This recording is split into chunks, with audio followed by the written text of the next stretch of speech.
veins, I've been driving this train. Years in this lane, there's no stopping this flame. Cause I came to the game and I changed it to play how I like, rearranged it to my own domain. Yeah, I got what it takes, made lots of mistakes, taking shots, skipping breaks, feeling lost, feeling great, popping off, singing straight, never stopped, never changed. All the squad here to play and I've got something to say, yeah. I work hard each and every day, I get lost in the words I say. I don't push pause, no I push play. I won't stop till I make a change. I withdraw on the things I make. I turn flaws into flawless traits. I build tall, never capped in space.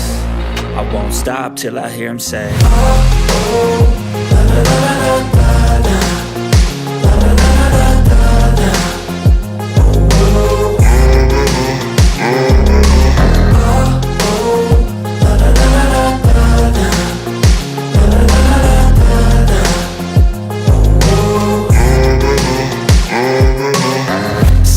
And I'm up again. I got tired eyes, need a cup of blend. That's right, in the AM, that's my only friend. No light, just the sun coming up on the horizon. I lose track of time, yeah, I move fast and climb a new class divine, yeah, true passion shines. And I'm through passing time, I choose stacking dimes. You snooze half the time while I move passing by. I work hard each and every day, I get lost in the words I say. I don't push pause, no I push play. I won't stop till I make a change. I withdraw on the things I make. I turn flaws into flawless traits. I build tall, never capped in space. I won't stop till I hear him say, oh, oh, la, la, la, la, la, la, la, la, la, la, la, la.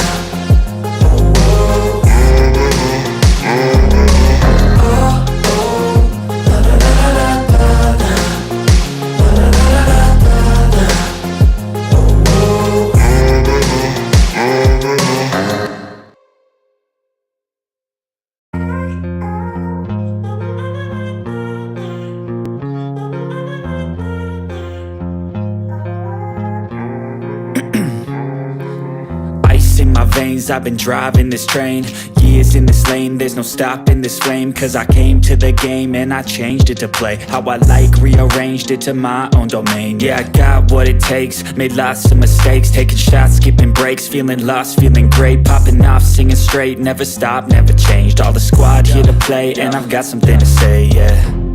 I work hard each and every day, I get lost in the words I say. I don't push pause, no I push play. I won't stop till I make a change. I withdraw on the things I make. I turn flaws into flawless traits. I build tall, never capped in space. I won't stop till I hear him say, oh, oh, la, la, la, la, la, la, la, la, la, la, la, la.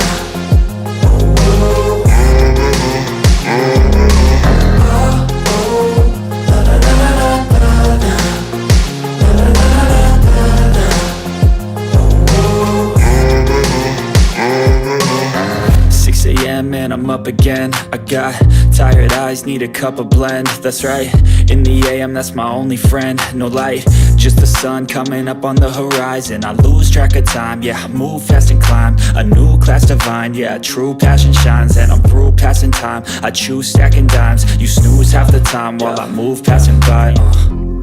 I work hard each and every day, I get lost in the words I say. I don't push pause, no I push play. I won't stop till I make a change. I withdraw on the things I make. I turn flaws into flawless traits. I build tall, never capped in space.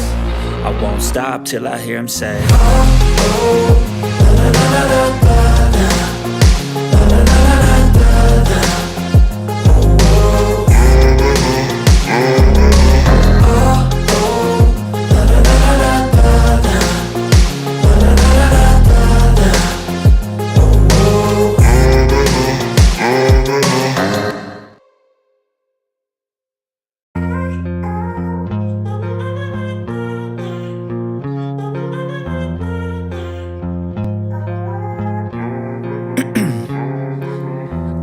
my veins, I've been driving this train. Years in this lane, there's no stopping this flame. Cause I came to the game and I changed it to play how I like, rearranged it to my own domain. Yeah, I got what it takes, made lots of mistakes, taking shots, skipping breaks, feeling lost, feeling great, popping off, singing straight, never stopped, never changed. All the squad here to play and I've got something to say, yeah. I work hard each and every day, I get lost in the words I say. I don't push pause, no I push play. I won't stop till I make a change. I withdraw on the things I make. I turn flaws into flawless traits. I build tall, never capped in space. I won't stop till I hear him say, oh, oh, la, la, la, la, la, la.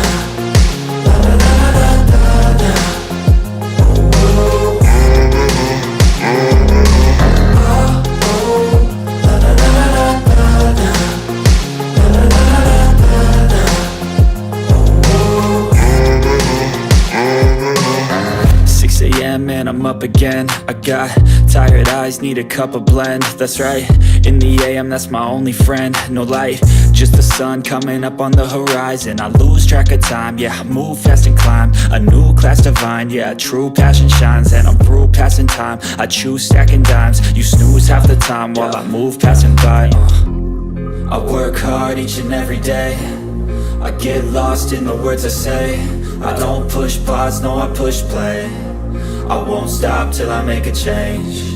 I withdraw on the things I make. I turn flaws into flawless traits. I build tall, never capped in space. I won't stop till I hear him say, oh, oh, la, la, la, la, la, la. La, la, la, la, la, la, la. Oh, oh,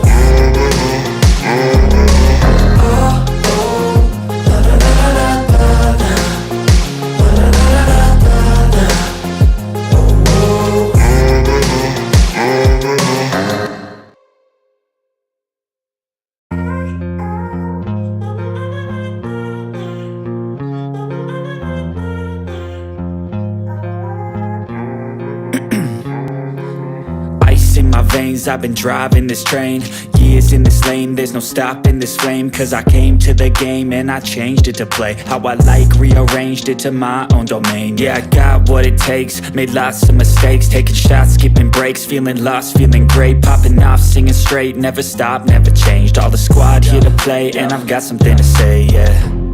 I work hard each and every day, I get lost in the words I say. I don't push pause, no I push play. I won't stop till I make a change. I withdraw on the things I make. I turn flaws into flawless traits. I build tall, never capped in space.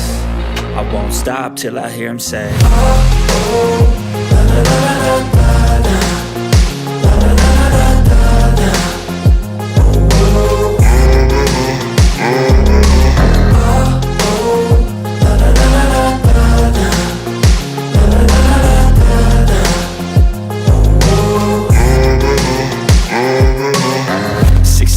and I'm up again. I got tired eyes, need a cup of blend. That's right, in the AM, that's my only friend. No light, just the sun coming up on the horizon. I lose track of time, yeah, I move fast and climb a new class divine, yeah, true passion shines. And I'm through passing time, I choose stacking dimes. You snooze half the time while I move passing by. I work hard each and every day, I get lost in the words I say. I don't push pause, no I push play. I won't stop till I make a change. I withdraw on the things I make.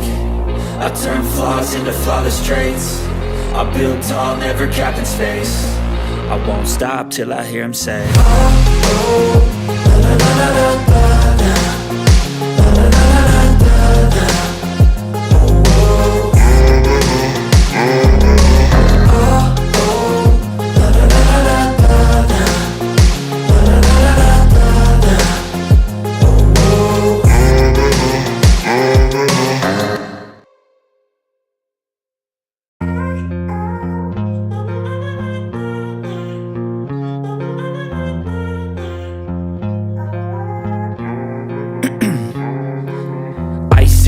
chains. I've been driving this train, years in this lane, there's no stopping this flame. Cause I came to the game and I changed it to play how I like, rearranged it to my own domain. Yeah, I got what it takes, made lots of mistakes, taking shots, skipping breaks, feeling lost, feeling great, popping off, singing straight, never stopped, never changed. All the squad here to play, and I've got something to say, yeah.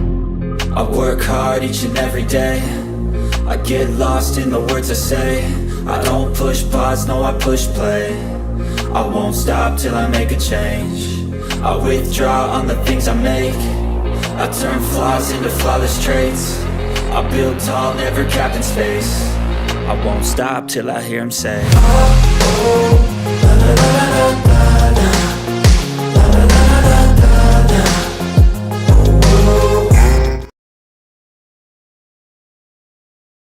Yes, good people, big up to all of you. I appreciate you all finding the time to join the show this particular morning. I do hope you're all doing well. Still getting used to the new system. I thought my camera wasn't broadcasting. It turns out it was. But that's, by the way, we're here to talk about a potential Mauricio Pochettino's replacement. What has happened has happened. We'll have to try and move on.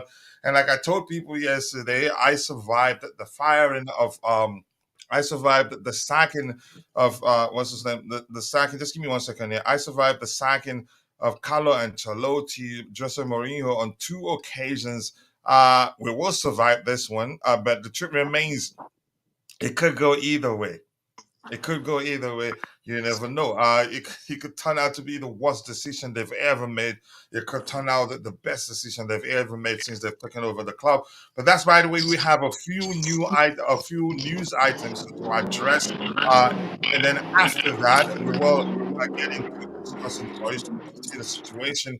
Um, but just give me 1 second here. Before I do that, I will say hello to those in the chat because that's how we operate here. And the chat is on fire this particular morning. I'm going to say hello to people there. The first person here was Danny Music. I remember seeing his comment. And he said, Tuchel or Flick. We'll talk about the possibility of those two becoming the new first manager.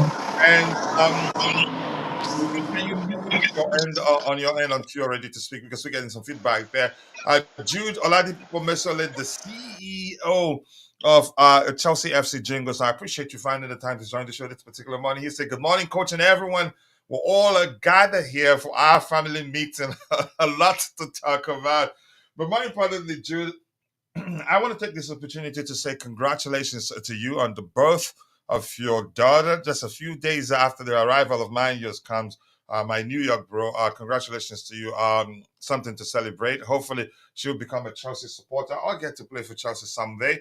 Danny Music, Flick rejected us. Flick didn't reject anybody. They all want to come to the Premier League, but it doesn't look like we're interested in signing managers of that ilk.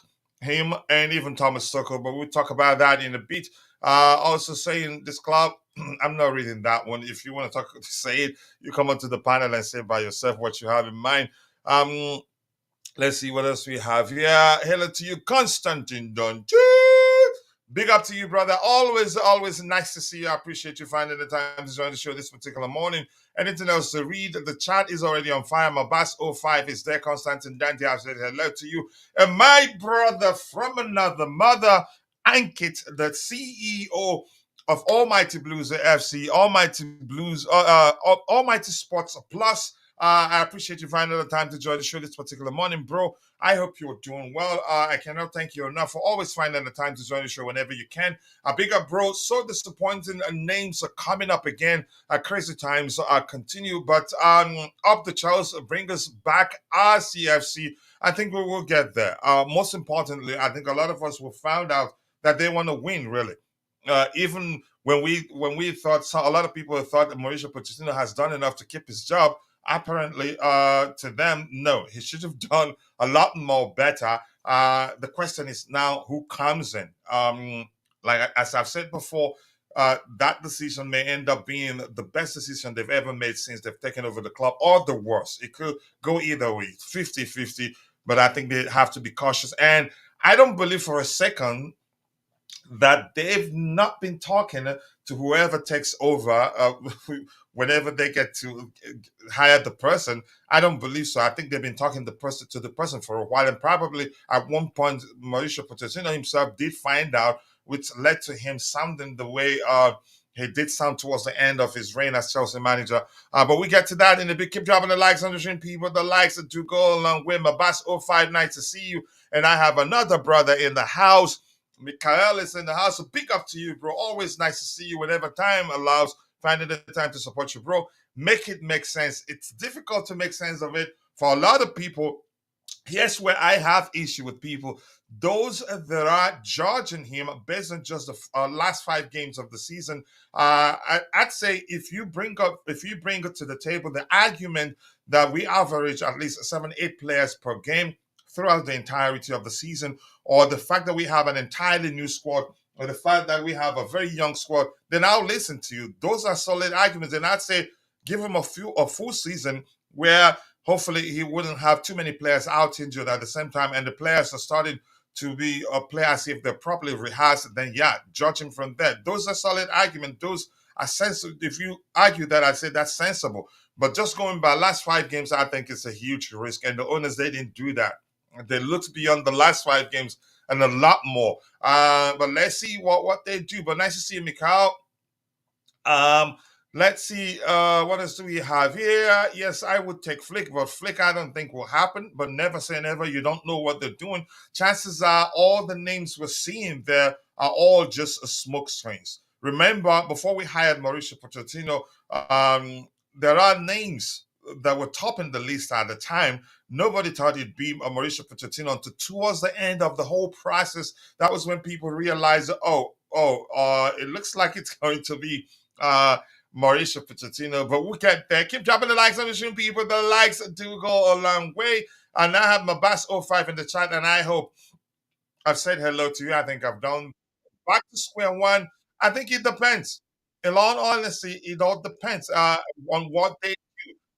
If they had a person, we, chances I would look at it and say, yeah, back to square one indeed. But if they hired the right person and the person starts firing on all cylinders, chances are, yeah, we'd look at the situation and say, wow, it was a good decision to have let him go. But I think a lot of people are saying that they left it too late. They had the opportunity to let him go when things weren't going the right way, when it was obvious that sometimes against some certain managers he struggled. But I think here's where I have a problem. Some people are just judging the situation. What again? And the judgment of the situation is driven by their emotions, not really whether the owners have made the right decision or the wrong decision. But there's no way to tell that's the case until we see who comes in next and how well, more importantly, how well the person does, because that's the first for everything. Chances are they hire one of those, you could say, low-key managers, and they end up being the best decision they've ever made. But that's not me saying certainly that's going to be the case. But we're here for it. It's been the season was a roller coaster of a season, and it looks like post-season we're still on on the roller coaster. Big up to you too, bro. I hope you're doing well. I'm good. I can't complain. The happy, as you can say. I'm yeah, I think you already know about that. I'm still enjoying the birth of my daughter. Yeah, 3 soldiers, 3 boys, 1 girl. That's not easy. And I'm hanging my booth. I'm hanging my boots there. I'm sure you've heard that. But that's right. Well, let's see what else we have here. We move forward. Exactly. We move. And as I said, I survived the firing of Carlo Ancelotti, who won us a double, the firing of Jose Mourinho, who on his 2 stints at the club did very well. I survived it. So I'm not gonna. Even I was a bit bitter when they fired. What's his name? The guy that won us the first Champions League. But we move on.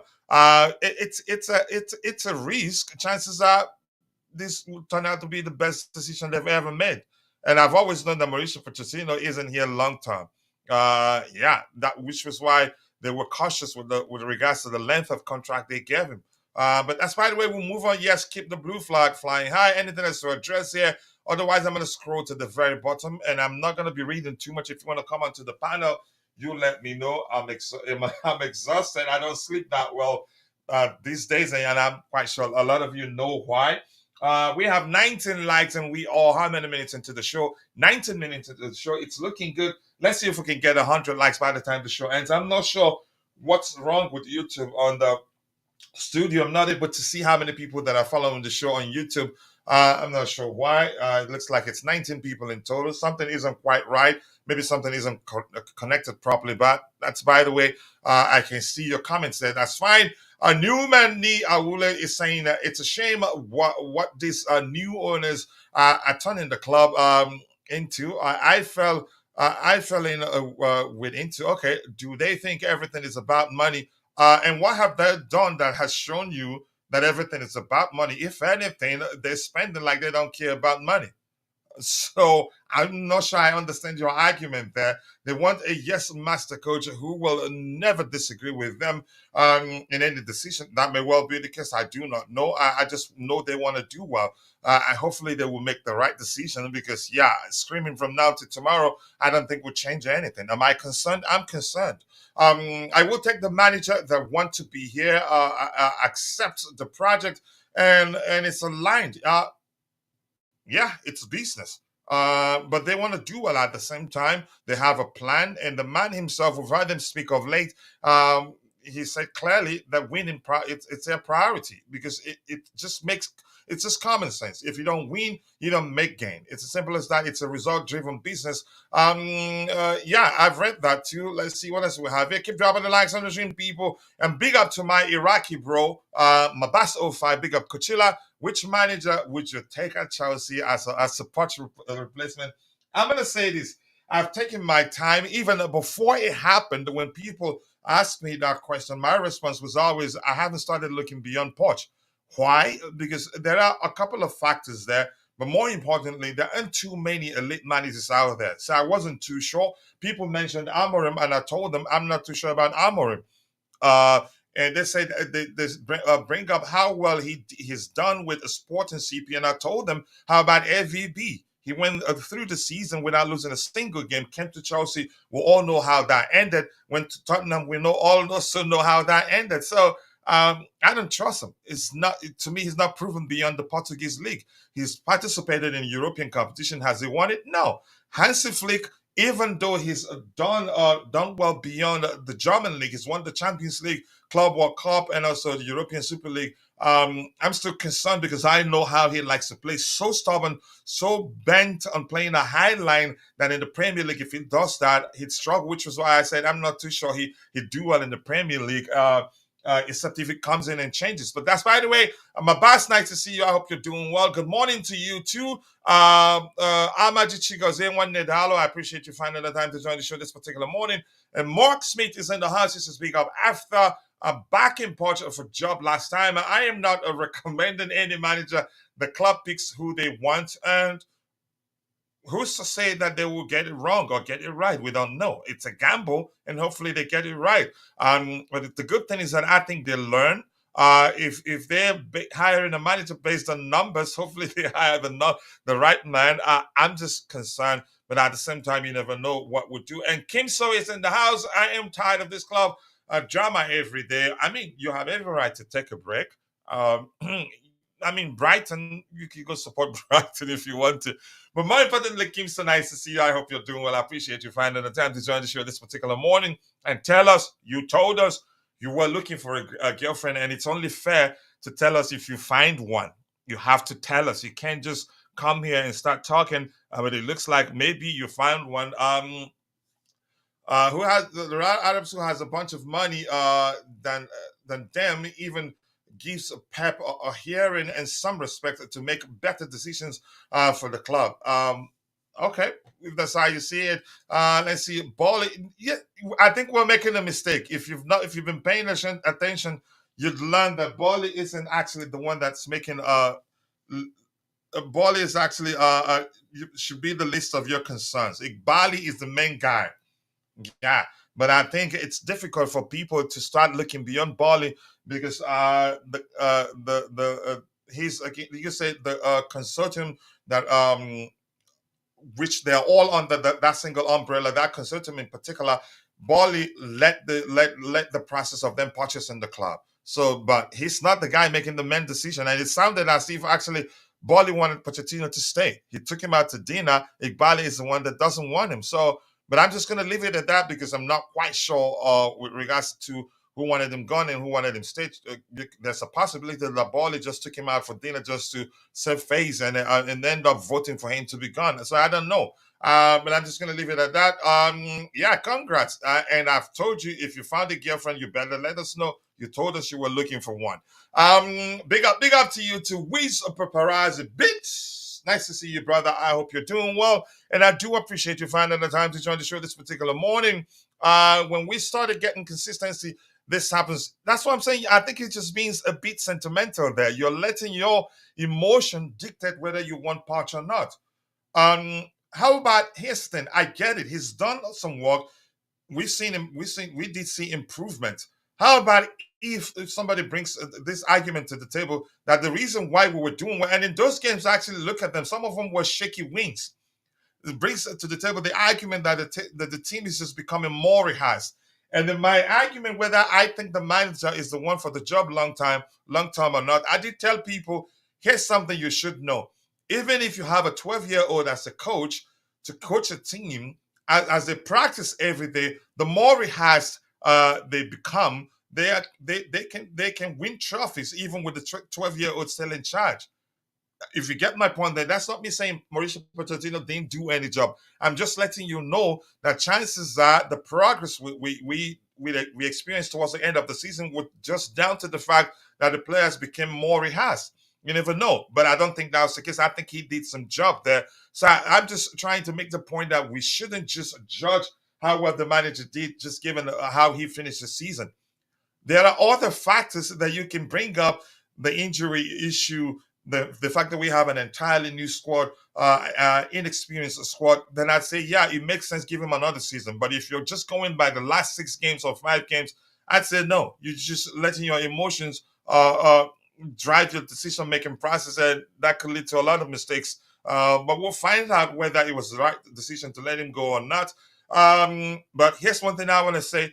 The next manager, you can say, has a little less, you could say, work to do, in the sense that the team has become more rehearsed than they were before Mauricio Pochettino took over, if that makes sense. So I'm going to try to get what else we have in the chat there. And my bro, Tabegol is in the house. I appreciate you finding the time to join the show this particular morning. Pochettino left my club. I'm over the moon. I said it. No way a coach can tell the media that if he's reviewed, the owners must be reviewed too. Yet that was that was a high, bold handwriting on the wall that a lot of people didn't pay attention to. But I'm going to say this: I didn't pay that much attention to that, because at one point I stopped listening because I got so confused that I wasn't sure when the issues with what he was saying was down to a language barrier, or him English not being his first language, and when he's being truthful. But yeah, it turns out in most cases he's speaking his mind. So yeah, the writing was clear on the wall in bold letters, but a lot of people didn't pay attention. Even I didn't take that seriously, even though I suspect that that doesn't sound good. Keep dropping the likes on the stream, people, and also do subscribe to the channel if you haven't. I'm going to scroll to the very bottom, and then I'll try to get your subsequent contributions. I'll only read the comments of those that I haven't said hello to. One of them being this guy that I don't really like, and his name is the Blue Tiffle Game. Big up to you, brother. Always nice to see you. Much love to you. We should talk more behind the scenes. Well, Coach. You were so confident. It's just, why am I reading this? Just freaking go away from me.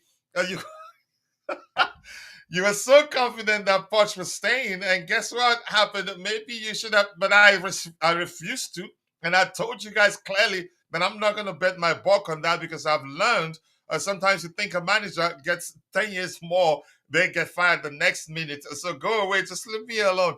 Jude, let me bring you in. More importantly, before you start speaking, congratulations to you on the birth of your daughter, just a few days after the birth of mine. I think they should get to meet each other someday. Sisters from different parents. But more importantly, Jude, welcome to the panel. If you're there, let's say, Yeah. Good morning, Coach. Can you hear me? we have lined up. Go ahead. Okay, yeah. Good morning, coach. Good morning. Good morning to you too, and congratulations once again. Yeah, thank you, coach. I appreciate you. I hope your baby girl is doing very well too. Yeah, they will meet Yeah, yeah, one day cheers. by God's grace. Yeah. So yeah, I hear people saying Poch was fired.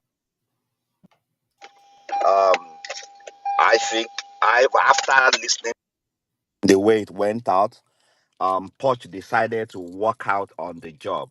Then I decided to make extra findings on why the Poch decided to walk out on the job. That is because there were some things they disagree on. I realized that they highlighted that his method of training was also has a role in aggravating injuries, which he had always disagreed with that. In sorry, in what do they call it? In press conference, he has disagreed with that on two occasions. They asked him that question, but we never can tell. They might be right.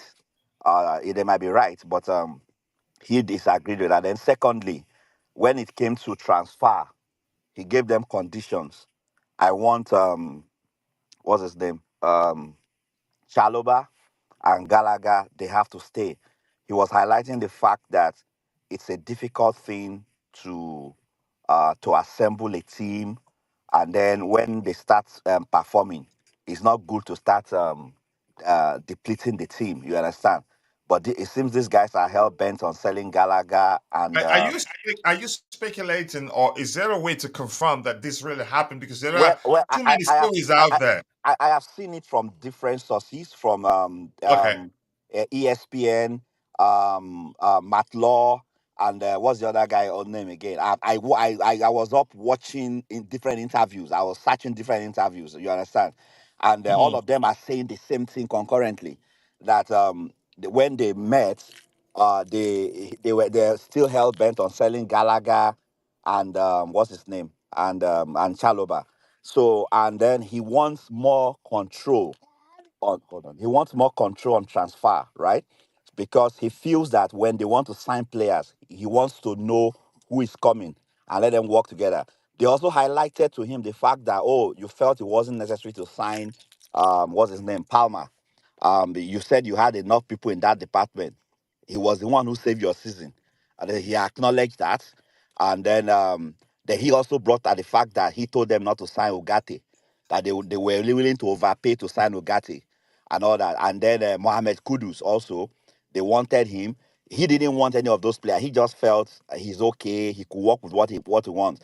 But unfortunately, that's the flip flop we talk about. You always say, okay, you can work with this, and then later on, when they bring this, you say another thing. But I think Poch walked out of the job because he feels that going forward, the conditions they lay before him might be too difficult for him to work with. For example, open it up. For example, for him not to be in the know when it comes to transfer, um, it didn't go well with him. So, but now, yesterday when I wrote a comment, I said, um, Poch didn't look happy on that job, and I think this whole thing has. I wasn't really too sure. It was just a speculation. I mean, the Just my own. signs were there, but Yeah, the signs were there. Yeah, he wasn't happy on that job. only Jerry took the signs seriously. And then and can you hear me? Yeah, crystal clear. Okay, and yeah, and then big up to Constantine Dante, who always said, "Oh, he wants to get fired." Then it looked like that, but I was like, "Oh no, I don't think he wants to get fired." But when you now look at everything that has happened, it is true that Poch was. Thank you. It is true that Poch was already tired of the job. So when they didn't meet those conditions, it was easy for him to just walk away. They didn't really fire him, but just that they too were not going to bow down on their demands, and he too felt that um, there are some things that he wasn't going to accept. So now Mhm. my own problem now is, who are we going to? That's one. Who are we going to? That's my concern Yeah. too. Go ahead. Yeah, I am really tired of this whole thing that I don't even want to worry my head about who we are going to. Because you'll be thinking that these guys are thinking of somebody very advanced, but you'll be surprised that they want somebody that can do yes, sir. And I think that is the thing. They want a yes sir, yes man person. That okay, we give you what we want, work with it. But I've not seen any elite manager that actually works with what he's given. Like McLaw said, that has been the pedigree of Pochettino at Southampton, at Tottenham, that he doesn't usually have a say. But maybe now Pochettino knows that things are much more demanding and he needs his changing. So who are we going to? The only yes man that I know that is successful is Carlo Ancelotti.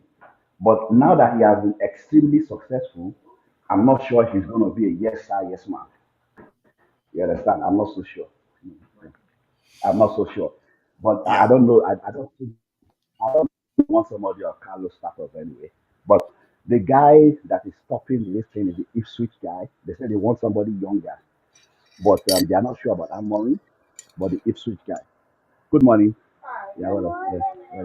So sorry, I'm dropping on my son in school. So they are talking about the Ipswich guy. Yeah, good morning. Yeah, so we don't know who. Yeah, so that's all I have to say for now. But I'm really disappointed at that decision. I'm disappointed that they couldn't work it out, and I'm disappointed that they still have it in mind to sell Chalobah. So I don't know why they want to sell Chalobah when you've seen how he performed. These guys on the hospital bed, this big signing, you don't even know what they will be like when they come back. And when they come back, you don't know how long they'll be able to play. See you later. Okay? Yeah, okay. yeah. Okay. I'm just gonna say this. I think we're not too sure what transpired in terms of what led to him walking, or what led to the club telling him this is that the relationship won't work. So here's the thing. I'm just gonna leave Whatever. it up. We'll Thank you. find out. Yeah. Yeah. Yeah. We'll find Thank out, you. you understand. But let me give those in the chat the microphone. I will come back to the panel in a bit. I cannot believe we're back in the market looking for a coach. As I said, that one may well turn out to be one of the best decisions they've ever made since taking over the club, or the worst. It could go either way, but we'll find out. For me, in my opinion, Pochettino was never the man for the job long term. Do I think they fired him at the right time? I'd say no.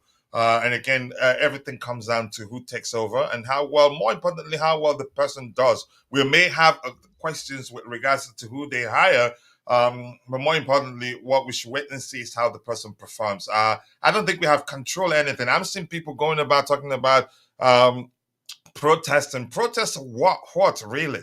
I'm not sure what you're going to protest and what you get out of it, in my opinion. The structure is there. You can't. What do you want them to do, to change an entire team again? You have to work with what they have and be patient. But despite, I'm going to move on from that. Anything else to address here? I'm going to scroll to the very bottom so we can get the items we have lined up here, and then I'll try to get your subsequent contributions in the chat. Apologies, I cannot get everything you have there, and I'm being selective with regards to what I read. I can't read anything. If you want to speak on the panel, you can come on. But let me see a few items to get here. Let me see. Um, Hello, coach. Sorry, let me just do a little tapping on you. I think the protest should come after we've seen the candidates. If we don't see any name that make any sense, that's when they should protest. Yeah, mhm. thank you. Yeah, okay, thank you for that. Just give me 1 second here. Let me see what else to address it. There's quite a lot, and I can't get everybody's comments, unfortunately.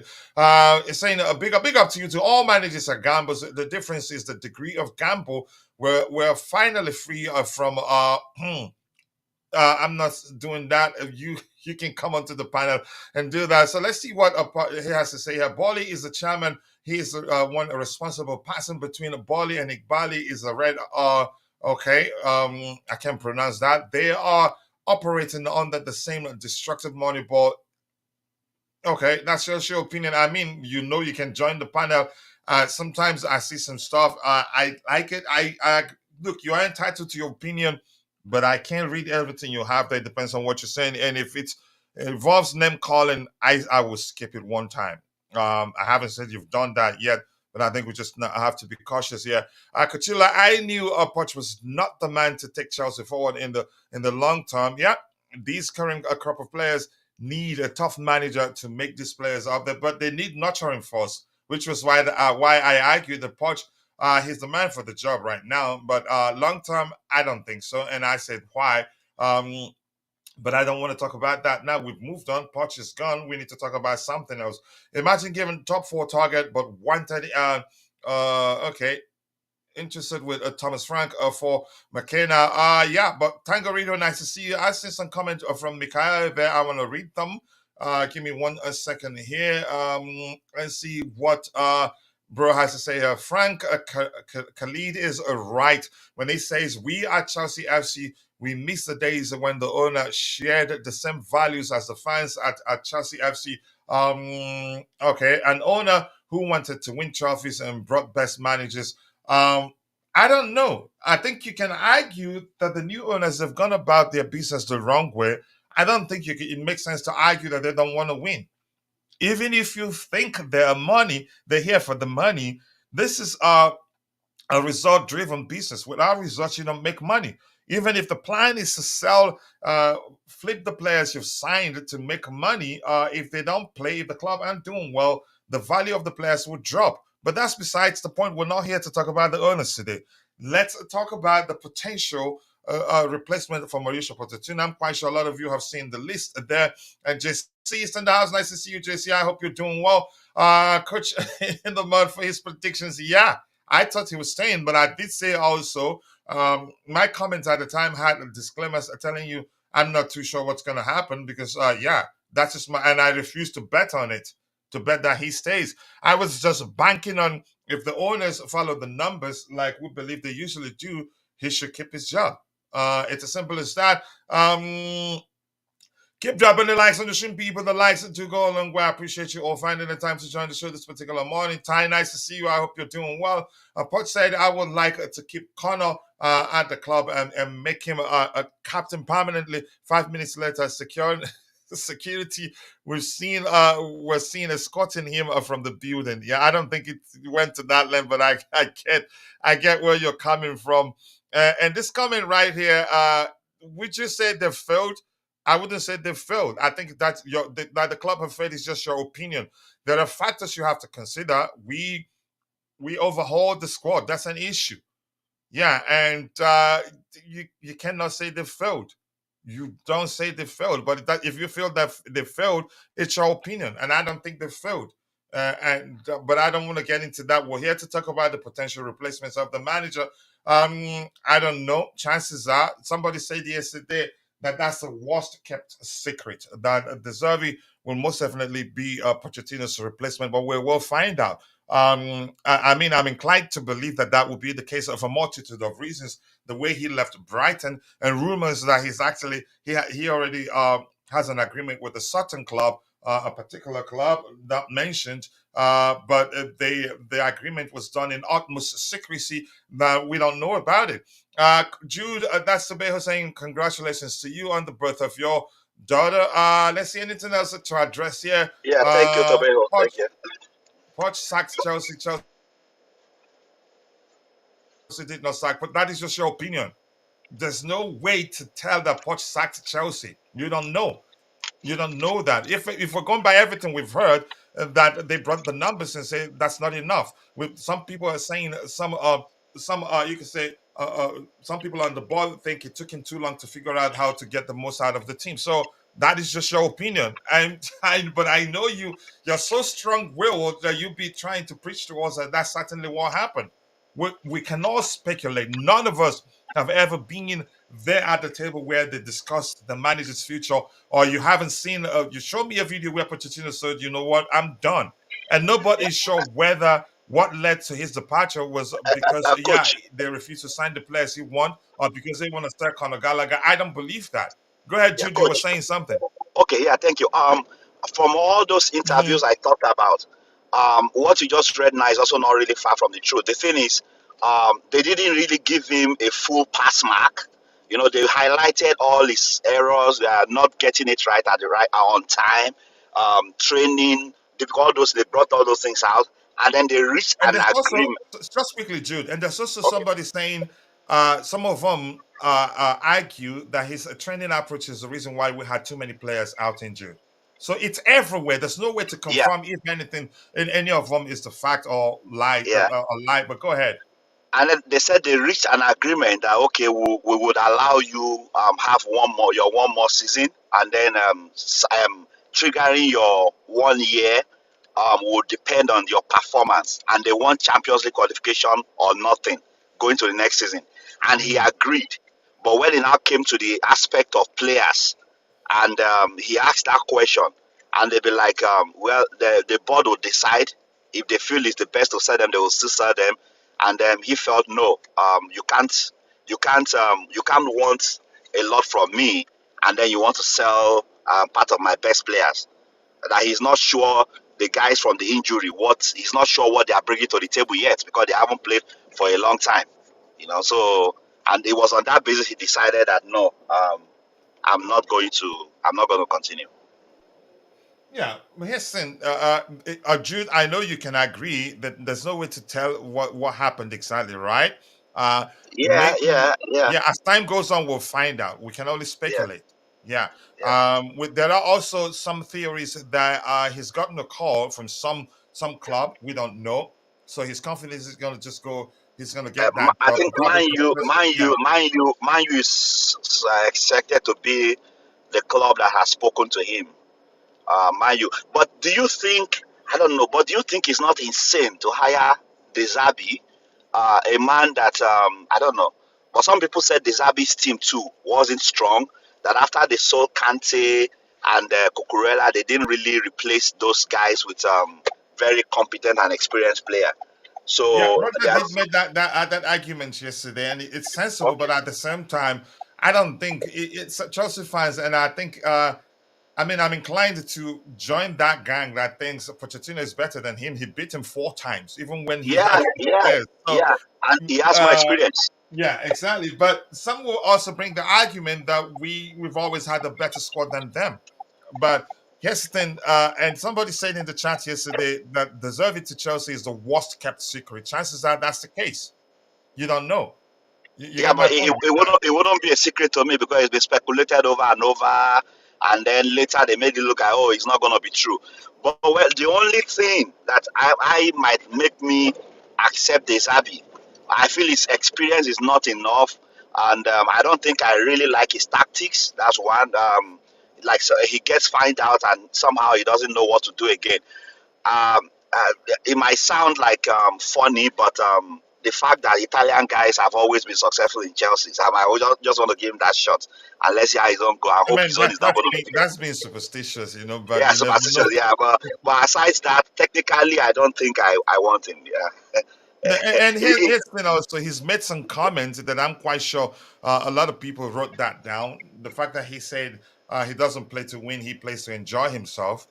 Yes, If he yes, comes to yes. us and falters in the first 2-3 games, then boom, he's in serious trouble. Let me Yeah. give back the microphone back to those in the chat. I'll come back to the panel so we can continue. Official statements are saying the injuries that were a result of the training regimen were mentioned as part of some of the issues. So we don't really know what happened. I agree with what you said. Yeah, and my bro here is in house. He's saying 65 million for 18-year-old William, but selling Gallagher and Chalobah, etc. No wonder Poch bailed.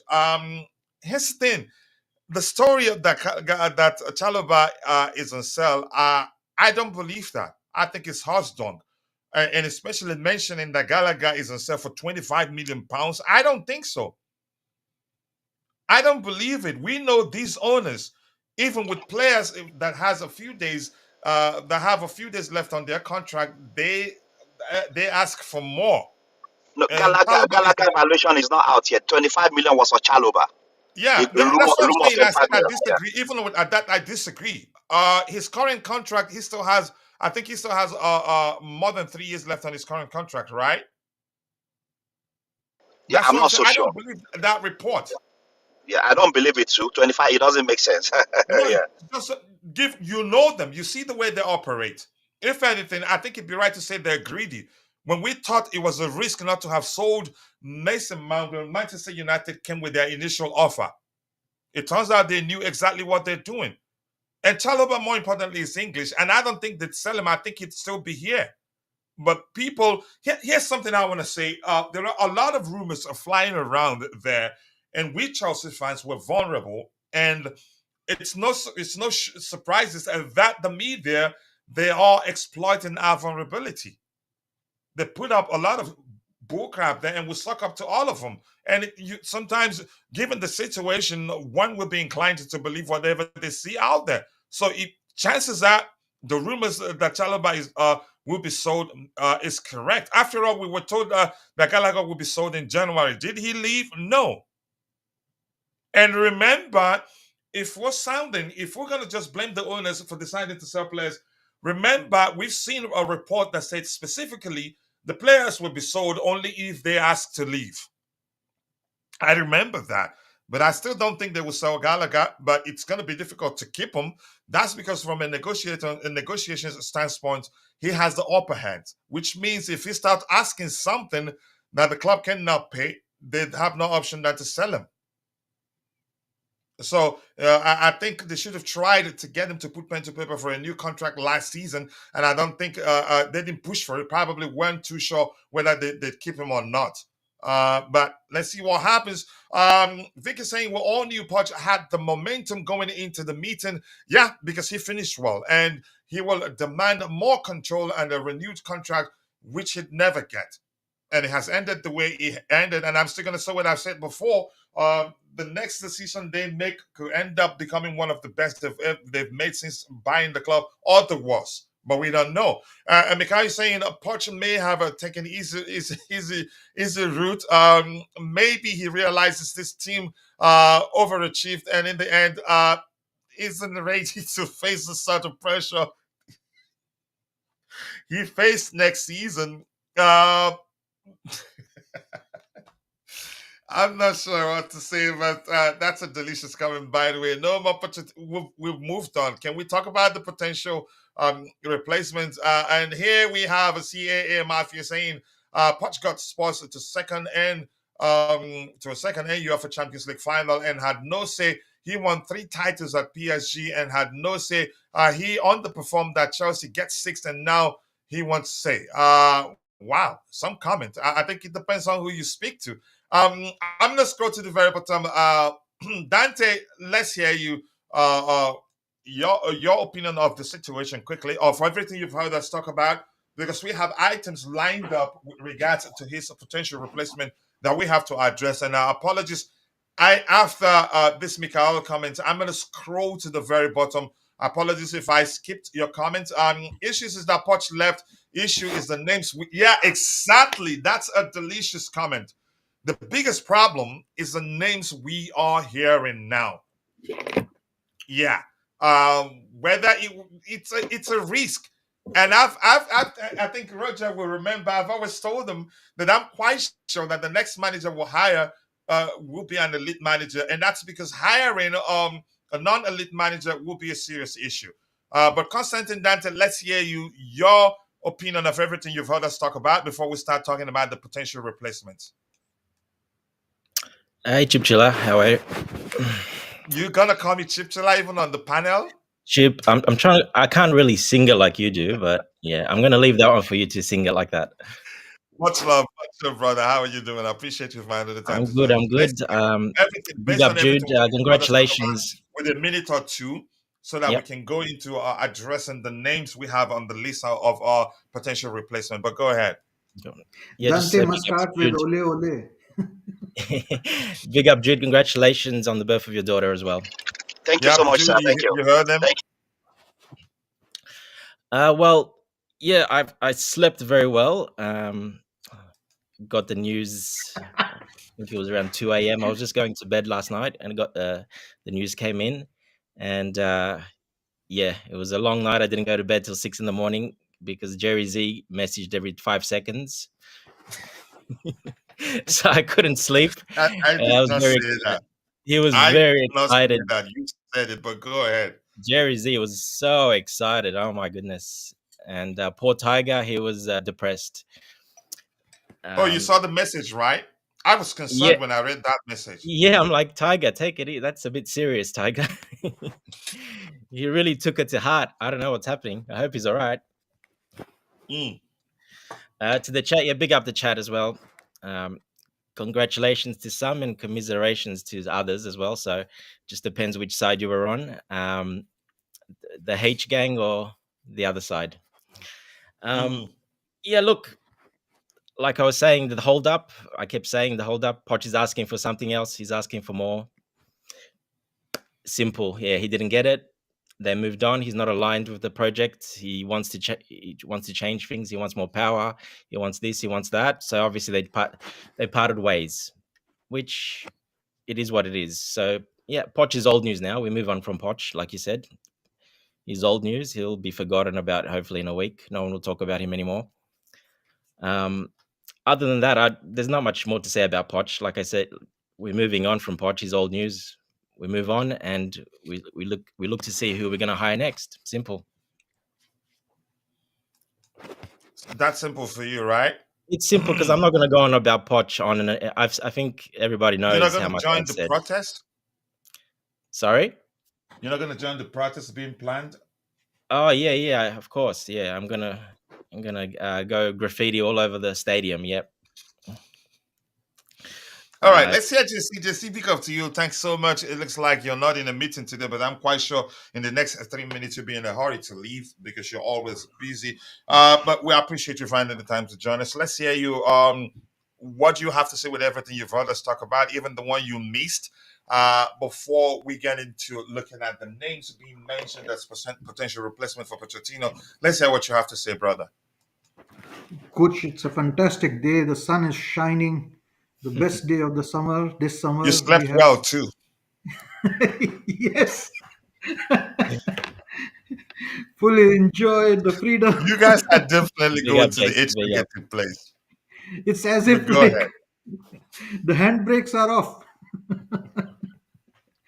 The handbrakes are off. So and all the golden tickets we have, JC. What are we going to do with all these tickets?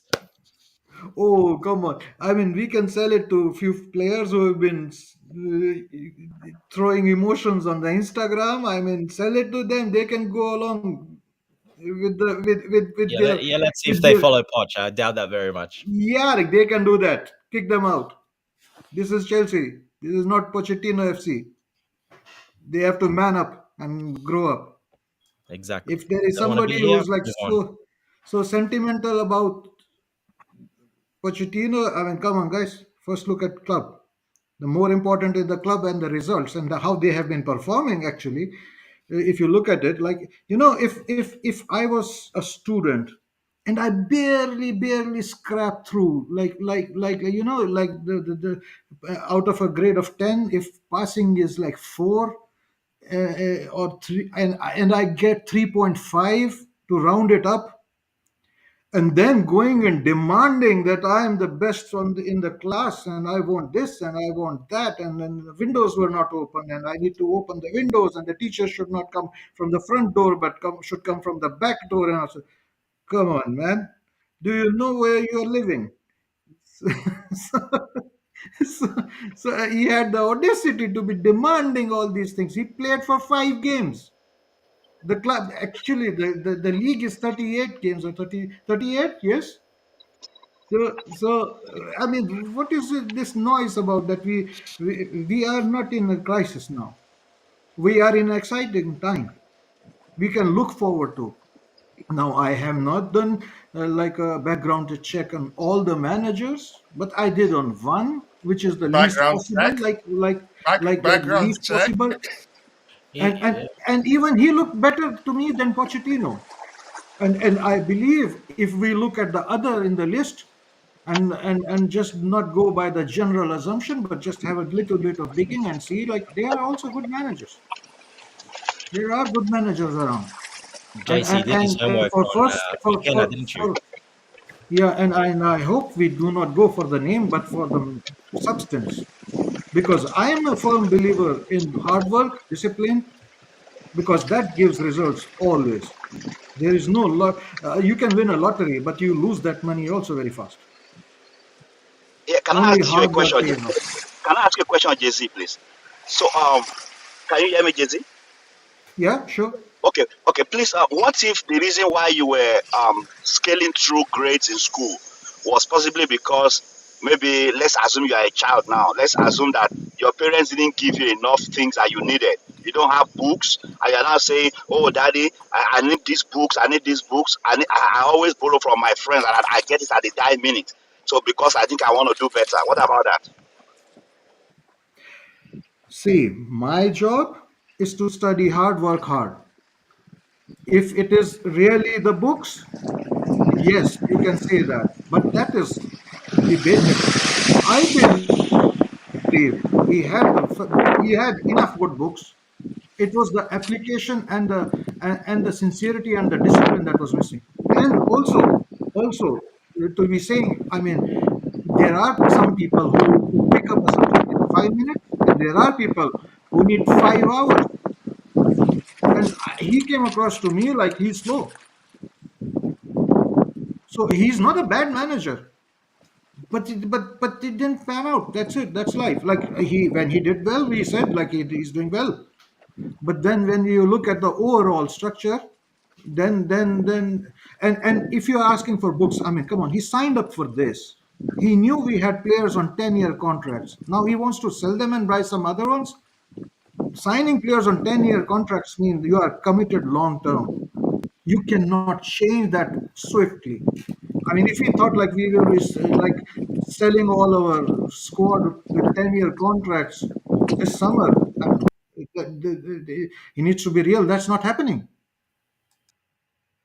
I thought like he walked. Well, I think like he knew it's not good enough. He had like top four requirement and he didn't fulfill. That's why he put in all these demands and all that. Can you hear me, coach? Because I can't hear you. Yeah, I Yep. can hear you. I put myself on mute to tell Max that I because we're getting Yeah. the sound, the wind effect as he was walking. Yeah. Yeah, but look, I mean, it's like Let's hear it this does from you, Jesse, matter. quickly. It, Let's hear this from it you does quickly, so that matter. when it comes Books to Max. matter. School matters. Everything matters. But then, I Jesse, mean, can you hear me? but but you also need to be giving some performance evidence that you are the one that the school can also invest in for like next 5 years, and that confidence was missing. Yeah. Can everyone that's on the panel hear me? Yes, we can hear you. We can hear you. Okay. I Yep. can I hear was you. going to Loud and ask clear. Jesse quickly what his thoughts on the candidates being mentioned. I want to hear that from him before I go to Max. And we have Bobby. It's a full house today. We have Bobby, and we also have Roger Dodger. I can't remember his name because I don't like him. But Jesse, if you can hear me, your thoughts on the candidates being mentioned. I don't know if you've talked about them while you were speaking and I wasn't paying attention. No, I'm not gone through every candidate or like trying to, because to be honest, like I'm not paid for that or something. But I looked at McKenna 2 days ago and he looked me fairly decent. Okay. He's not like experienced, like he's not performed at the top level, top, like the top end of the game. Mm-hmm. But the fundamentals looked sound, and it's all, to be honest, speculation. Do I have trust that the owners will get the directors or the board will be, because the board is what? Board is to the owners and the directors. They are the same. You can call them owners plus directors, or you can call the board. This is one entity board which is made of all those people. And I hope they make a good choice this time around. I mean, they thought they made it last time also with Pochettino, but it didn't pan out. So okay, let's go again.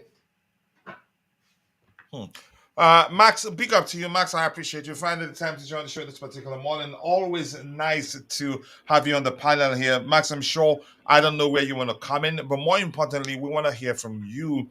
Your thoughts. We want to get your thoughts on the list of potential replacement for Mauricio Pochettino. But if you want to first start off by talking about why you think he left, why you think it didn't work out, and I just want to say this, and I want to know what you make of my opinion that this may well turn out to be one of the best decisions they've ever made, and it may well turn out to be the worst. It could go either way. Plus, let's say it's 50-50. In all honesty, that's a small opinion, but let's hear you, Max. I'm gonna mute him. Where's Max again? Sorry, I muted you. Yeah, I think you need to unmute yourself now, Max. Come on. So Roger, if you're ready to speak, you can come in until Max is ready. He finds a solution to his microphone. I don't think Sure. it's me. Yeah. Yeah, I honestly don't want to get into it, but I don't understand the logic. Can you hear me? Okay, okay, there you go, Max. Thank you, Roger. Thank you. Oh, you're always my go-to to help hold this space. No problem. Go ahead. Go ahead, Max. We can hear you. I just walked in from the office. Okay. I just walked from the Can you get a bit closer to your microphone?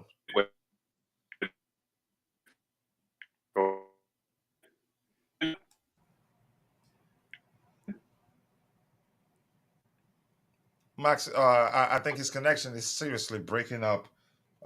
He doesn't have a good connection. Max, if you can hear us, please maybe find where you can have a good connection. I can see your signal here. Your signal is actually full, so I'm not sure why we can't hear you.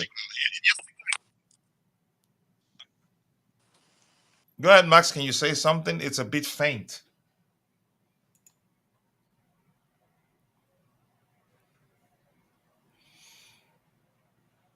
All right. I don't know. He's actually been disconnected. I don't know. He has a poor connection wherever he is. Let's see, Roger. Let's see. Then we'll go to Bobby. Is Bobby still here? Bobby went out too. Yeah, no problem. Listen, um, I don't understand why people, if you're a real Chelsea fan, I don't understand how you're basing any decisions based on you're talking of. Yeah, hey Bobby, Yeah, we go can for hear it. you. Yeah, we can hear you.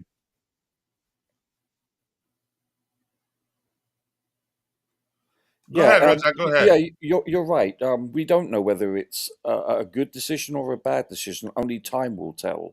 Mhm. Um, but as I've said before, I think if you judge this coaching staff in the previous season that was just passed, based on the injuries, I think it will be not disingenuous, but it will not be objective to give him a grade.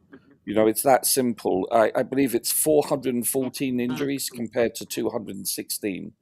That's what 198, I believe, difference. So it's basically you've got just over 8 injuries per game on the average out of 51 games compared to 4.24. So you're looking at a 2-to-1 ratio. You're looking at the last 15 games in the Premier League. What is it? 1 defeat, 9 victories, and 6 draws. So with when you consider the youngest squad also, I think when you take everything into consideration, I think I would have liked to have seen him have another season, hopefully with a relatively fit squad, and see where things could have transpired. Not saying he was going to take us to the promised land. One doesn't know, but I think that we have to hit the ground running, and according to their profile of a coach they wish, they want someone young, probably, if we're listening to the people that are the favorites for this, it seems like on paper, and I emphasize this on paper, that it's a downgrade, if anything. Um, Most people would question, is De Zerbi an upgrade over Pochettino? I think not. He seems to be the favorite. You're looking at the Ipswich coach. He could very well be the next Pep. Conversely speaking, he may not be. So I believe that yeah, it's a mutual parting of the ways. I get that because they obviously didn't agree on philosophy. Probably wanted either a bigger contract or wanted more say with players or the profile, however you determine it or define it. But I don't know. I'm a bit disappointed because you're looking at basically the last season is, for all intents and purposes, a waste of time. Regarding this term project, don't really want to hear that anymore because under the previous regime, over 19 years, it was approximately 18 months per tenure per permanent coach. This one is less than a year, so less than a season. So, if anything, they mention stability constantly. When I say they, I'm talking about Chelsea. We are anything but being stable right now.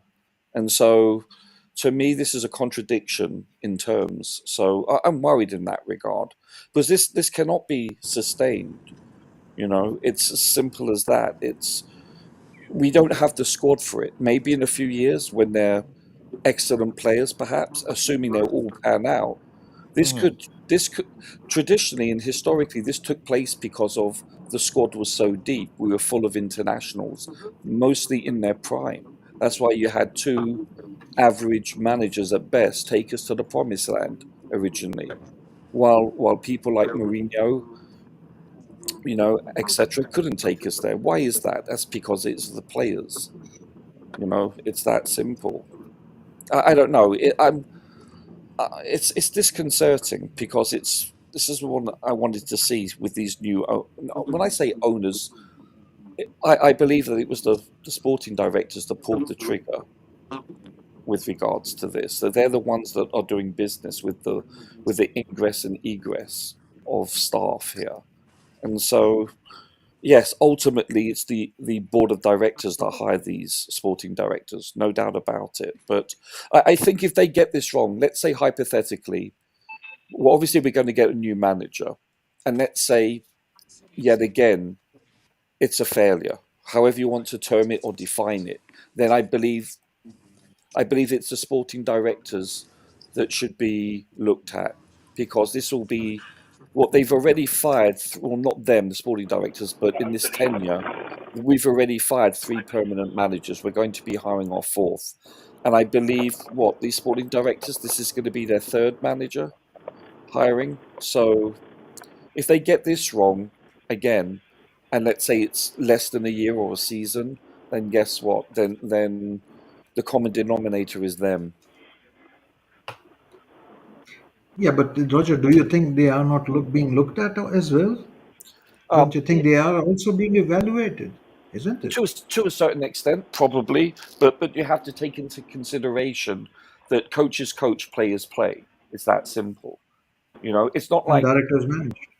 right, and yet the product isn't working based on either Yeah. when I talk about project isn't working, I'm talking about you can't expect to have a project with such youth and for it to succeed immediately. Of course not. That will be quite laughable, actually. So Roger, let's can yeah, you're true. I mean, true. Can I ask maybe? I mean, looking at this season, it was certainly better than the last season, and maybe they see like next season they can do better without him. Can it be? yeah, possibly we could hire. Listen, I give this example. You look at Pep, who I would consider an elite manager that has just achieved something that no one else has in over 150 years of the First Division and Premier League, give or take a decade. And Yeah. guess what? He actually, his team were dropping points to people like Palace or Bournemouth or whatever it was when they were missing Rodri with Kevin De Bruyne and their big number 9. That they weren't depleted, not by any stretch of the definition, like we were. And guess what? Their team were regressing; they were dropping points. So when you consider that we were averaging 8 players missing between 5 and 14 each and every game, that's substantive.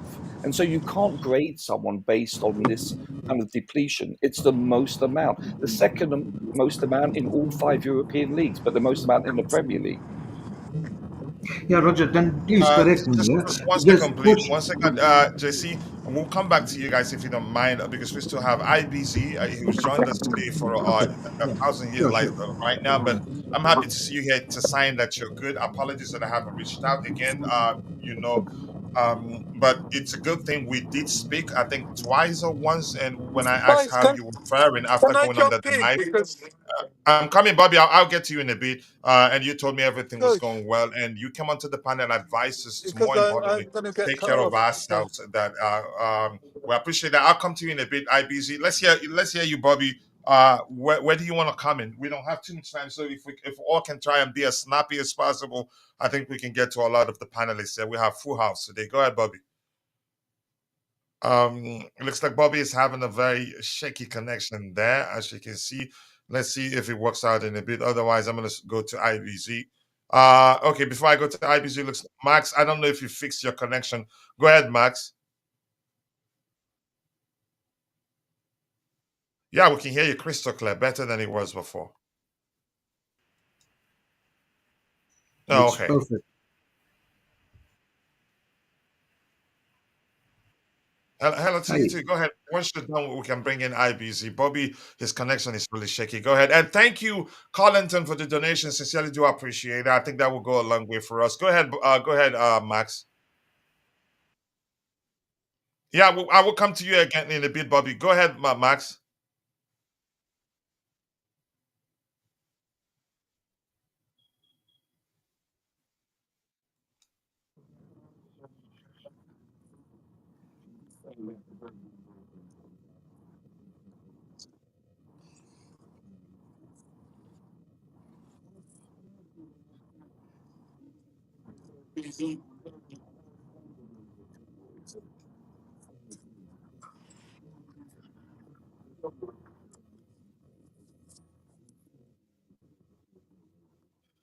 Yeah, I think yes. Then Max, just quickly, the argument of the 5 games is just people judging, well, deciding whether they want to stay on or leave based on the 5 games. And when I talked about it, I did also say there are solid reasons why I believe that he should have been given more time, like us averaging 7, 8 players per game not throughout the season, an entirely new squad, one of the youngest in the Premier League, if not the youngest, and all that.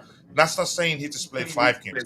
There are a lot of people that are, you can say, their opinion on whether he stays or leaves is driven up solely by their emotions on given how well we did towards the end of the season. But go ahead with what you were saying.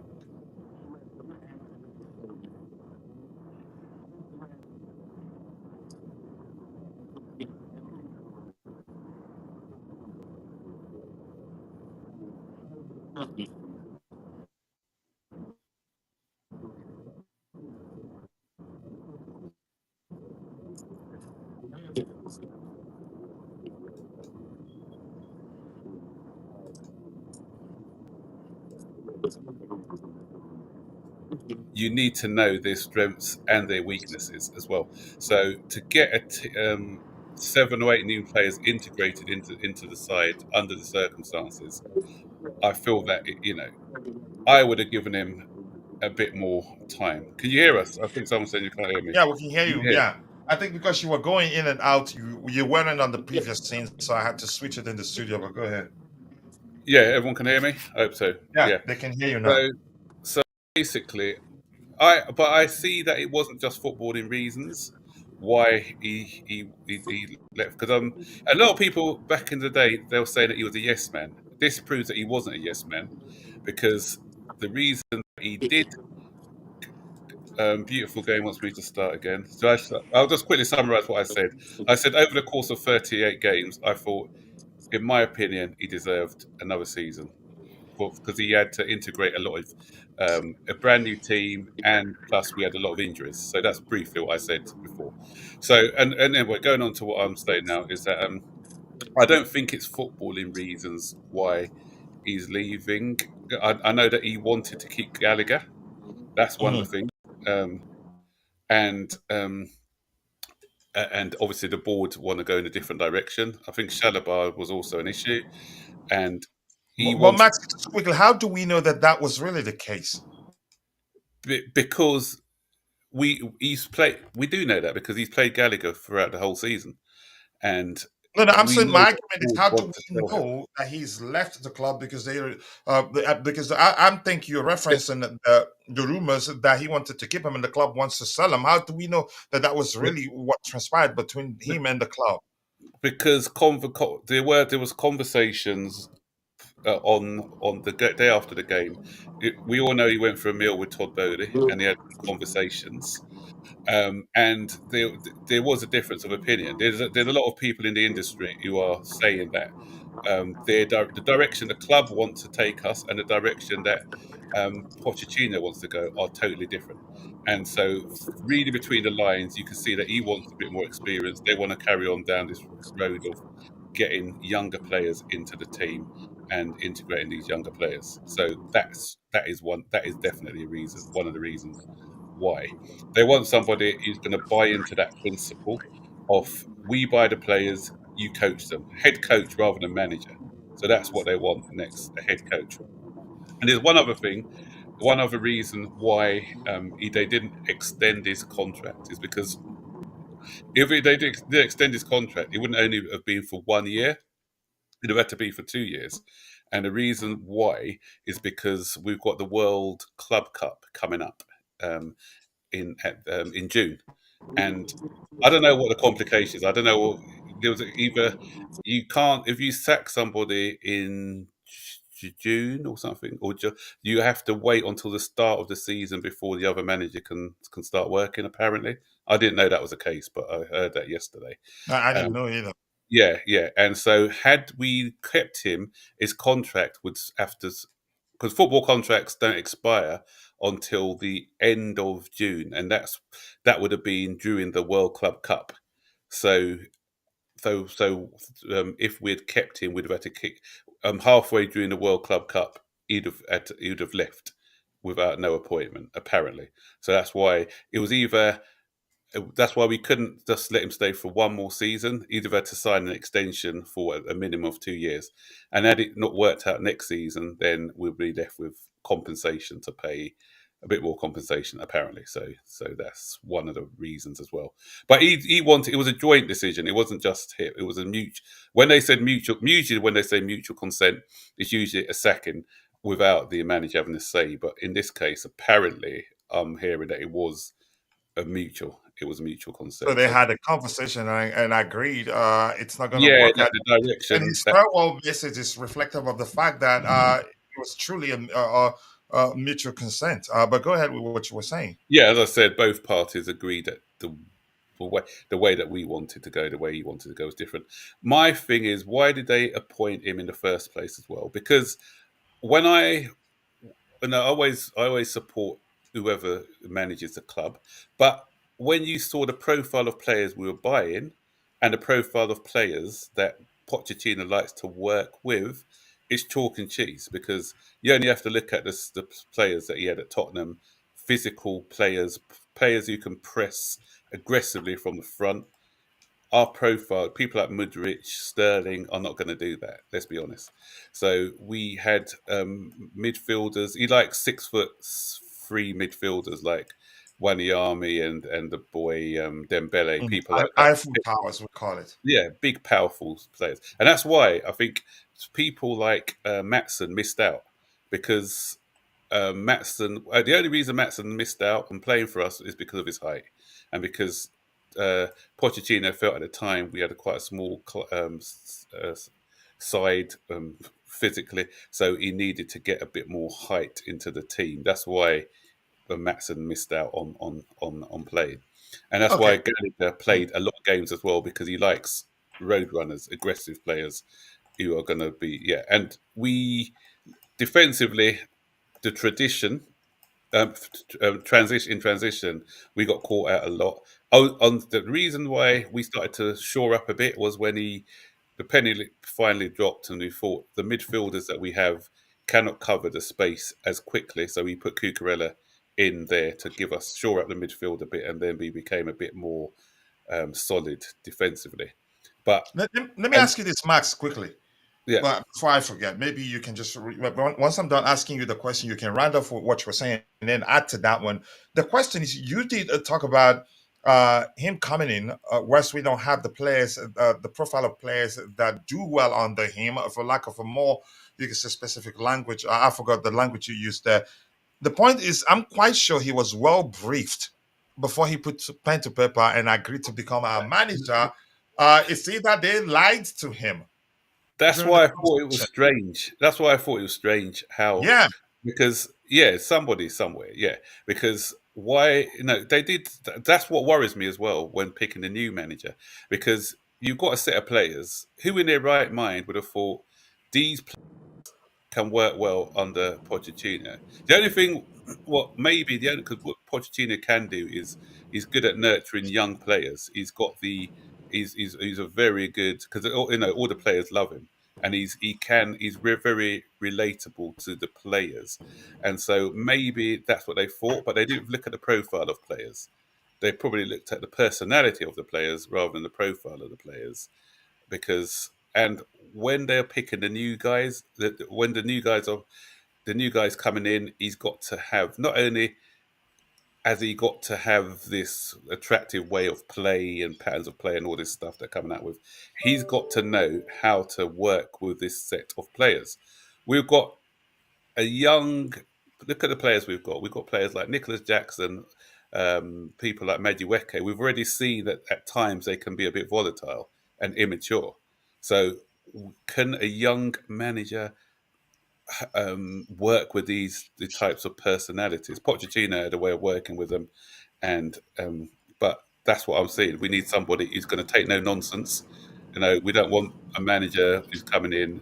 You see players fighting over who's taking a penalty, who's doing this, and all that sort of stuff. We got to have somebody who's going to really work with these young people, not only playing good football, but improving their sort of personality on the pitch as well, their characters. So that's going to be difficult. And I don't trust these guys to make the right choice. And Max, what do you make of the potential replacement? Huge risk, because the truth remains, I don't know if you agree with me that this could end up being. I think he got disconnected somehow. No. Underwhelming for me. It's underwhelming. You mean the potential? But Max, just a follow-up question for you then. Do you see any good available managers? At the moment, I don't know. Everyone's going to be a risk. Everyone's going to be a risk, unless we went for a Pep or somebody like that. Yeah, Bobby, we can hear you. We're getting the feedback from your end. Yeah, so people like McKenna, he's never managed in the Premier League before. Yeah, he's gonna like the fans are not going to take to him. The fans are not going to be patient with him. I've already seen some people say McKenna out already if we sign him, which is the wrong thing. Because I always back a manager, but if he doesn't hit the ground running, it's going to be a Graham Potter situation. Even people like Hoeneß, is he going to leave Stuttgart for us? And we bring in someone like a Zerbi, he's going to have to implement his style again on these players. That will take a bit of time because with Potter, it was easier for him because they played a similar style to what he plays, but Pochettino's style is totally different to someone like a De Zerbi. And so everyone coming in. I don't want Frank. I like his personality, Frank, but from what I've seen of Brentford, they're not a possession-based side. Yeah, they're not a possessions-based side at all. So I don't know why they think that he'll come in. As I said, unless he's looked at the players he's got at Brentford and maybe adapted his style accordingly. I don't know, but he doesn't. I don't see him as a possession-based. Style manager. Okay. Yeah. Quickly, Max, if you don't Yeah, mind. I think like Bobby. Yeah, sure. Bobby, take over. Just go ahead, Bobby. Go Can ahead. you hear me? Can I talk now, Coach? Yeah, we can hear you. Go The ahead. coach is out, Bobby, but we hear you. So I go just want to say, quickly before I get cut off because I'm on the road. I just want to say, look, there's always this, is this doom and gloom and end of the world doomsday situation.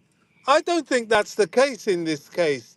I think there's a large element of this being Pochettino throwing in the towel and wanting something else to what he agreed to in the beginning. It's quite clear that the ownership are going for the total, and I say that in uppercase, capital letters, the total rebuild, both from the management, from the players. That's why they're starting from scratch with young players. Now, they make it perfectly clear, and the sporting directors, are you going to work with that? Pochettino has come back with, well, I've tried to work with it, but I have some demands now, which I think will take us forward. Now, rightly or wrongly, he's clashed with the initial vision of the club. And there's no going forward from that. Now, I don't know if the sales of Chalobah and Gallagher has anything to do with it, because at the moment, that's mainly social media talk. Now, you may say there's no smoke without without fire, possibly. But I don't think that's the issue. I think the main issue is that he wanted more mature players coming in, and I'm not sure they're going to do that. They're going to stick to their plan. They want now a young manager who's going to come in and work with this plan. My big question is, who will that be? I don't fancy De Zerbi. I don't think he's better than Pochettino at all. Thomas Frank, I'm not sure about him either. You may say, okay, he's only working with the players he's got. Fair enough. But there is a level of exercise and experience that comes with being a top level manager that I don't think he's got. He's got experience being a Premier League manager, and that's it. It's a very difficult who next scenario for me. From the direction they're going and what's out there, it looks like only Hoeneß is a Stuttgart guy fits the bill. Now he's signed a new contract, so pricing him out of Stuttgart And he refused may. Bayern's offer. Well, I don't think that matters. I really Okay. don't think that matters. I'll be so bold as to say, despite my blue tinted glasses, blood, and everything about me, I'll be so bold as to say that at this current point in time, for a manager of his stature, Chelsea is a much better proposition to Bayern. People talk about places like Bayern, Man United, as if they don't have their very deep-rooted poisons and politics. Bayern have a lot of issues It's toxic. to the manager from the board. And he would know that being a manager in German football. So I don't buy that at all. I think if Chelsea pay money to get him out of Stuttgart and approach him, I think he will listen and probably even come to the club. I really believe that. The Chelsea project is still one of the best in world football. Whether the fan base want to believe it or not, if I was a football manager, if that was my trade, I will be challenged by this project because I truly believe it is something that you can do if you succeed and make your legacy. So getting in the manager is not a problem. Even all these experienced managers are all queuing up and they will come. I mean, Conte will come back if the board play ball according to how he wants to manage, as with Mourinho, as with Tuchel, all of them. But they But don't the fit the issue is, criteria, the no, profile, Bobby. well, they won't. They won't because the issue here is that the club have their plans, and Yeah. rightly or wrongly, they're not going to change it. So, for me, I don't know what they're going to do. I mean, from the looks of it, they might be stupid enough to go for De Zerbi. For me, they now having made this decision, or rather agreed to this decision, they have to go all out for Hoeneß if he's acceptable to the project, which I believe he will be. It's a very sort of German um, uh, uh, club, modern club profile. You know, your Leipzigs, your Leverkusens, your Stuttgarts. It's something they do. So I think he would fit the bill. I don't know what's going on with Amarin. And there's a guy I think called Mikel. I can't. I saw him. Michel, Um, Michel. I don't know who he is, where he is. Who's he managing now? Spanish club that got really high for Genoa or something. No, I There forgot was the name of someone the from Girona, club. Monaco Girona, as Well, well. he Verona, was yeah. Girona well, manager. Yeah. whatever. There's him, but I have my reservations about Spanish clubs and their managers. I think the Premier League is a massive platform for them to suddenly come and perform as they would need to at Chelsea. Chelsea is an extremely demanding club, not just from the management, rightly or wrongly, but the fan base. I think our fan as Real Madrid and clubs like that, where Very demanding. they will turn on you, especially in social media. Maybe not match going fans, but in social media they will turn on you if you're not producing instant successes. So it's a very difficult place to be if you're not successful. If you're successful, it's a dream. So I don't know. It is, as everyone has said, this is a big call for them now in who next, and they're not. I think it was Jersey who I know didn't like Pochettino anyway, or is it JC? Um, they're not that many, as he said, out there. There really aren't of the quality to come to Chelsea. That Ipswich guy, yeah, he may be a wonderful coach, but do you know what? This is too big a job. He's got no Premier League experience yet. He's got very little managerial experience per se. There are young players at Chelsea, but these are superstars. A lot of them are of international pedigree. Has he ever Yeah, handled that? just disclaimer, Bobby. He does have Premier League experience, but not as the head coach. Like he was the Well, second to Mourinho and second to Ole. But that's like second is still quite a gap to take the charge completely. So yeah, you're And, right. and and Yeah, That's I just mean, quickly, but at let's least look that at at this. least Just that's quickly, Bobby. something. But Bobby, he's not can you hear multilingual, me? which is another thing. Yeah, I Bobby, can can hear you you. hear me? Yeah. Yeah, just quickly look at what we have on the screen here. London will always be blue. Release talked about something. An unnamed club have paid Brighton compensation for the Zerbi, and Mudryk liked it. Whether that's the correct account, I don't know. An unnamed club has paid Brighton around 4 million as compensation That to came sign out the Zerbi yesterday. as the new manager. Sorry, That came out That when? came out yesterday. Apparently, that I came heard out it. yesterday. Yeah. So Max, I think I it's think looking more like the these Zerbi, but you never know. We'll find out. But yeah. go ahead with what you're saying, Bobby. I think these MFs have gone for the Zerbi. I don't like people talking defeat. Part of victory comes from what you say. And if you come in, I mean, he's not done it at Chelsea, to be fair. He's spoken that way at Brighton, and they're two different ball games. But you have to come into Chelsea almost beating your chest, the Mourinho language, Conte language. To be fair, Pochettino spoke the right talk. He may not have always done the right walk, but his talking was right. You've got to be confident. You can't come into this job, oh, we're only in it, we're only here to play. I know, no. We don't do that at Chelsea. But And he did talk well when he came when he arrived. He was saying all the right stuff. We can win yeah, the league. We can do this. Yeah. Pochettino did, but will De Zerbi. We don't need that sort of modest yeah. Potter type He Brighton talk.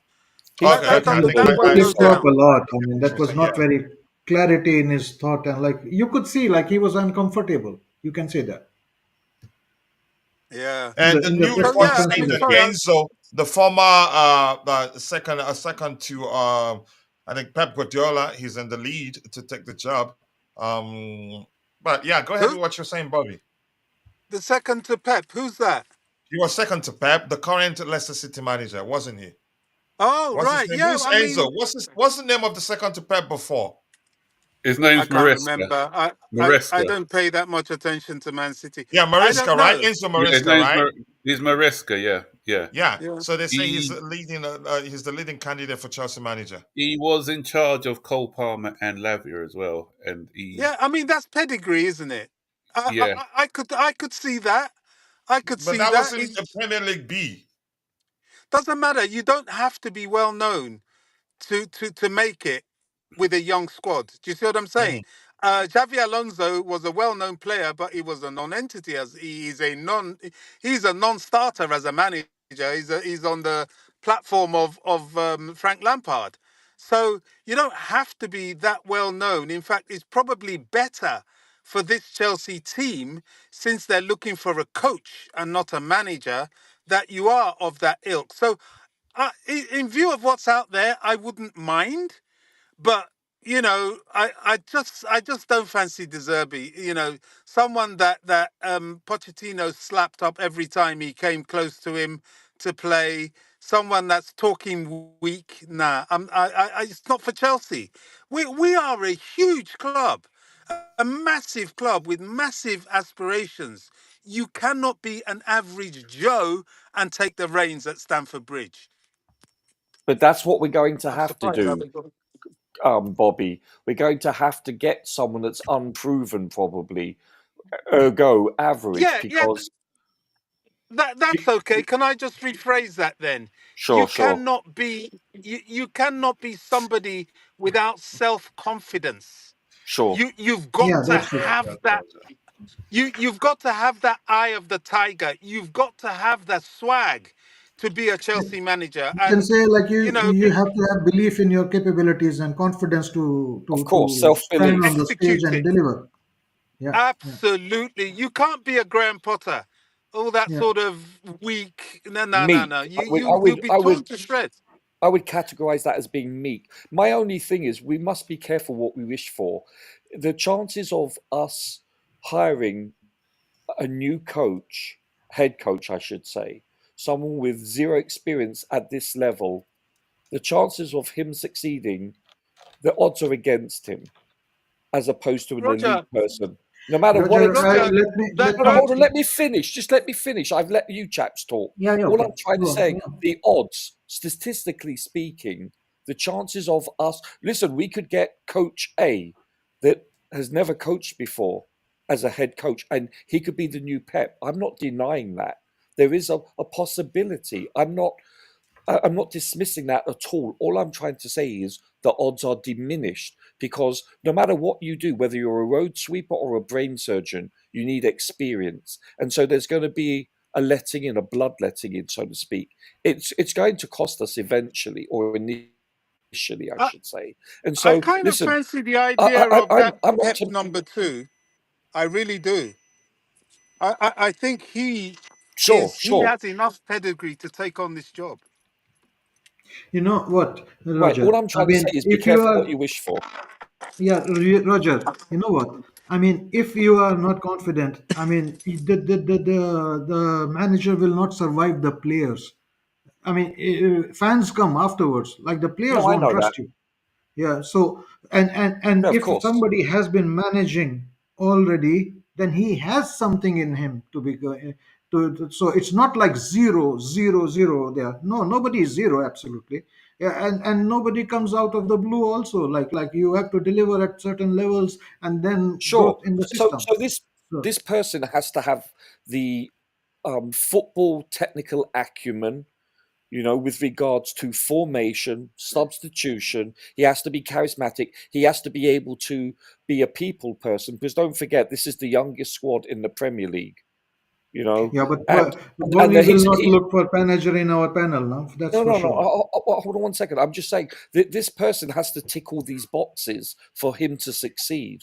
This person has to be able to relate to youth, will have to excel in coaching very young players because there's going to be a a lack of leadership on the pitch and throughout the squad. Let's be honest here, we don't even have a 30-year-old in the outfield now because Silva's left. So this is an extremely youthful squad. You're looking at the average age of about 23 in the entire squad. So this new coach is going to have to tick a myriad of boxes, and that's what I find somewhat disconcerting. That's all. It's not impossible, but I'm just saying that the odds are reduced because of the fact they're looking for a young and upcoming coach. And it listen, I'm not saying it's impossible, but I'm just saying the odds are indeed reduced when you eliminate elite coaches from that equation. Uh, can I just little bit add to it? I mean, Mm, normally, there is whenever some organization or companies or they are making a plan for the future, the history gives you leads certainly and definitely. But when you are planning for the next period, you also see from history whether we will be able to achieve the target with the existing setup or can we do it better. So apparently they won't be so blind to fire Poch or let him go, not knowing that they can do better if not equal. So well, so I don't think they are so naive ultimately. only It will time be will. challenging, but let's stay positive in that sense. No, no, no, And indeed. and But and one thing I would JC, like hold to. on. JC, only time will tell because this is what Yeah, I'm okay, trying to let me say. speak now. Just Well, just let me finish. I'm finishing okay, now. Yeah? okay. So let me finish this. So, and the other thing I wanted to address is like a lot of fans are like obviously, even I thought also like Pochettino maybe deserved, but deserved is like a relative thing. It's, we are looking at the history. We have to plan for the future. When you start planning for the future, the word deserve comes not gives not so much weightage. You look at what is the best for the club and the future. I mean, if you want to see who is the most deserving manager right now, probably Mourinho. But deserve matters nothing. I mean, it gives some leads as a history, but you need to plan for the future. And I don't think they will have let Pochettino go if they didn't see like in the coming season, these are our plans, this is the structure, and whether Pochettino fits in or not. So they laid out their plans, Pochettino laid out his plans, they didn't match, and I think they agreed together like, okay, it's better to just part ways. Right, and I'm going to say this: if these sporting directors, if they don't get it right this time, then they have an established track record of not succeeding in hiring the right person or keeping the right person. The combination of both, because guess what? This will be the fourth, well, their third hire, but the fourth under this administration. And so, in short time, by the way, we're not talking about they've been given 4 or 5 years each time, like back in 30 years ago when managers were given 2 to 3 years minimum. No, we're talking about below a year on the average thus far. And so, if indeed we do not succeed and do not make it, for instance, top 4 or whatever the benchmark for success is defined as, then I believe the emphasis should be on the sporting directors. Probably, yeah. Probably. Yeah, They have because not be been able careful to what you deliver wish at this for. level. They have delivered in the previous level where they were, but not at this level. Not I a agree. sporting. Neither one of them were a sporting director before. Yeah, but they were doing some work at the previous clubs, No, which was. sure. But what have they won? What trophies have they won? So That's why I say not on this level, not proven yet. Right. So definition of success is subjective. Do you see what I'm saying? So let's see. But all I'm trying to say is this is going to be our fourth manager, permanent manager, that is. We've had multiple intermediate managers, technically, also. So this Roger, is going to trust the be our process. sixth manager. Yeah, and you know what? I'm all about patience. I'm the one that wishes for the club. That's why I was saying that. No, and I'm the one that wants the club to always give a head coach / manager, however you want to term him, to give him the benefit of the doubt with a reasonable amount of time. I do not like this cancel culture, this They trigger gave happy him the whole culture. season. Yeah, they Yeah, gave him the complete season. People were right. asking for the sack in December, January. Yeah. Listen. You have an agenda. You don't like him. Period. It's irrelevant. I'm talking about generally speaking. No, No, that's he has wrong. no That's agenda wrong. against That's Pochettino. wrong. No. Now that's you're talking is nonsense. I would say because you usually try to bring everything to agendas. All right, Try wait, JC, to let's bring everything move to on from you two. agendas. Let's hear from someone else. We still have Max on Stop the this panel before this nonsense. becomes a back no, and forth. JC, you've typed constantly about wanting him out. You don't like him. I'm trying to have a conversation with you. You try to bring an agenda, and I tell you, I don't you have bring an agenda. nonsense Okay, All because you right, don't sorry, I let's talk don't move on. want about to Max, interrupt. Max is football. But still there. JC Max, has do you have Max, do you have anything else you want to add? one sec. JC has also given Poch flowers many occasion. I can vouch for that when no one has done that. So, during the season. Yeah, but predominantly it's Exactly. vice versa. Okay. Predominantly, yes. Yes, in writing, JC. Hello. I'm glad we're having a Yeah. laugh. We're not I fighting. see. It I gets hear tense it. I hear it. whenever we You are debate, but more I'm the, importantly, there's always something to learn from one yeah, another. Max, if you're there, do you have anything else to add to the conversation, or should I move on to Bobby? Or let's hear Jerizi, who just joined us. No, I was enjoying that backwards and forwards, to be honest. So just Okay. I just believe that we need to give a new coach / manager enough time. I've always believed that. I do not like our trigger happy culture. I've said this from day one. But let's see. But these chaps have to get it right this time because it's an important window for transfers, ingress and egress, and then we have the Club World Cup in 13 months' time. So it's an important window. Yeah, going on from what Roger said, I agree. Because obviously the Potter appointment wasn't the best. I don't think the job was too big for him. He didn't have the right personality, and with Poch, although I think his season was okay, as I said earlier, he just wasn't the right fit with the personnel that we had. So if they want to have a project that people can believe in, this next appointment needs to be a good one, because we don't want another 6 months down the line where people are calling for this guy's head because it's not working. And what that's going to do as well, what player's going to want to come to our club who's sacking managers every 10 seconds, so we do need to get this right. We do need to stick with whoever's coming in next, because as we've seen with other managers in the league, it takes time to build your squad. Jurgen Klopp, case in point, Liverpool. He didn't finish. He finished 8th, I think, the first season, and then the rest is history. Same as what you're seeing now with Arteta. He's built something at Arsenal to make them a club challenging for stuff. Obviously, had Man City's dominance not been around, then Arsenal probably would have won the league this year. Klopp So didn't win anything in his first 3.5 seasons. exactly. So but what he did, he built success afterwards. So that's what we need. If we are going in the right direction, going in the right direction means not finishing 7th, 8th, or 9th or something. If we're in or about the top 4 in European positions, that's a good building block. So we need to just stay patient. Don't because how many times were Arsenal told press the button, but they persevered with their manager. So we need to just find somebody, stick with him now, and let's just have some stability at the club.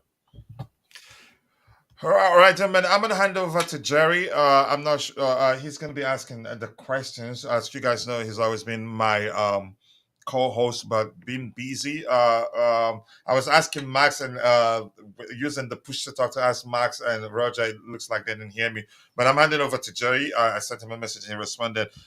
So Jerry, whenever you're ready to round off, just hit me up on the message. But you go ahead, ask the question. I know you do know how to ask excellent questions, Max. I cannot thank you enough. I appreciate you. Unfortunately, I just have to go help the boys get ready because the wife isn't strong enough right now after the birth of my daughter and through cesarean session. So yeah, she's still recovering. Congratulations, by the way. Yeah, thank you. I appreciate that. So Jerry, over to you. Ask the questions. You know how to bring them on one by one. I trust you, bro. So let's go. Thank you, Coachella. Thank you, Final Boss. So, okay, so it's spontaneous. So I will ask the question right away that what kind of a profile would you prefer, given the situation, the squad that we have, the recruitment model that we have? So if you had to take the decision, so what kind of a profile would you go for? So I'll start with Roger and then JC, and it can go with whoever is on the panel. So please go ahead, sir. I think briefly it's going to take someone that is good with youth. I want someone that can relate, that can be able to communicate with youthful players. It's very different coaching a bunch of 30-year-olds as opposed to a bunch of late teenagers, early 20s. There is a big, shall we say, gap there in age, assuming our head coach is a 30-year-old himself. And so there's that. The person has to be technically, viable. He has to have a strong acumen. Also, what type of formation does he prefer? Does this formation that he wishes to implement suit the personnel we have? There's a myriad of different attributes that need to be taken into consideration. So it's hard. It really is.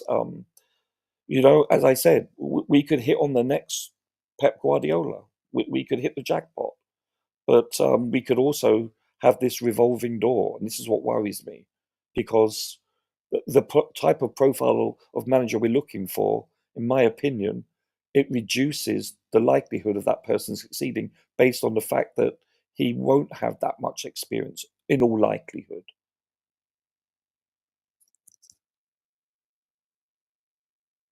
JC, boss, if you're there, if you would like to answer, what do you think? Like, what kind of a manager, the profile are should we be looking for?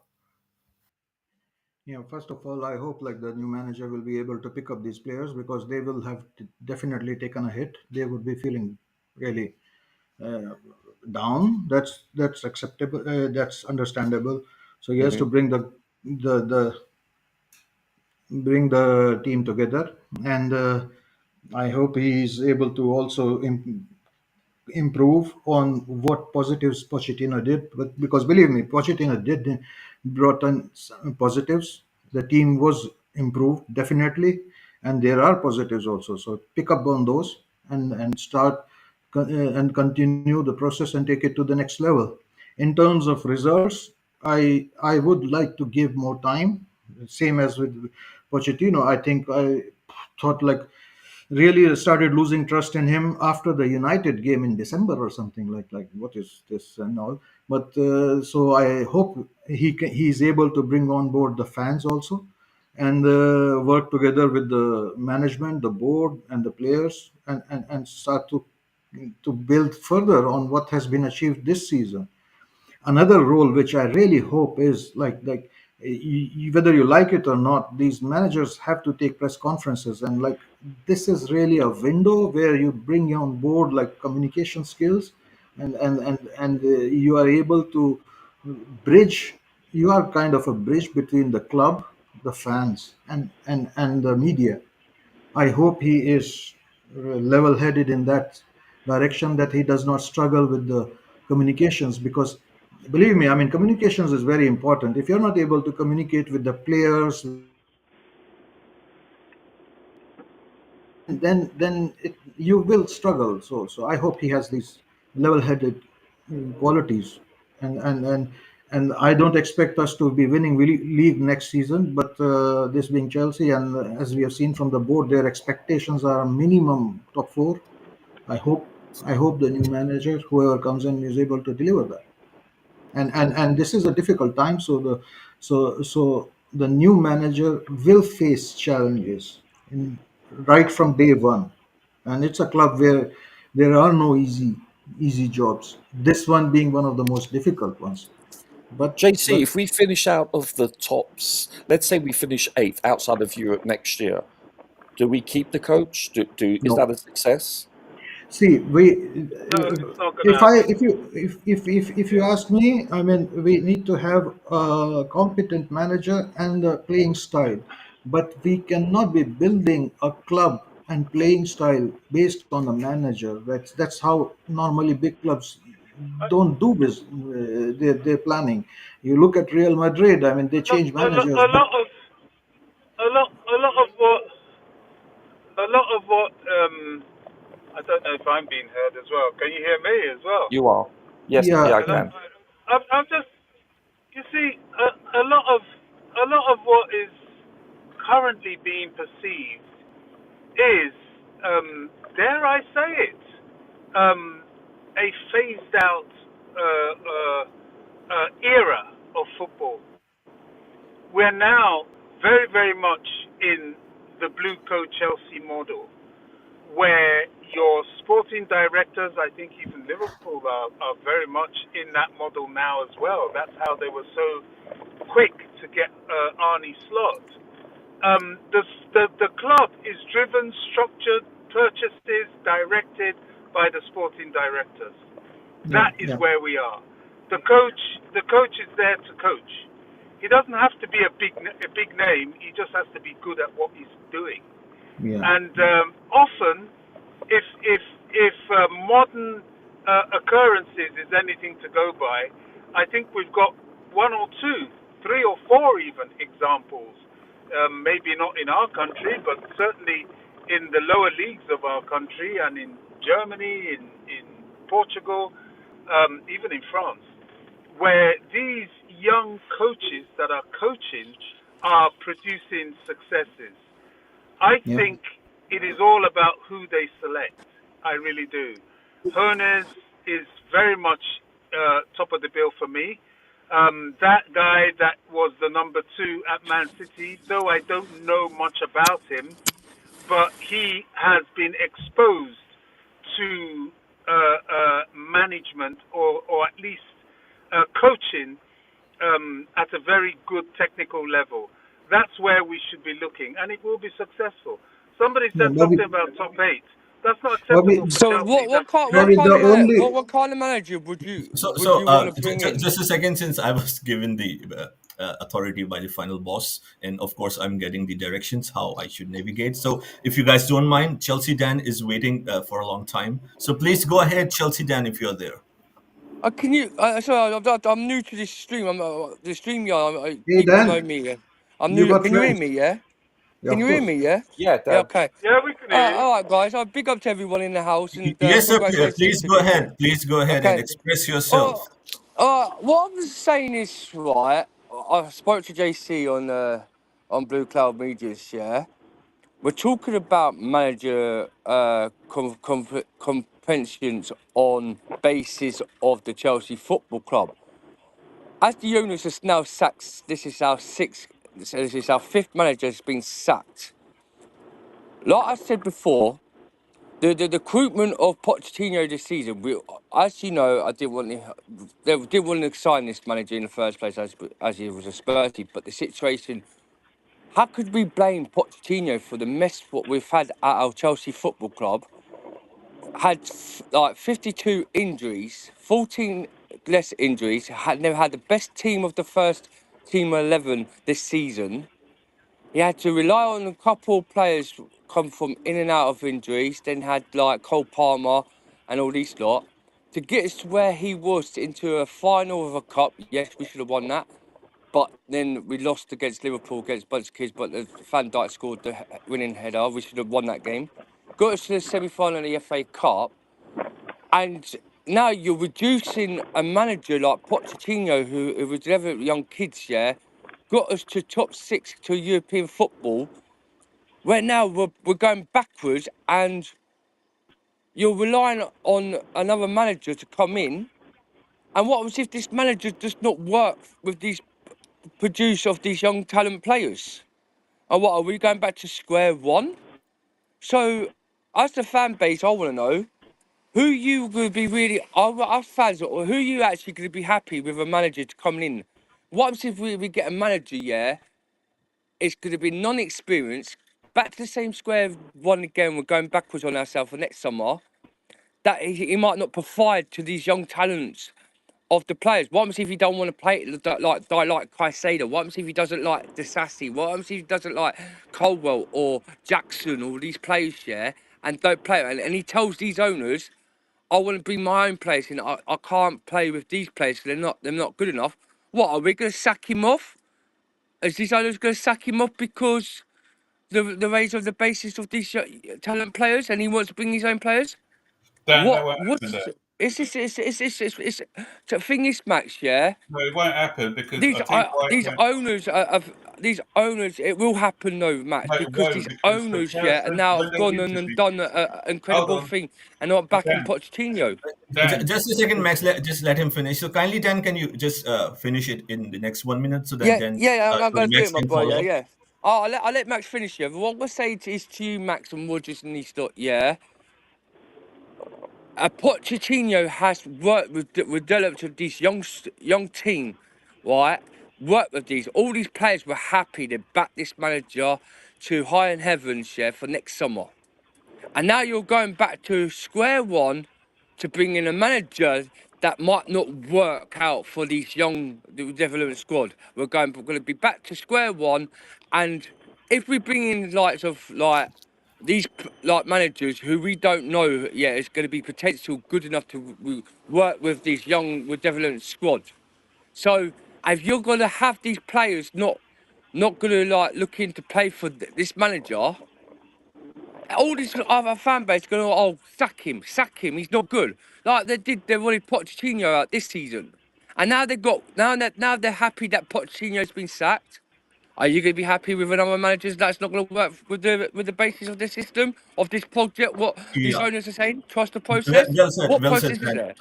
Point well noted. We got the context. Very well said. So I'll start with Max and then JC. So you guys, you heard what Dan said. So Max and then JC, and of course Roger can follow. What would you like to say to Dan? Would you agree, or do you have Yeah, a Jerry, different I'm thought? still here. The reason I said it won't happen is because the next profile of manager they want is somebody who's happy to work. The reason why Potter's gone, it's nothing to do with footballing reasons. As I said before, he wanted more experience in the side. They want to go down this project of young players. So And he chose to leave as well. exactly, and the thing is, Yes, he's the Bobby, I hear you. Sorry. Please go ahead, Max. yeah, the next manager who comes in, they're going to say that this is what you've got, this is what you've got to work with, this is the project we want, and they'll need to buy into it. So they won't just come in and then say, "Oh, I don't want to have play this player or that player or that player," because apparently what I'm hearing is that they said we are going to choose the players. You're here to coach. So take the word manager out. It's not going to be a manager. It's going to be head coach. So we're going to go down the European route where the director of football, they pick the staff. They have to say they have to work with the tools that they've got, and that is what is going to be presented to the next coming manager. So if they want to take it, then those are the deal. Those are the terms they need to take it on. Just going on to the question you asked before about the profile of manager. Profile of manager, I'd love first of all personality. That's the big thing. Managing Chelsea, you need personality. Otherwise, you're going to sink. So we need someone who's got a strong personality. Who was it who said a good communicator? Was it JC or someone? I agree with that. In the press conferences, we need confidence as a fan that they know what they're talking about. I need a head coach, I should say now, who's going to stick up for us when decisions don't go our way, not accept decisions, because you know what it's like with Chelsea. Put pressure on the managers like referees, like when we got what's that? Anthony Taylor just before the pre-match press conference, bring up some of the decisions, the poor decisions that he's made in the past to put pressure on him, just like the Fergusons and people Klopps used to do. That way, if he's under the microscope and he has to make good decisions, somebody who's going to be good at working with young players, good at improving young players, somebody who fits the profile of the players that we've got, because we're building a specific type of player, somebody who can manage the profile of player that we've got and not shoehorn players into different positions, and so that every player is comfortable playing in the way that the manager wants. So that's what we need. We need a good tactician and somebody who's also a good psychologist, is good on and off the field. So I think that's what I'll be looking for in my next manager. Great, very well explained. So, Boss JC, so if you'd like to address to Dan's point that getting rid of Pochettino is, according Can to I his add something analysis. here? Yeah, sure, sir. So, go ahead, sir. Then I'll ask the question. Please go ahead. I've got a very interesting take, which I'm pretty sure they're not looking at because I don't think they know Chelsea history well enough. But I think if looking at the profile they are looking at, this may well be a time to start looking at somebody like Steve Holland. If you can have Steve Holland alongside this guy from Man City, if they will work together, that's another issue. I think this could well be the ticket. I'm not necessarily interested in big names. I think the those days of football have gone. Certainly in Premier League football, the days of the autonomous manager is gone. I think Pep Guardiola and Jurgen Klopp represented the last of that era. I think we are indeed in the era of the sporting directors.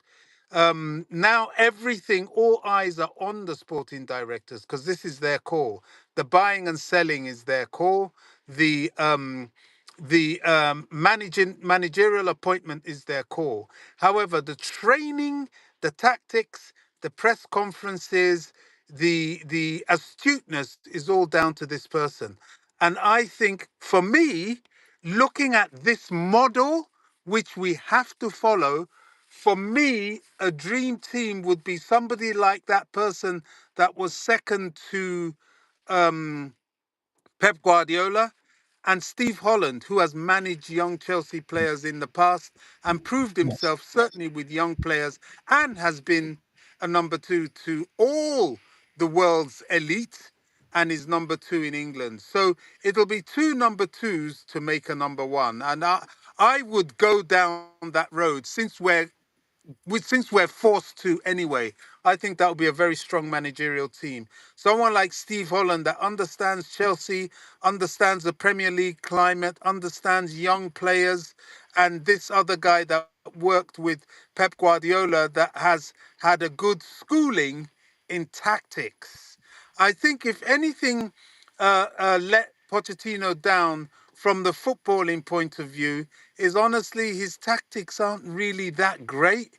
You know, there are many a times he made mistakes. And yeah, people talk about inverting Cucurella in recent times and that. Yeah, but it's taken him a long time to get to that because it's something Chelsea were doing before with Chilwell and Reece James anyway.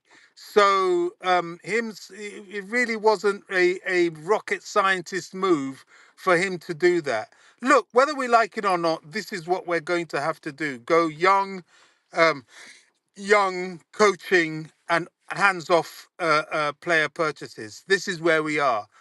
For me, if we do that, I would have faith that this could be the ticket.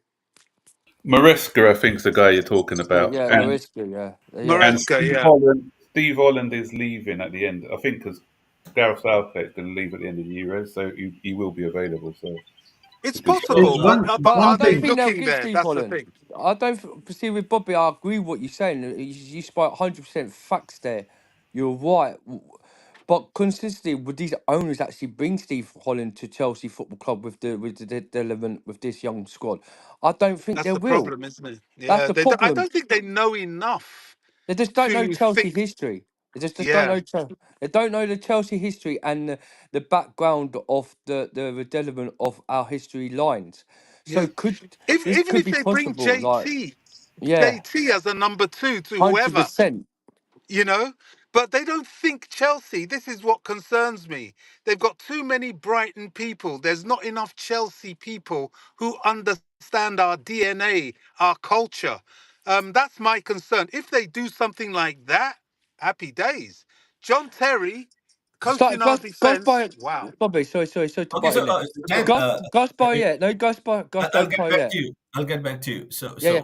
So JC and yeah, go on. Roger are waiting. So, JC, Yeah. if you would like to address Dan's point, which is resonating to a certain section of Chelsea fans, that he thinks that getting rid of Poch is like taking two steps back, and that the new coach will have to start over. What's your opinion? I know you have an opinion on that, and how would you like to address that? Look, I mean, getting making a change like that certainly comes with negatives, and there are negatives, of course. I mean, you do not like to make so many changes and so fast, but hopefully, I mean, you can only guess. Like it's a one step behind to take two steps forward, and they should be thinking about before parting ways with Pochettino. And to be honest, I mean, I still believe like it's not like Poch was fired. It was just like they panned out like how they see the future, how to work in the coming year, and how to say the goals and the expectations they didn't match up. So they decided it's better to just part ways. Max put it very brilliantly. As regarding to the new manager, I said most of the things, but I missed out on one thing, so I will just finish that off. Another role which I want to see in the manager is he has to be very smart because he will not be dictating the transfer policy for sure, but his input is very vital in the profile of the players the directors and the board is looking at. So it might be like the boards will continue, and it probably will be like they will continue to buy very young players, talents all over the world, and then they will be distributing some of these players to on loan to other clubs. But then he has to manage his team and what he needs for the team. That is the input is very vital. He still has to have guile to do it with the directors, because they might not be listening like to demands, but they certainly would be open to, I think, conversations, and that communication again comes to with the communication skills, and that's another role I hope is done in a much different manner than demanding the control of the transfer policy, because that's unreal, to be honest. Roger, do you think you can or we can have a case for De Zerbi? If so, why? What good reasons do you have for that? Well, first of all, he's coached quite a few of the players previously that is already in our squad, so that bodes well, especially Mudryk. That's a big factor, perhaps, in hiring him. Also, he's got experience in this league. I couldn't tell you whether he's the right man for the job or not. On paper, it's a step back in my opinion, but hopefully he can prove me wrong. I welcome any coach. My only reservation right now is that acquiring a coach with this kind of profile, no experience, young, dynamic, however they termed it, that reduces, in my opinion, the proclivity for a coach to succeed based on the fact that they lack experience. But that isn't the end all be all for success. I grant you that. But it does help in virtually every field of work that you are employed in. And so I'm a little bit cautious and dubious at their selection of profile for manager. That's my biggest concern. Because let's face it, we're going to be having this same bloody conversation probably this Christmas if this next selection doesn't pan out. And this could be a revolving door. And then we need to ask ourselves, is this profile correct, accurate enough? Is it the right profile? Maybe they do need to meet a new manager halfway in between. I don't know. Hopefully they get it right, and hopefully we can expand our trophy cabinet. But to be honest with you, I have my doubts about this profile type of manager, because as you've seen more often than not, everyone was mentioning there are a lot of good and upcoming coaches. AVB was unbeaten in the Portuguese league, did very well, and we all know what transpired when he came to Chelsea. Just because you coach in another league doesn't mean that it's automatically success. Now, doesn't, conversely speaking, doesn't eliminate the fact that they can't be a Pep Guardiola or a Klopp. Of course, they can be good and successful, great even. But I'm just saying, success in another league doesn't automatically translate to success in the Premier League. It's a different kind of game. It's much more fast-paced, much more physical. It's different from most other leagues for obvious reasons.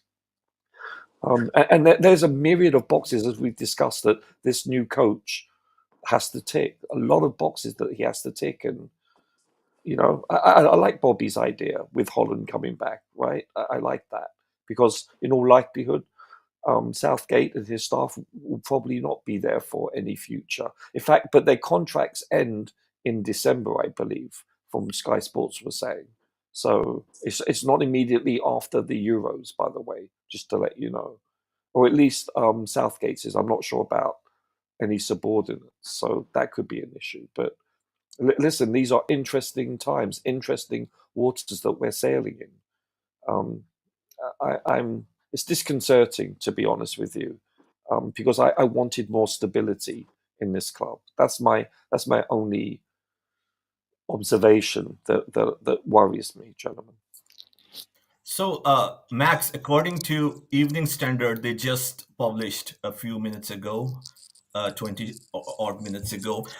And if that's true, I read, Pochettino's successor will have to accept the authority of the board and sporting directors, which we have discussed, with a control that could even stretch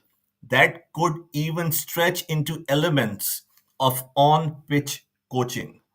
What do you have to Wow. say? What do you have Wow. to say on that? That's Oh, nonsense. I can't believe that's nonsense. Yeah, That it's is got to nonsense. be. That is total nonsense. No manager would take that on, or head coach. That's Where's my their comment. weight in salt, right? Yeah. Remember, this is media talk, so Yeah. Yeah. So you're always going to get all this nonsense coming out especially when Chelsea are involved. You're always going to get this rubbish. I saw that earlier. Actually, I just took it with a pinch of salt. So, Roger, yeah, no, Jerry, but also like the directors, why would they like to be involved on pitch matters? Because then they are getting into muddy waters. Because then they are a party together with the yeah, but coach Jerry, they're in not his saying that. duties Yeah, I on. don't To, buy that. to be Yeah. fair, they're not saying that. Yeah. Yeah. You know, Yeah, we're there trying was to a Yeah. whip up thing. something No, that doesn't exist. no, I Bobby, don't on think that is happening. It's ESPN, mostly the media. Yeah, media just slightly media's like the. see with media with PR, right? Yeah, of Down their course. side. I was of course looking at It's the like news and asking I the read the opinion. thing. I read a thing on ESPN about Pochettino. On ESPN reports on there said about Pochettino why he left is because these owners had a meeting, breakfast in the morning, yesterday morning, had a breakfast, and the situation it didn't work out with Pochettino why they kept him is because he wasn't happy to be in on the profit of the board of January transfers for next summer, like for the Premier League, like to get the players what he wants to bring in, and his apparently these owners would not allow him to get his own players. It's the directors and them to bring in. You basically like they're saying like if you've made a cup of tea, you have to do my work. That's what they were saying. Like so that's why he's probably walked out. But do I think he walked out? I don't think the truth will come out at the end with Pochettino once, because we all know like there was a thing I heard on Sky Sports earlier that he'd be managing with Lampard in his soccer aid at Stamford Bridge in a couple of weeks as a manager assistant, yeah. And would they have said like they'd be talking? What my situation with Pochettino, what is actually the truth? Because like, as the social media, they all come out of nonsense stuff. Yeah, I don't believe there must be a thing about Pochettino, why such as why he's left. Because we heard all of these press conferences since Pochettino that they have spoken to the board since the Liverpool game. Is it true or not true? And then in the last game, if you notice, in the last game against Bournemouth, they asked him up in the tunnel about will you be still at Chelsea next summer, and he said he was happy at Chelsea Football Club. So why would you say you're happy at Chelsea Football Club, and then sudden now this has gone on? Like the breaking news yesterday that he left on consent. There must be a reason why he left on a consent, and I truth think it's comes a out power eventually. struggle, Dan. I think it's a power struggle. I don't think it had Mm. much to do with football. I think it had to do with maybe a bit of hubris, bit of ego. One doesn't know. Time will tell. So, JC, if you would like to address a potential, point that is being circulated, and a lot of people Yeah. are having contemplating on that, and it is the following: do you think the future of Gallagher and Chalaba might have been a factor in the discussions? They might not have been pointed like specifically, but the whole theory was I believe yes, because I mean Pochettino himself has been on record on press conferences saying like he would like to have more input, and what did he say, like he would like to have evaluation of everybody, not only him, and he wants to see whether he is happy as well. So it was kind of a mutual discussion, I think, and very likely yes, because judging by every game he started Gallagher, I think almost, if I'm not mistaken, and it's no secret that club have been looking to sell him. So this is a point of contention for sure, and probably also with Chalaba, because once he started Chalaba, I think he played again all the games towards the end of the season. So yeah, probably, maybe, and to be honest, I mean Pochettino is not privy to the accounts and all other things. So I mean If he demands and can it be delivered is also another thing. But if there are, I still believe, like if a player is important to a manager, then you have to listen to the manager as well. I mean, I would say coach, because the club looks at it as a coach role, apparently more, and Pochettino was looking at it more as a manager role or something, maybe. So JC, it looks like, JC, can I ask you something though, and everyone, yeah. if I may quickly, do you feel though that the lack of leadership on the field, and that doesn't mean because they're young, you can have a very young JT, for instance, you can have young players in their early 20s that are innate leaders, they're natural leaders, but don't you think that could be part of the problem also, the youth and the lack of leadership? I agree on No, that one, Roger. That's a good question. That's a good question, Roger. I think that we do have leaders in our team. They have not been they are not recognized as yet, Sure, but we sure. do have leaders, Different kind of I leaders, mean, right? Yeah. believe me, the leadership, Yeah, I've like got as an something to say about that as well yeah, afterwards. extra. If you look at like people are extroverts, introverts. Some like to lead from the front, some like to lead from behind. Or Silva. lead by Uh, example. Yeah. yeah, and some like to be like the giving the shoulder to everybody, like the guy who is always there when you need him, and that's another kind of leadership style. So but looking at our players, I have seen many leaders there. I have seen many different styles of leadership there. So I would not say like they are not out yet because of lack of give it time, and then they will mature more, and then you will see more and more of their roles coming out. But the hints are there. We do have leaders there. Enzo has his own way of leadership. Jackson has his own way, but we do have leaderships. Cole Palmer is probably like the coolest guy, but he's taken the team to a certain next level. He dragged the team in our difficult times. That's another role of leadership. So we do have leaders. I do not. I would not agree that we do not have leaders. We do have it, but they have not been exposed, or like they have not been seen so apparently, like it's very obvious. It's not like very obvious, but we do have leaders there. So, as Roger was pointing in yesterday's stream, that it's also important to take a look at the odds. Of course, it's no way a guarantee, but they do indicate what's going in the market. So, as we speak, Roberto Di Zerbi is head-on favorite to be the next Yeah. manager, Yeah. and followed by Kieran McKenna, Enzo Maresca, and Ruben Amorim. So these four, if we go with the odds, are the most likely. It's Hey, most Jerry. likely that you'll end up with one of them. So please go ahead, Roger. Jerry, is that Maresca guy? That's the guy from Man City previously, correct? That's correct. Yes, and he's at It- Leicester now. He's a Leicester right. manager currently. Right.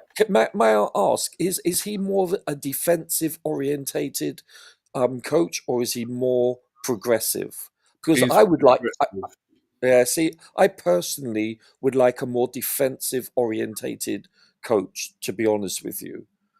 Because I believe if we can shore up our defense and have that as a priority, because we're top heavy going forward, and that will take care of itself innately, I believe. But that's one part of a profile of a coach that I would like to see, a more defensive I've inclined just coach. listened to Sky Similar Sports to just Pep. now. Sorry, guys. I just listened to Sky Sports now. So Solanco just come out with a statement about Chelsea just a minute ago. The potential, they're looking in the files now for a manager at Chelsea is like Thomas Frank. Apparently the directors have gone to speak to Thomas Frank on the basis of to join Chelsea, but they're not 100% if he agreed to the terms. So this is what the problem is with our like I agree with Roger. What Roger just said about defensive manager. We needed like an attacking defensive manager with a star, but as Attacking much defensive. yeah, like a like a star. I if a manager has to have to, with my manager, like when I used to be a semi-pro football player, our manager with his tactics was really good, right? It used to be like a player style defense attack, right? Where he used to play like four at the back, and the between the two middles and attackers, yeah, the two DMs would be playing like a six, like holding back and pushing up forwards, and helping the defense. Like, and when you had the front three like us in a tier, but I just want to ask a quick question, if you don't mind, for you guys, yeah. So, as a manager, as you were talking about, I haven't, these couple of managers like this Enzo Macav, I can't pronounce his name. It's a Canadian, yeah. Well, yes, I've heard him manage with Cole Palmer and Lavia. That was just apparently years back in PL2. The situation, I've never heard this manager. What kind of style manager do you think these owners should start bringing in now? Because if we've gone step backwards, actually, like Bobby said, yeah, like it was like Dimitri Payet on Sky Sports yesterday. He came out with some good stuff, yeah. In my eyes, in my eyes, do you know that when we had the interim Di Matteo who won us the Champions League? Why don't they look at the situation where we had Lampard? Why don't you like look at the conduct flex of, if you don't know Chelsea that well as it is as like our like experience of Chelsea history, why don't you get a coach who know to work with another, like a Chelsea player, like the likes of Didier Drogba or Gus Poyet, and work or John Terry, like bring John Terry with him to get the understanding of the feel of the Chelsea football club, and build these players, and like and tell these players and tell the manager this is Chelsea history of the feel, how to play in a style of play. Because this question is, are you fed up? I just want to know if you guys, are you actually fed up getting new managers in at Chelsea Football Club that ain't going to work in the project of this process? And when's it ever going to end? Are you, because now I'm just getting fed up. We've had 5 managers. This is going to be our 6th manager. And if we sack this manager, are you going to, our fan base is going to go wild and get fed up keeping sacking managers. When's it going to stop? When are we actually? Because I thought Todd Bowley and Ed Barley, yeah, to the end of the season said they weren't going to do a Roman and family for this area, and now all of a sudden they've sacked 5 managers, right? They've sacked 5 managers. People say Pochettino weren't sacked. He was of course. I think he got sacked because the way he wanted experienced players in. These owners wouldn't listen, and you could tell by the Liverpool game where he just walked past Todd Bowley and shaked Ed Barley's hand, and Ed Barley wanted Pochettino to stay, and I think Todd Bowley didn't, and that's why it all collapsed from this season. Where do we go from? Where do we go from here now? Then where do we actually go from here? Very well said. Max, just a second. Bobby's waiting for a while. Bobby, are you there? Because Bobby is also on the way, so I appreciate, because he always find time. Bobby? Okay, so until he comes back, Max, please go ahead. No, I heard it was Ed Barley who was against him, not the other way around. But I think Bobby already mentioned it by getting in somebody like a what's his name, the English guy. What's his name again? Holland. Steve Holland. Yeah, his name just splits. Yeah, so someone like Steve Holland, you can come in and do a job for us. We already addressed the situation about patience, because the next manager, as I mentioned earlier, we just need to make sure that it's the right person for us going forward, because we don't want to be in a situation where we just keep chopping and changing. Now is the time for just a little bit of stability in the club, so that we can go forward. Frank, I don't know about Frank, because his style, he's not a possession-based football. And what they did say in answer to your other question, Dan, is that they were looking for a possession-based manager who plays good football. That's the profile they're looking at, and they're looking for a young, the new wave type of young manager that's out there at the moment. And the name that they mentioned, obviously he's not going, but they're looking at Xabi Alonso and what he did at Leverkusen. So they want somebody off that ilk, somebody who Yeah. can come in and get us playing some good, attractive football. So that's the sort of profile that they want at a club.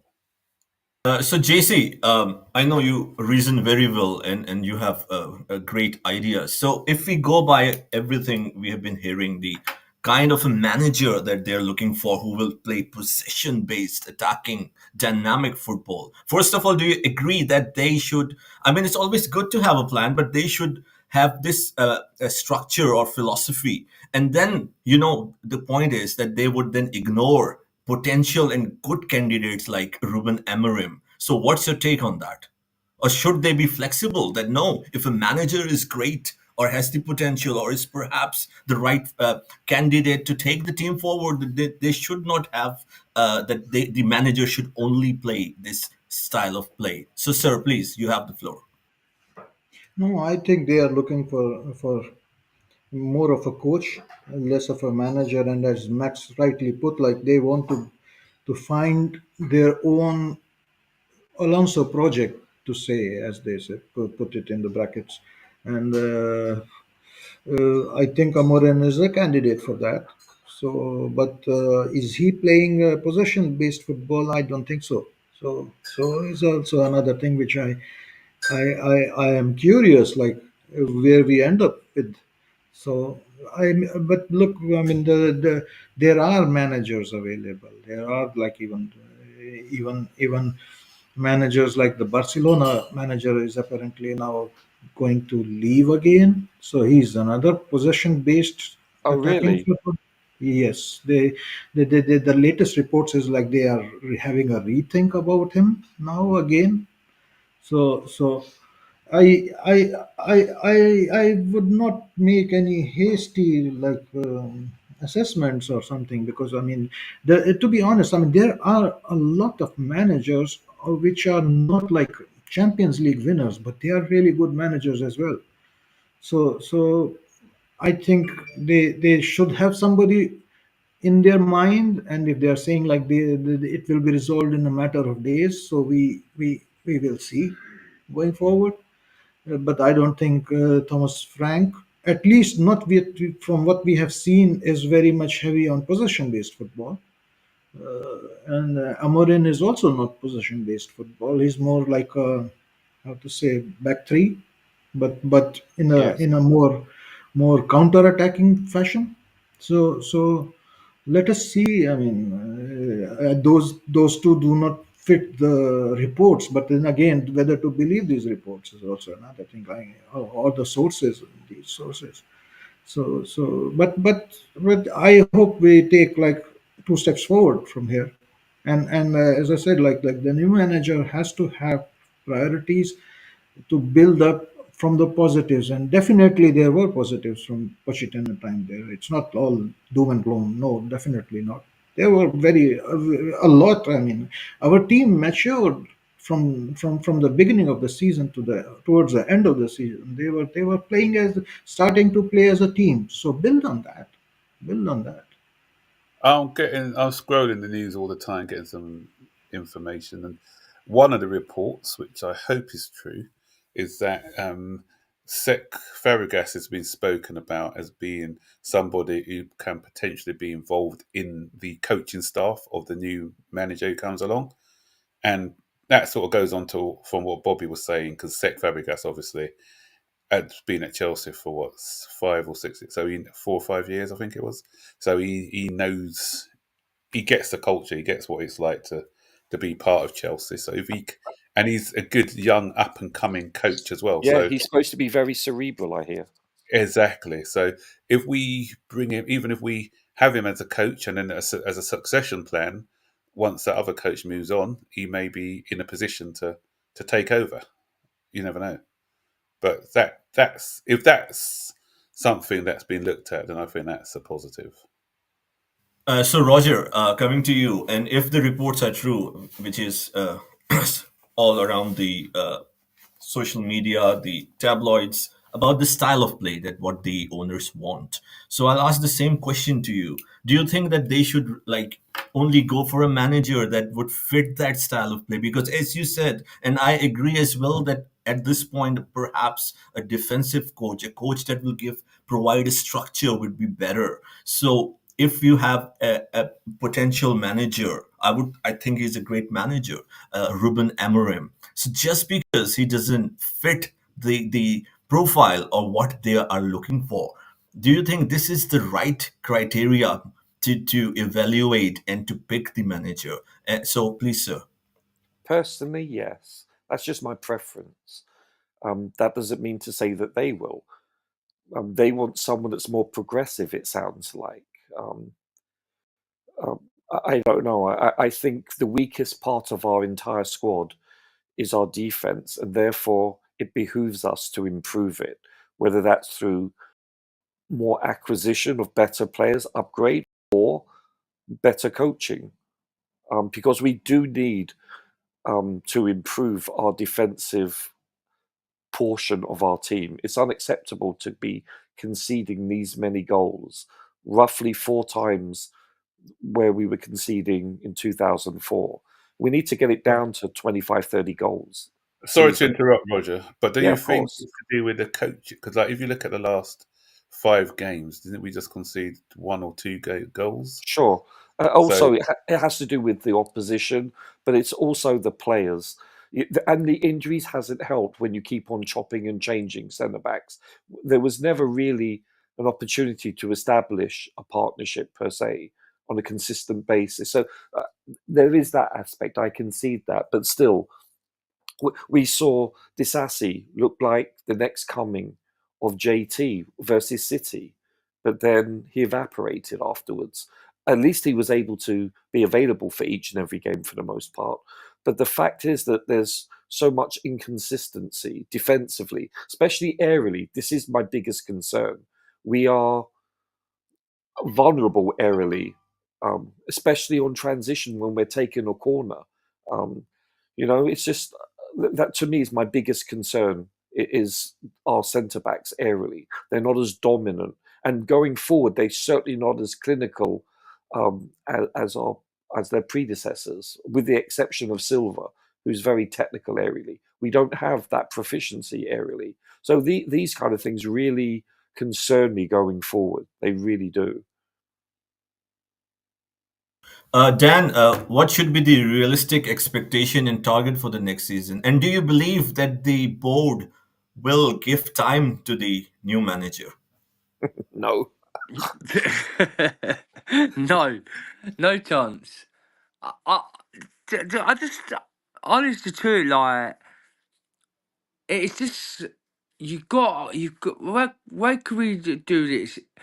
As on a Chelsea basis, it's like I said before. Where do we go from here? If you're gonna get a manager, it's gonna come in, not work, and no way knows how to work with the young development squad of the basis where Pochettino, what he had this season, knew what the standards of the young talent in. How, as a manager, yeah, like I see where JC come from. Like there's so much there's so much you meant to be have so much positive and back managers after managers after managers. Our fans like are looking to back managers like every year. They say, right, you got to back the manager. I do back the manager, right?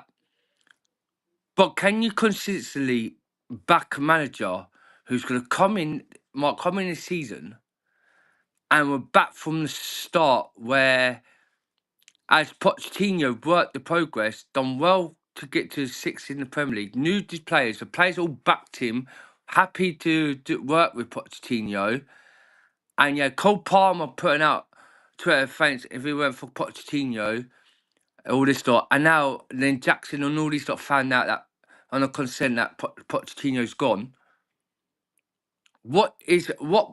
Say, let's go from since start from finish with Todd Bowley and Ed Barley, because I've just fed up with these owners, right? I've really fed up these owners. These owners have came in and bringing to potentials and we had Thomas T at Chelsea Football Club, got us to Champions League, got us top 4, and got us into 2 finals. You sat to a elite manager to bring in a mid-average Graham Potter in. You decide to give him a 5 years plus 1 year contract to work with the development of the team last season. And that didn't work well. So you spent the money, and you spent a lot of money to sack him off, like what we had with Conte. So so what are these owners? What are their plans? Because then you had the Brighton interim manager for 1 game against Liverpool. Then at the end of the season, you bring Frank Lampard in. And Frank Lampard, the situation did not work for the system. And you go ahead this season and bring Pochettino he had 42, I think he had 42, 52 I heard on Sky Sport from injuries from the past year, and 14 injuries this season. So you have to play with this squad what he's had. Got Cole Palmer to be leading Golden Boot and finishing top 6, as none of us would have expected. We would have thought we'll be 10th or 11th this season. I did. Yeah, so did I, mate. This is what I mean. And Max knew that from the spaces. And I didn't have no faith that this Pochettino will finish us in top 6. But the team what he worked with was incredible. He done it. So now Pochettino's gone. He did ever know to get far. He won 5 games on the bounce to the end of the season. Okay, then, with all due respect, let's move forward. So Yeah. Sorry. I'm coming in. Sorry, mate. Yeah. All right. So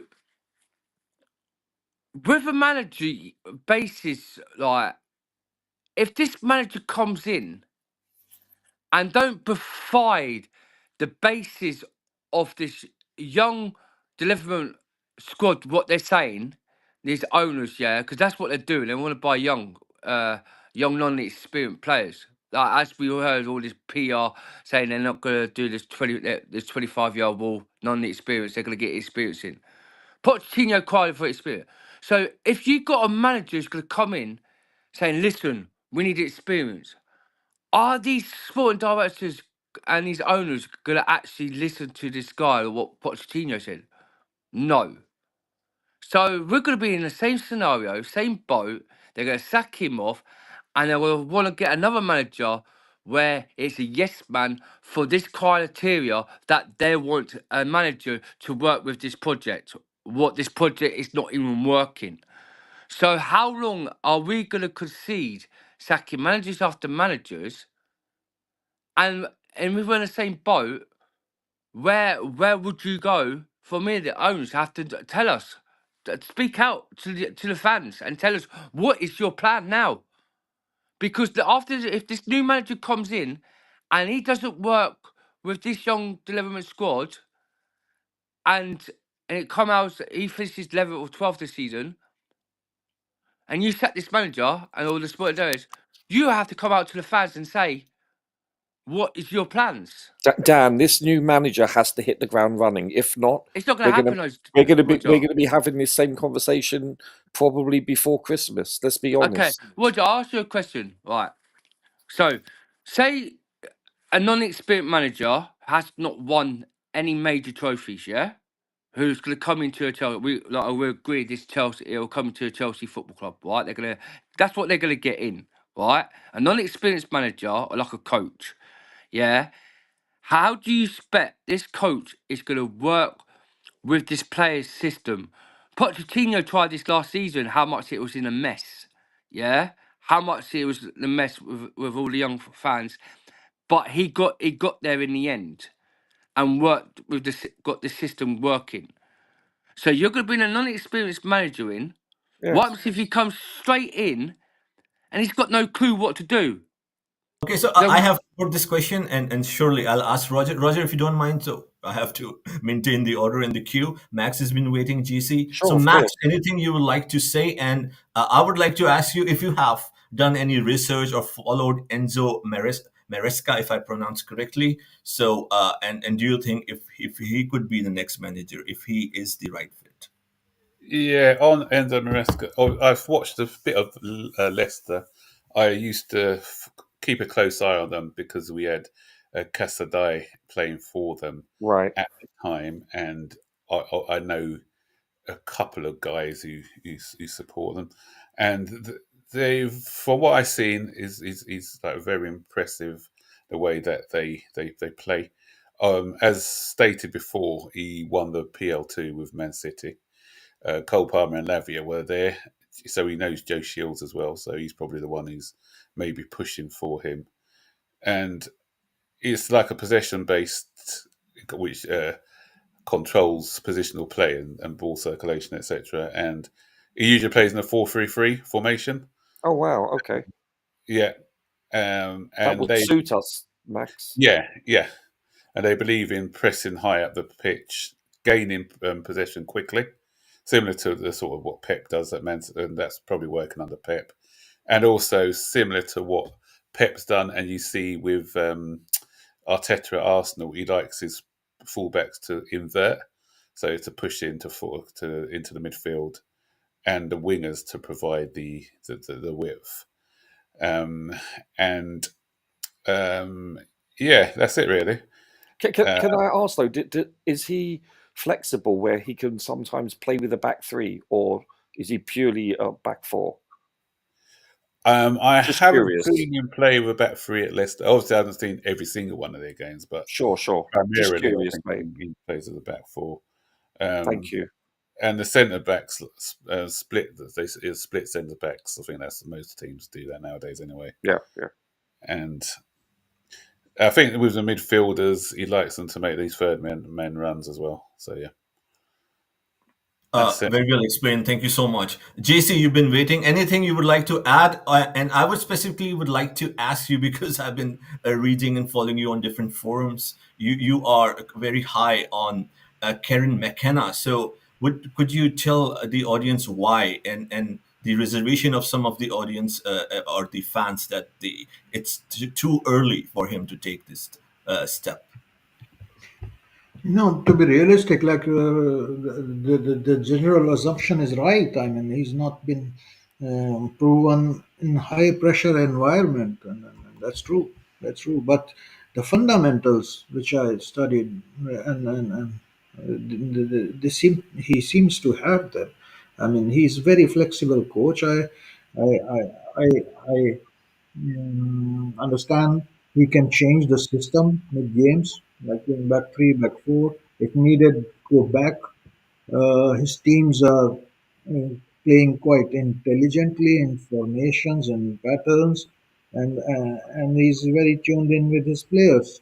In terms of communications, he's very, how to say, a very level-headed person, down to earth, and he came across as a person who works really hard. He's really worked hard his way up to the level he has achieved so far. Now, is Chelsea a step too far? Maybe. Maybe he should go in for some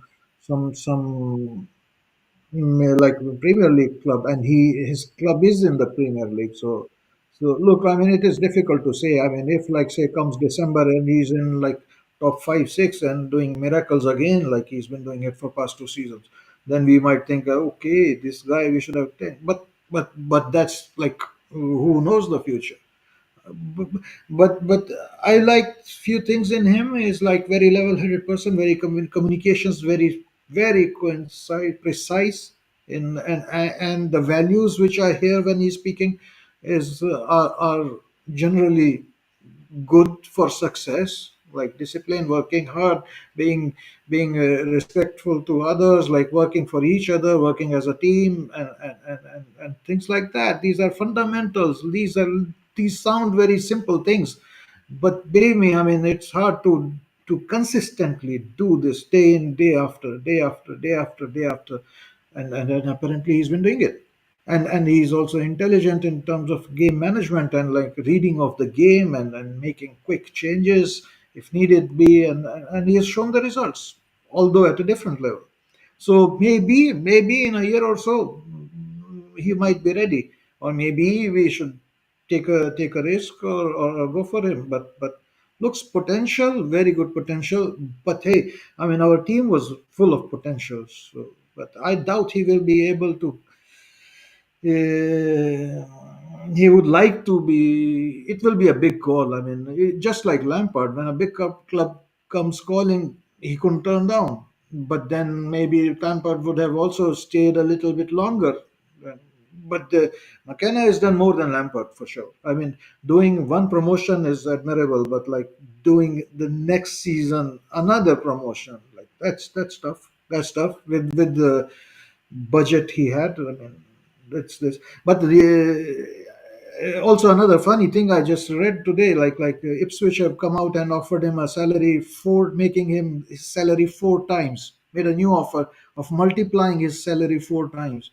Mm. So I was like laughing. Like right now, for the managers worldwide, the best thing is to be somehow on that social media list of potential Chelsea new managers, because the moment you are there, you are getting like four times salary and offers and all that stuff. So big up to him. He's Demand in and for a supply, JC. sorry. Demand and supply. Yeah. So happy for him. His salary multiplies by four overnight.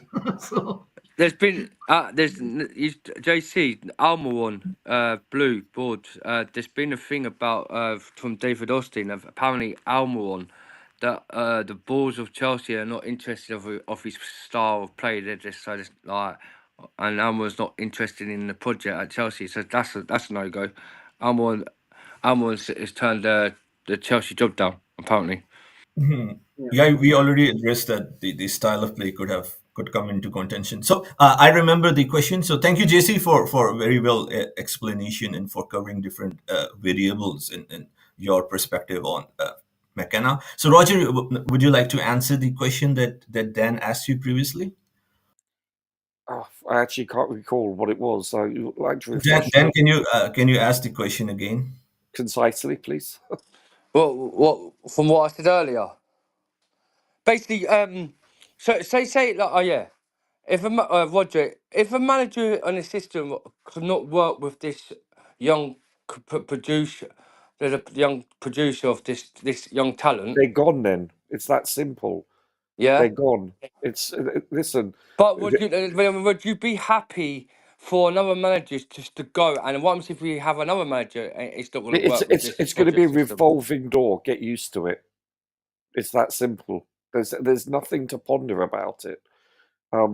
They've set out their business plan, and this is what they wish to succeed in. And you know, listen. Only time will tell whether they can tell whether their business plan is the way to go forward. I personally have my doubts, but one never knows. Um, And there's another there's one more for you, Roger. Yeah. So yeah.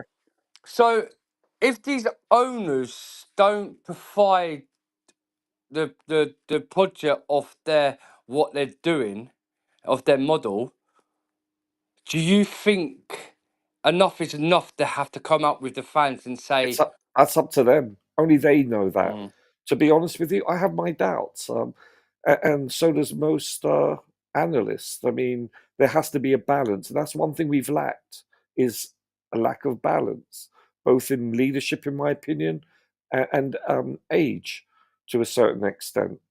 You know, we're so youthful all over the pitch, and you know, we see that. We see signs of immaturity. And I would say the number one telling factor is inconsistency. That's very typical of a youthful team. So, you know, get used to it. It's that simple. Until this team gels and matures, we're going to have to get a manager that succeeds. And if they don't, and if they don't live up to the expectations, he'll be gone. It's that simple. You just have to accept it. It is what it is. Just being cold-hearted. I'm being honest. So I don't Roger, like it. also a lot of talk and reservation recently, and also been going on for the last many months, that the owners, I mean, this is of course a talk among the fans. So what's your take, like, on the following, that they don't have the ambition to really win something, right? And No, and I they don't would buy that. largely be, I mean, and they would largely be very content if the top four targets would be met year after year. You know, the UCL money and all the revenue would be No, I flowing, don't buy just that. like Daniel Levy of Spurs, just like the fans of Manchester United have the frustration with the Glazers. So what's your take? Did you observe that there's some truth into that? No, because of I look at their history, involvement with other sporting groups, specifically baseball. They do what it takes to win. They're ready. They're able to splash the catch. They're not shy about it.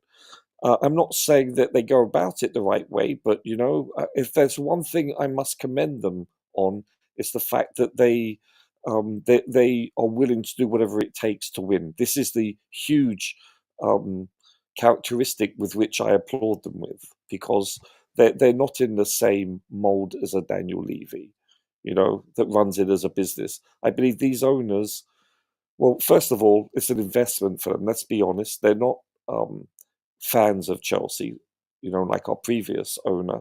They've bought it from a business perspective. And what's the best way to recoup your ROI, your return on investment, is to succeed on the pitch. That's the most telling factor, and then the rest takes care of itself through commodities in basically advertising deals, etc., etc. So, Yeah. Sorry, guys, I got to shoot now, but it's nice being on the show. I'll see you always a guys later. pleasure, Big up, Max. Max. Big up, Max. Take care. And Bye-bye. and so Thank you, Max. because Thank you. Really appreciate you. Thank you so much. and because of that, I believe that they do have Chelsea's best interests at heart, namely that they want this team to be successful on the pitch, to garner, to win bloody trophies. But perhaps their way of, their style of how they go about it, perhaps that needs to be revisited at some stage if it doesn't succeed within the near future. That's my only Well quarrel. explained. So, for fans, and this is the narrative, or the you can say skepticism of the fans. Then, if you are saying that, right, a lot of fans would ask you that if you think that this is what they are thinking, this is the aim and objective, right?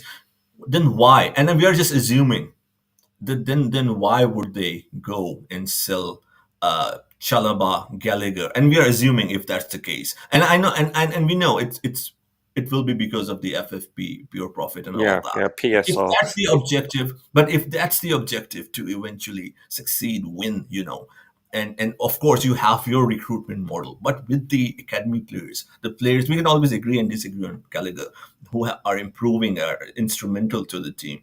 So if they will go ahead, we can only assume and sell. Don't you think so that whatever you previously said won't be aligned with the vision of success and to progress? And JC can follow up on that. Well, I think we need to bifurcate the two. That's the ethos of the sporting directors, which is different from the board of directors. We basically, the football decision making processes should come theoretically from the sporting directors, not from the owners per se. So we shouldn't conflate the two. But from an ownership point of view, board of directors point of view, they wish to, shall we say, give whatever tools that are necessary in order to succeed for the sporting directors for this quote unquote project / process. So, JC, do you have something to say on that? And do you agree that sporting directors are working independently and the owners don't have any say, or they are not at all involved with the recruitment? I know they would have the structure They while should be having, theoretically. right, but don't you think so that the sporting directors would solely decide the future of Conor Gallagher and Trevor Chalobah? Theoretically, yeah. See, whenever I still believe like they've been at Chelsea for a little more than a year, or not, or a year or so, something, I think. So it takes time for everybody. Just so why would not it take time for the directors to settle in? But they have done some good business. They have done some good purchases. So overall, if you want to judge, I think they will gradually have more and more and more say. And it's always like that. When you go in a new place, you start gradually building it up. So I think moving forward, they will be key. The position will be the key. The personnel, I wouldn't say like put them like 20 years from here still here. So we will see. I mean, so they are also settling in, and they are also evaluated, I believe so. And as for Gallagher and all, I think again it will be like a transfer policy, how they are purchasing players or selling players. I think it is a board decision, and since right now we do not have a manager, so I think Gallagher is at a loss. If the remaining board members do want to sell him, then having Pochettino's voice would have helped him. But I don't believe like it's a done deal. I do not know what we can only speculate, but I think they are also talking to him for some contract, and there are some negotiations for contract for quite some time. And somebody reported like he was after the game, Iqbali took him aside and was in some deep conversations or something like that. So I don't think it's a given that he's gone or sold. As for Chalaba, uh, I mean he was injured for most of the season. So, but the few games he played, he has certainly done no harm to his value. Is it enough that he stays? I don't know. Personally, I would like that he stays here. He's a good man, a defender, a versatile defender who can also contribute in midfield or right wing positions as well. So I like the way he defends. So hopefully he stays. But the players come and go, the club stays. So I believe like we will be fine if they sell him, or and Gallagher as well. Thank you, sir. Bobby, if you are here, you can always come and let us know. So okay, so I was thinking like if Pochettino, if I'm saying if he's gone, if Pochettino is no more with us, oh, let's be sad. So will it affect the potential? I mean, just saying potential signings like if we go for Osimhen, what would be the framework, the mentality of the players like Osimhen? Would they really would like to come and work? Given if we really go for a very new and upcoming manager, this is one question. And secondly, as Coachella has been saying and describing that, and we agree to a larger extent that the style of play of Osimhen does not fit with Mauricio Pochettino's tactics. This is not a problem anymore. On the other hand, so what do you think? Have Pochettino not being with us, if we go for a McKenna or a very young manager, would this affect our pursuit if we have a pursuit, if we have the ambition to go for Victor Osimhen? Yeah, I think there's a knock-on effect for sure, but you would have to ask the players and their agents. Only they would know. I think, generally speaking, listen, it's a small, close-knit community, isn't it? The fraternity of football coaches, so they'll know each other pretty well, and so. Having said that, though, a player is more inclined to want to go to a more established coach, generally speaking. That's usually the norm. But that doesn't mean to say that it could preclude a player from choosing Chelsea. So it all depends, to be honest with you. Dan, would you like to have a say on that? Victor Yeah, Osimhen to yeah. Chelsea? The situation with Pochettino with Victor Osimhen, I think he would work with his tactics. Where could I just with JC's about the directors in quick? When I see, I totally disagree about these sporting directors with this Winsley Stanley and this Paul thing. Could they work on the line to get fit to Osimhen? Because we've seen the same boats before when we had Faville. And when Faville, who was one of the brilliant as a sporting director, came into Chelsea, he didn't get his say, and that's why he left it. He walked out on the job. Where DJ Sav, like the time, yeah, it was brilliant what he said, yeah, when he did business with Enzo Fernandez, he got that like 60 to 80 million down the line. And I read this up, and it's true facts. When after Fulfill wanted the Nagelsmann to come in, right? He wanted the experienced managers to come into Chelsea for Ville. And these owners and this did work with Faville.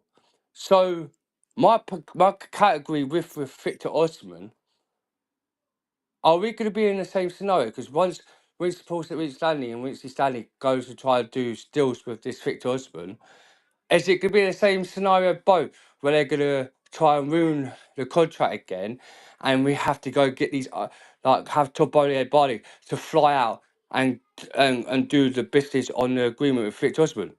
With Pochettino now's not gone, how are we going to say with the new style a manager comes in that his style of play with Victor Osman will work with the new manager? We don't know. So the basis is if you're going to bring a manager in, you want to sign a kind of a leeway where he has experience with top players that he's had before to come in a system so where Victor Osman will work in a system of a style of a play. And if you don't have a manager like that, how do we know Victor Osman will work with this style of play? And where do we with his study? My situation, Todd Bowden and Barley, they need to go and get another sporting director so they could bring in something like a clinical manager that will work with Victor Osman. Like the Spaghetti from the ex Napoli manager. Bring him, try and get him, or someone like that to come in who knows the abilities of Victor Osman's standards and how work well as a striker. Because with my situation, I don't think the new manager, because we've got a FIFA World Cup coming up next year, yeah, and what manager comes in for that FIFA World Cup? If you're going to bring talent striker like Victor Osman in, how do we know he will work with that style of play? You know what I mean? Gentlemen, can I ask a question? Where do you see us in relationship to time? How far away or how close are we to getting a new manager, in your estimation? JC? Yes, thank you, sir. JC? What did they say, the 22nd? JC, would you like to answer? Yeah, I think we are close because the reports say like 5-6 days or something, but they are not pressed for time at the moment.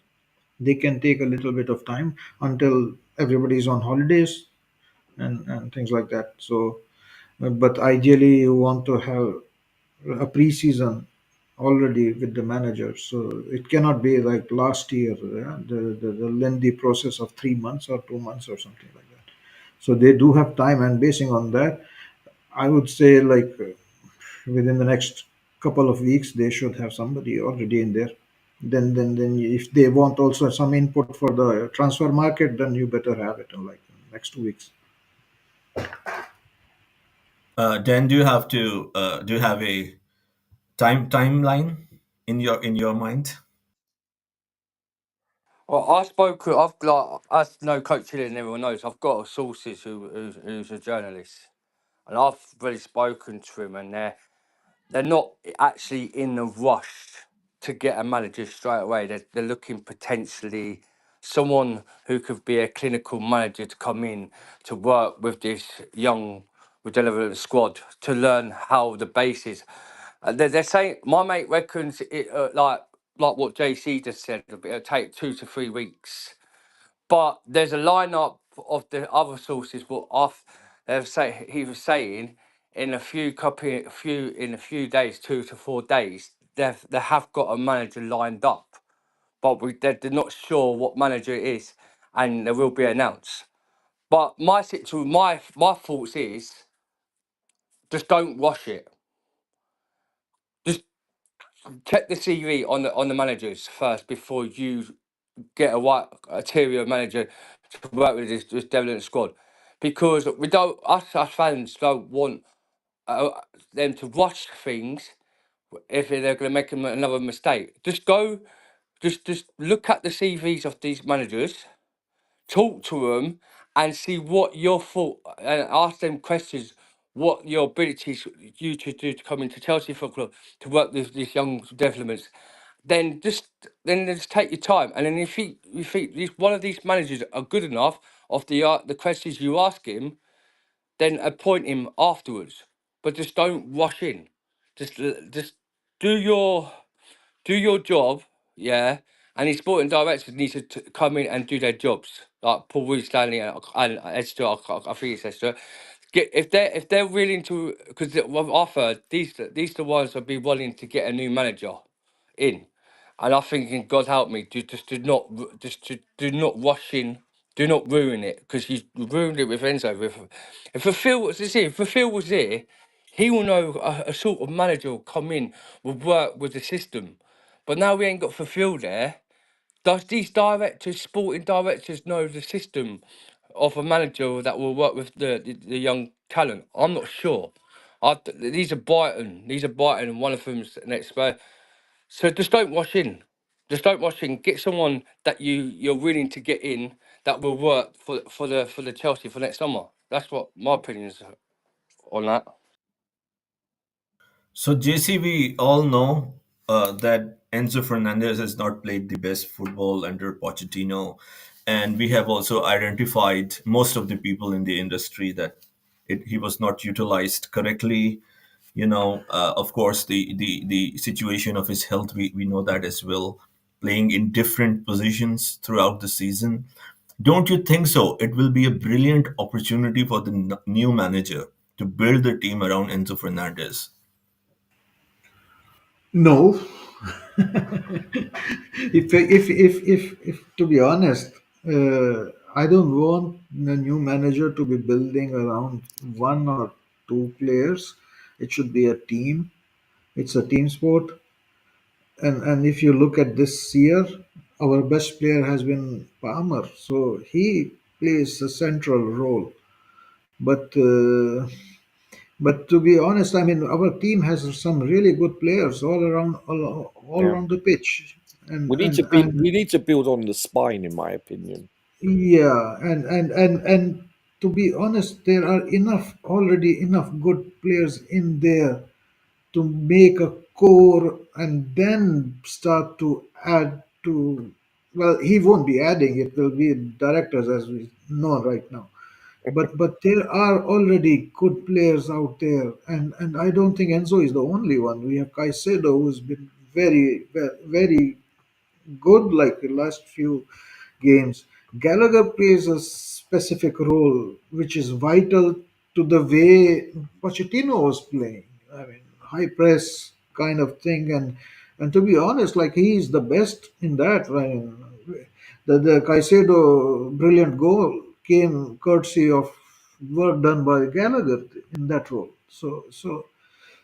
I just want is like the coach fits in our philosophy and is flexible enough to read the games and make changes when they are needed quicker and faster and execute better game strategy. I would say that's important because I still believe there is more than one good player out there in the team. Roger, since you are here, and it would not do justice if you don't talk on the goalkeeper. So I'll ask you two questions. First of all, your assessment on Petrovic, if you can analyze, give your view, and share with the audience in a holistic way. And do you believe that we should go for a new goalkeeper? I believe that Sanchez is not starting quality. I would like to see. Yeah, I have no problem if we can upgrade like a Martinez, for instance, from Villa, hypothetically. An elite keeper. I have no problem. I believe Petrovic, for the most part, has equipped himself quite well. It's a brand new team, a brand new league for him. He's done well. He has conceded 2 goals at the near post. One was I can give him some slack for that because he was anticipating a cross, even though you should never be beaten by the near post. But the second occasion, he was indeed. However, I think he's been dominating his box aerially, which is quite refreshing. I think his distribution is excellent. I think he exudes confidence when you consider he's behind quite a porous defensive line, and on occasion a midfield that hasn't protected that defensive line, etc. So I think he's done quite well for himself. I think I would have no problem going further, in the future with him as our keeper, assuming that he doesn't regress and that he actually takes small steps forward. So yeah, I'm quite pleased with him. And when you consider the price we paid for him and the fact that he's many years away from reaching his prime, I think he's got a bright future. He's technically sound. His footwork is excellent. He's usually in the right place at the right time. Always. That's one thing I noticed when the goalkeeper pans into view is his positional sense. It's usually very sound. So yeah, I think he's done quite well. He's had, as I said, 1 or 2 hiccups, but that's to be expected. You get that from elite goalkeepers, so I'm pleased with him. But that doesn't mean to say that, given the opportunity, we shouldn't upgrade that position. I have no problem with that. But what do we do with Sanchez or Kepa for that matter? Because technically he's still under contract with us, if you recall. Dan, talking about upgrade, Emi Martinez. What's your take?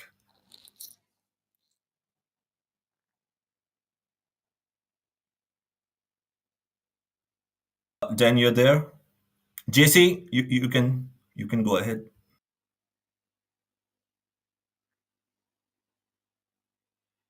Well, I'll just say something. He's an immense shot blocker. He's a huge body. He's dominant. He's a great keeper in that sense. He's competitive. When it comes to penalties, he's huge. He blocks out the sun. And by the way, Petrovic is an excellent penalty stopper also. I have to give him kudos. He's equipped himself well. But Martinez, I would consider him elite. I at first was a bit questionable with regards to his distribution, but he equips himself quite well. He's better than Sanchez, let's put it that way. He's an elite keeper, and I think anytime you get the opportunity to upgrade a position, we shouldn't blink at it.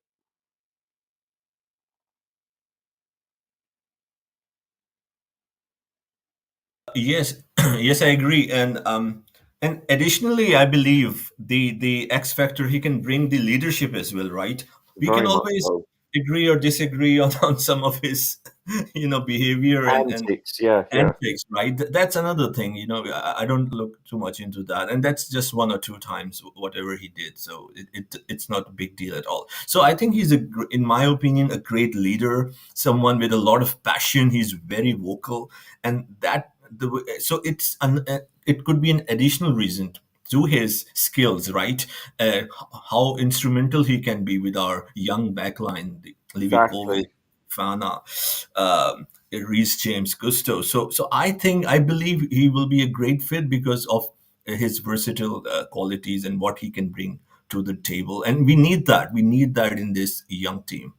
And Jerry, let's be honest here. If we repeat the same as this past season regarding health, if we have the same amount of injuries where we're depleted, it doesn't matter who our coach is, slash manager. It doesn't matter.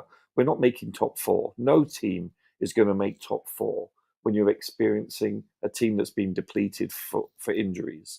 So I think our 2 biggest obviously, other than getting the correct coach, is one, we have to fix either the medical staff or troubleshoot and eradicate our injury woes. And number two, more than anything, more than actually acquiring new players, is, in my opinion, the second most important thing is selling and moving on players that will not fit into this squad. So I think it's for financial reasons and also for the chemistry of the squad. I think it's imperative that these two issues are addressed. Otherwise, you're going to see a repeat of this last season.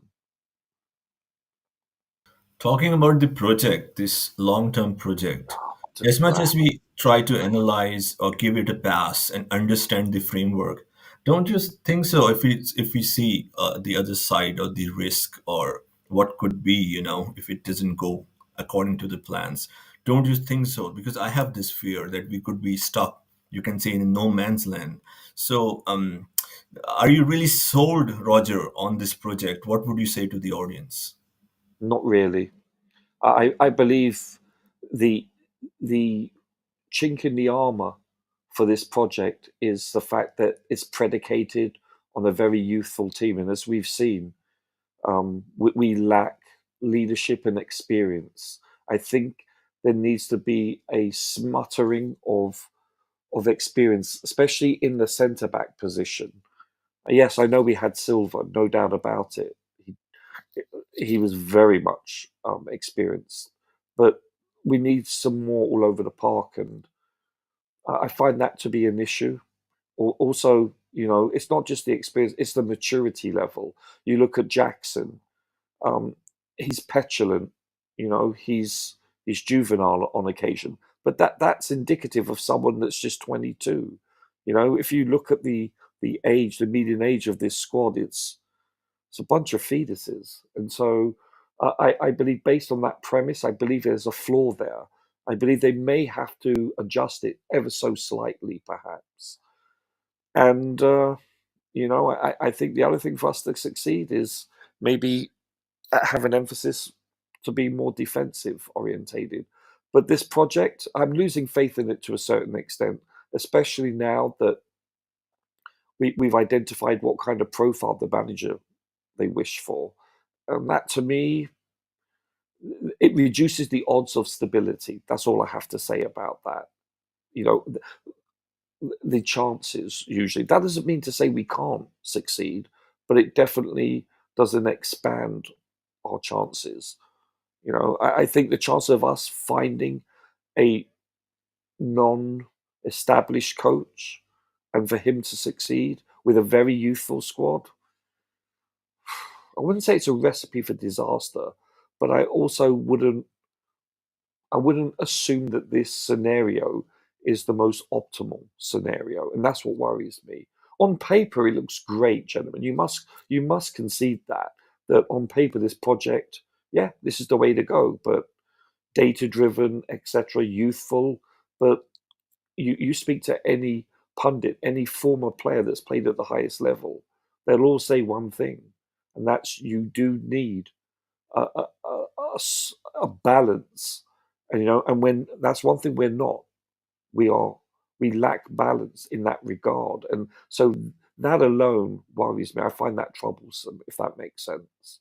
So I understand their intentions. I'm not sure it can translate into football, especially in the Premier League. That's my only concern. Just because they've tried it, in baseball and basketball, that doesn't automatically equate to to succeed in football. Because don't forget, you look at baseball, it's very similar to American football. It's very scripted, while football is free flowing and it requires experience. It's a different setup altogether. That's my take on it. I haven't lost hope, but my enthusiasm is waning. It's somewhat diminished, if that makes sense, based on the last 2 years, and I'm somewhat skeptical going forward. I mean, I'd be lying if I said otherwise. I hope that makes sense. Yes, very well explained, covered it in a holistic way, and Yeah, yes, and it does make sense. The positive thing, according to my observation or my understanding, is at least it's better than not having a plan. Many boards and many yeah, that's fans a are good point. right. So yeah, Yeah, please go ahead. and I've used this simile before, this metaphor. It's like I equate this project to be a force. In physics, you have a scalar and a vector. And a scalar is a force without direction. A vector is a force with direction, like gravity, 9.8 meters per second. Well, guess what? I equate this project to be a vector, not a scalar. So yeah, we need direction. And so based on that metaphor, I think it's imperative that we have direction. And I welcome that. And I'm just not sure whether the parameters of this project um, are perhaps too rigid, perhaps. And so, under that auspices, I believe that perhaps we need to be a little bit more flexible and dynamic. Dan, I think you're waiting. Are you there? Jerry, I need to get going, Albin. I just realised Absolutely. the So, time. It's been an sure. absolute pleasure, and thank you very much for everybody. It's Absolutely. always a Thank you so pleasure. much for coming on the stream and for your analysis. I really appreciate that. Uh, My pleasure. Dan, are you there? We can't hear you. Please check your microphone.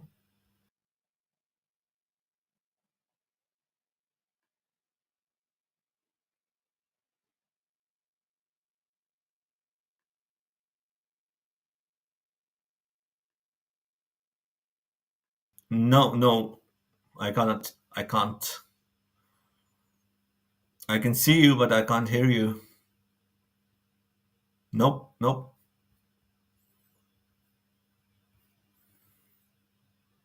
Please check if you are on mute.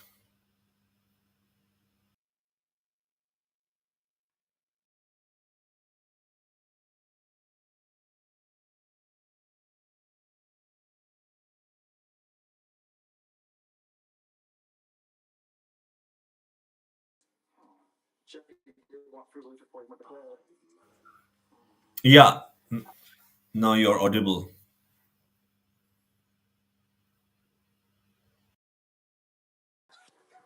Can you hear me? Yes, I can hear you now. Please Oh, go you can ahead. hear me now. Okay, yeah, because I needed to get. He said he needed to upgrade on the stage. Yeah, Roger had some good thoughts. Yeah, Roger had good thoughts and that. Yeah. Um. Basically, I just want to ask because you had about Enzo Fernandez. I'm not going to really slight Enzo. This last 2 summers, he hasn't really produced really well as a midfielder. But because he had his high extension, he might come good next summer. Blue. We might hopefully fingers crossed because the amount of money we spent on Enzo, as you know, since when Pochettino was playing, yeah, Caicedo and Enzo, the pivot didn't actually work. But it might all change now because I think like I said before all along, in a 4-3-3, Enzo seems to look better in a 4-3-3 than in a 4-2-3-1 in a pivot. But the new upgrades, like what I heard about Pegovic, yeah, he's been outstanding this season.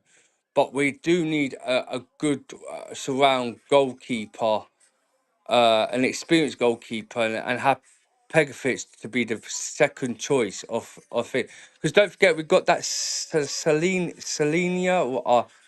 who we bought off United States America, who's been out on loan, has been providing really well. I can't remember what club he went to, but he's actually doing well in that club. And as the system is, yeah, if we do seem to sell Conor Gallagher and we do sell Trevor Chalobah, we need a replacement for Thiago Silva and all, because now Thiago Silva, experienced centre back's gone. We need to provide a kind of way to bring in someone who's good, and I like the likes of that Antonio Silva from Benfica, where he's young or that Awoji from Barcelona. These two kind of centre backs from Barcelona centre back and Antonio Silva, they have a strategy to know how to defend in that centre back. You there, Blue? Can you hear me? Can you hear me? Yeah. Yes, sir. We can hear Yeah. you. Please go Okay. ahead. I just wanted to make sure if I'm speaking, people could hear me. But yeah. JC, big up, boys, man, and Dante. Yeah. So the way with this kind of cool us upgrading on players. We don't know if Modric's going to be here next summer. We don't know Nuni Madueke is going to be here next summer. We do definitely need a striker, but potentially to fit in a system of the player for next summer.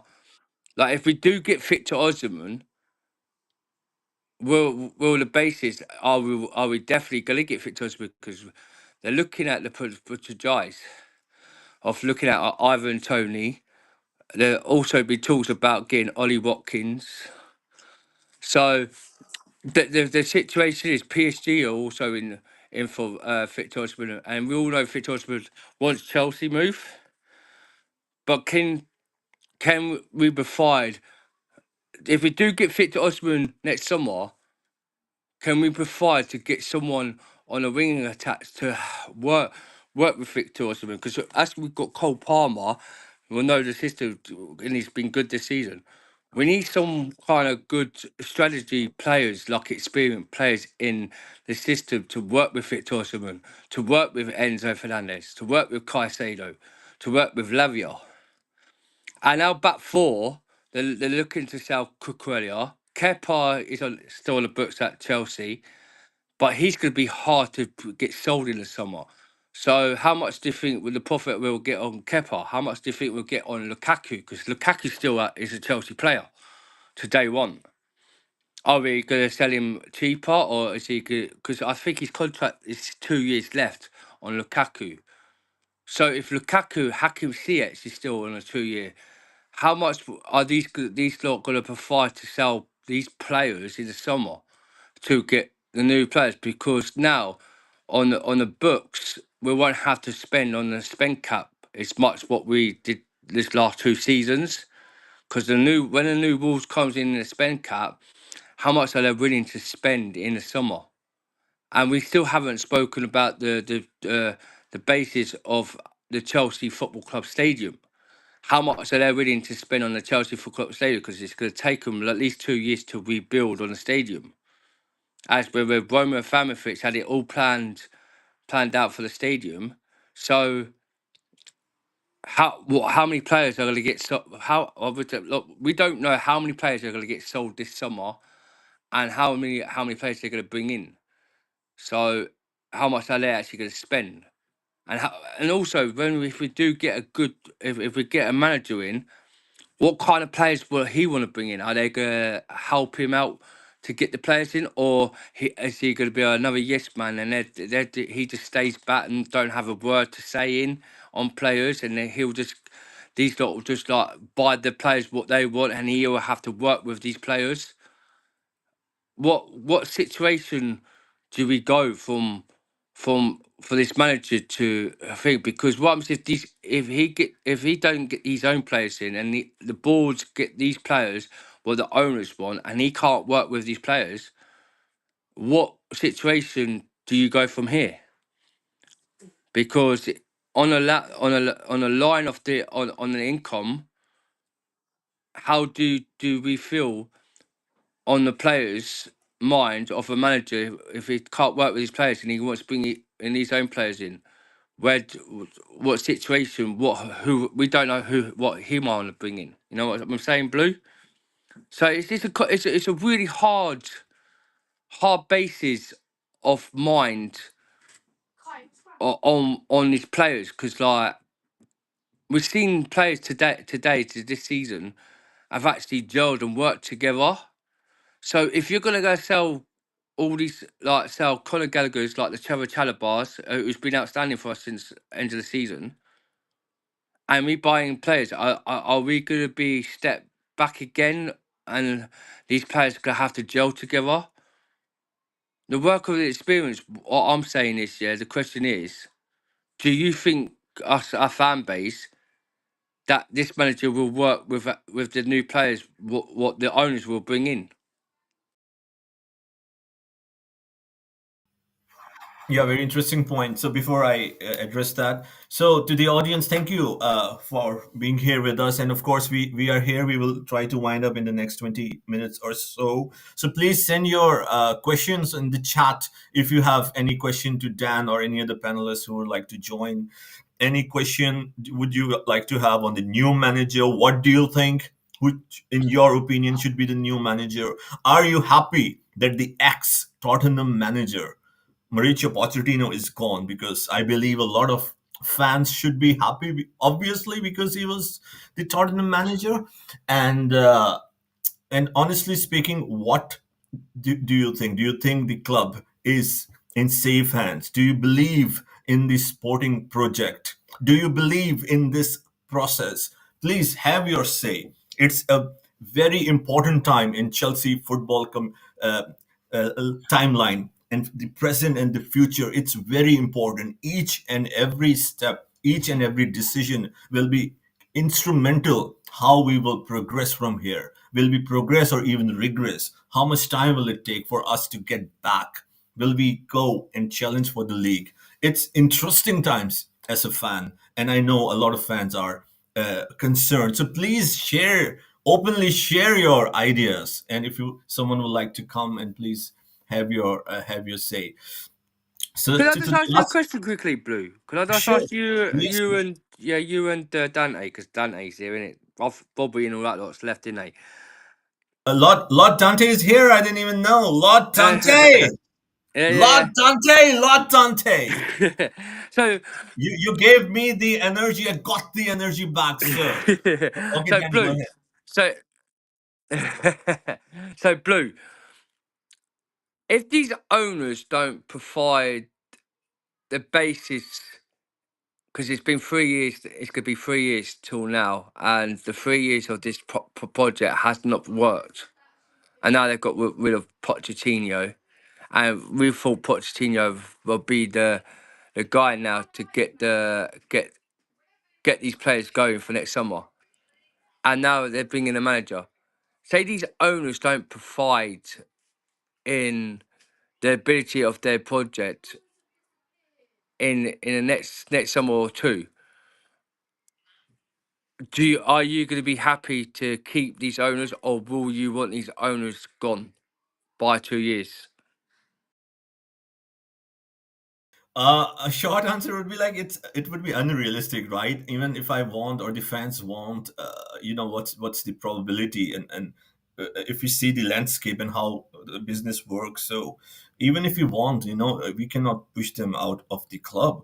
But it's an interesting question, and to answer concisely to the point that if the new coach comes, and of course it's another transition, and what will be the fan expectation, I can only speculate, right? So I believe with the last two seasons that we had, when we finished 12th, and then this season, although it was better, but I won't say it was a good season.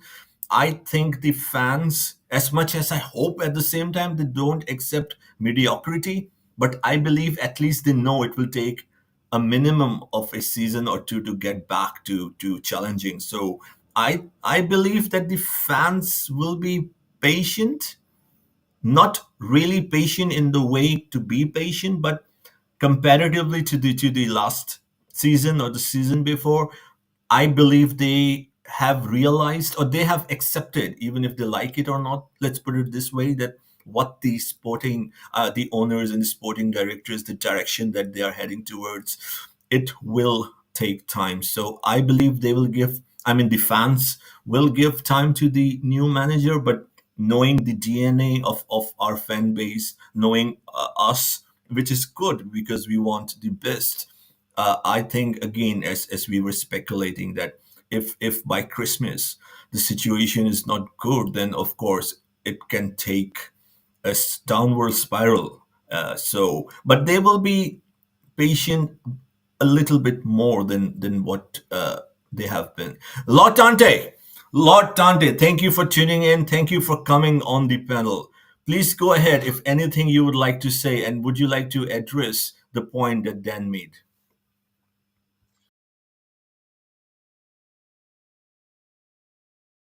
Not really. I think let's move ahead if you would like. Sure. Any farewell, final words on Pochettino?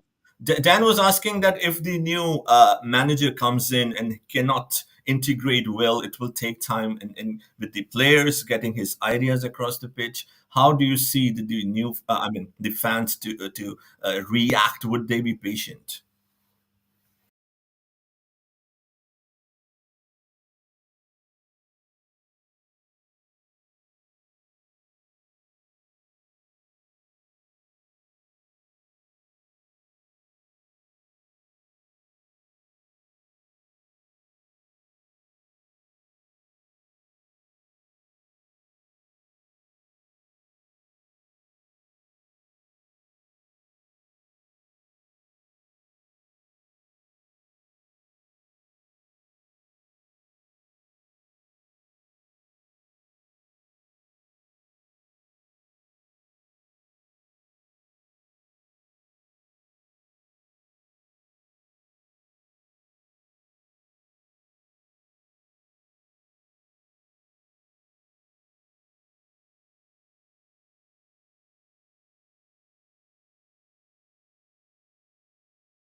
So to play the devil's advocate and to reflect the some of the opinions and reservation of the fan base. To what Dante, what you said, and it makes sense, very well said. But if it will take time, I'm just saying, right? Of course, I'm not missing Pochettino. If it's a long-term project, then why get rid of Pochettino? How would you answer to the fans who are? Yes, but don't you think so? That board did enough or to keep him, or they were just okay to let him go?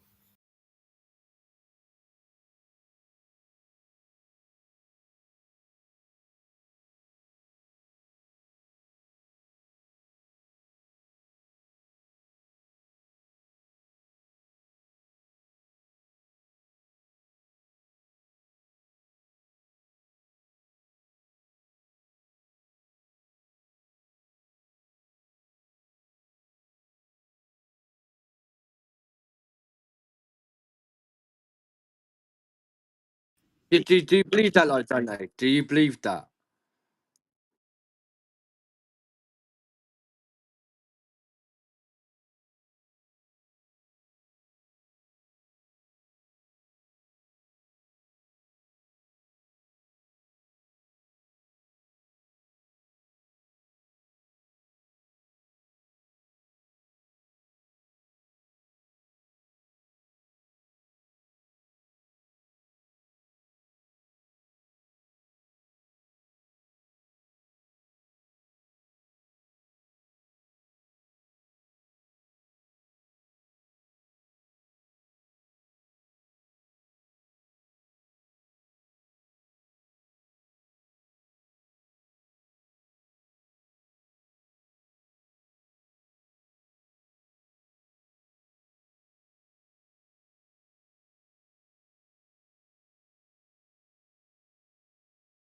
Yes, I believe he has one eye on Manchester United's job. So, of course, Dante, you joined. I think you must be hearing, or I'm not sure. So we covered in the last 2 hours since I was here talking on different managers, their profile, and just talking among ourselves what we think about them, how they can fit in, the structure. So Dan, I know you want to talk on the Pochettino and if he parted ways or if the board did enough. So let's just talk on Poch for the very last time.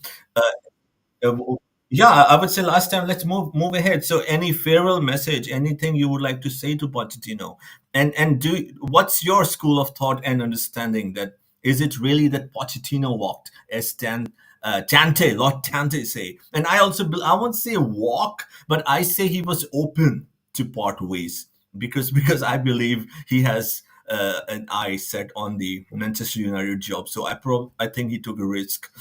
So yeah, please go ahead. What's your final analysis on Pochettino? How do you see this? Like, what happened with whatever you heard in the media? How do you see the what transpired that the both of the parties parted ways?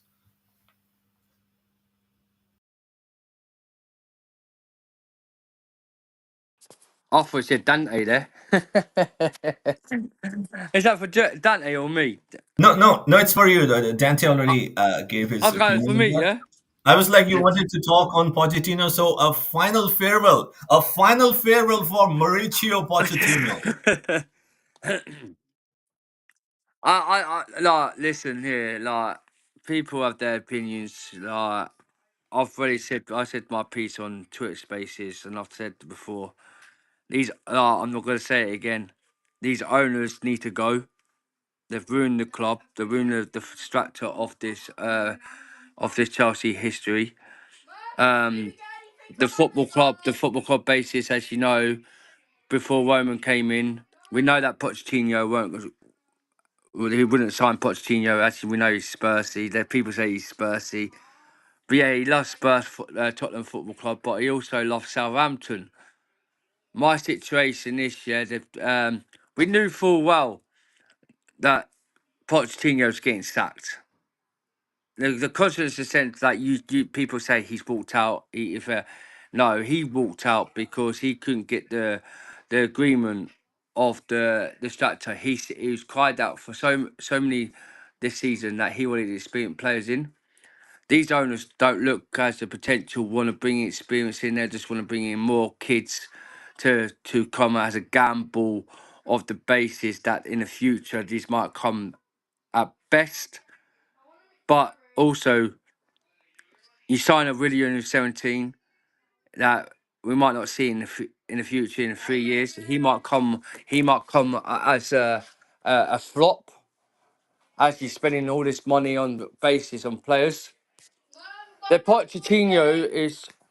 The Pochettino situation this year. They've done a mistake on this manager. They allowed him to walk, but two comes out, Blue and Dante. The truth does come out eventually, and karma comes as karma. Once Pochettino leaves, once Pochettino, when now Pochettino's left, yeah, he'll come out the truth about why he left, or he probably got sacked. Like Thomas Tuchel, everyone thought Thomas Tuchel, yeah, never got sacked, and he came out the truth about these owners.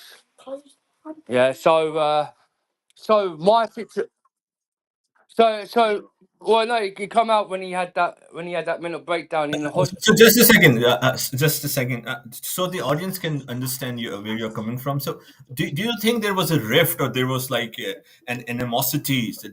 What truth are you talking about? So the audience can well understand and Well, resonate. like what I'm saying is like actually no, Blue, yeah. The truth come out before Pochettino said that he never heard from the owners since the Liverpool game. He's came out. He's came out right. All this press conference said that he was happy at Chelsea. He was happy, right? Then sudden next press conference, yeah, they was asking about the owners. Do you think these will be sacking you? He said, I'm not sure. I haven't really heard from the owners. They haven't texted me since I haven't spoke since the Liverpool game. So there's a kind of doubt on my mind of a set. He was crying out on that press conference that he knew he was getting sacked.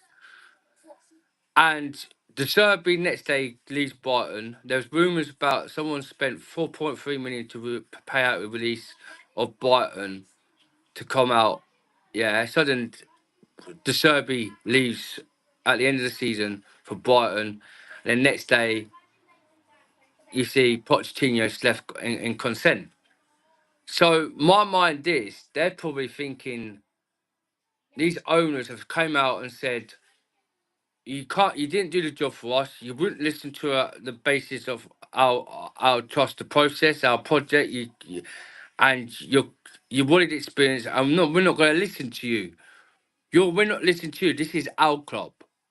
It's exactly the same like with Thomas Tuchel, where Thomas Tuchel didn't want to get involved of the signings, and because he left the WhatsApp group, yeah, he just wanted to be there as manager, but then when they sacked him and all. As for my basis of these owners are not willing to change the project. There's no process, there's no project, there's no trust the process in the mind of what they're trying to do in this club. And if you're willing to do backwards and go backwards every single season, these have to go. Because in my eyes, Claire Lake and Todd Bowling and Barley have nothing in common of football knowledge, know what to do. And as an experience, of Chelsea Football Club, we've had experienced managers come in that winners titles, winners Champions Leagues. They've won cups. And you're bringing managers, I didn't want Pochettino in the first place, Blue, but Pochettino was the plan of the mind of bringing young development players in and bringing to as world class, like he did with Dele Alli, Harry Kane, Wanyama, Vertonghen, players from Southampton, and now you've like never gave the plans for Pochettino for next summer because we all knew, that he was going to have the say in January transfer last season before Christmas and the summer transfers. And the guy never got back to his own players this summer. And people will think that he's walked out because of consent. No, the situation, they weren't happy with the players' style. All our fan base weren't happy. They wanted Pochettino because all this year, Pochettino's star player weren't good enough. How could you blame Pochettino for the mess what we was in this season? To have the younger development players what he had to play with, finishing top 6 for European football, we might it's an if we might have we might be in a Mickey Confidence League. I hope Man City could beat Man United in the FA Cup final. Yeah, the situation is if Man City do win against Man United in the FA Cup, you're going to be delivered into a European next summer with a new manager that's probably never ever coped it into a European Cup. And you want to get a Championship manager because he's done one good season for Leicester or Ipswich Town. The base is people are happy that Pochettino's gone. Are you mad? And these owners have now decided to get rid of a manager who could deliver players, that you're going to bring in another manager who might not work with these young talent players. I might go back to square one. Sorry, I'm sorry, Blue. Yeah, no, very well addressed. Right. I am so fed up with some So of our Dan, fan base. Yeah, yeah, I mean, very well said. I see the point. So just to take some questions because the audience has yeah, been waiting. yeah. So Sorry, but I'll be quick as I can. Yeah, I've just got my last little thing, and you can come in after. With the standards of these owners have nothing in common of winning major trophies that does not know nothing about Chelsea Football Club and especially Clare Lakes.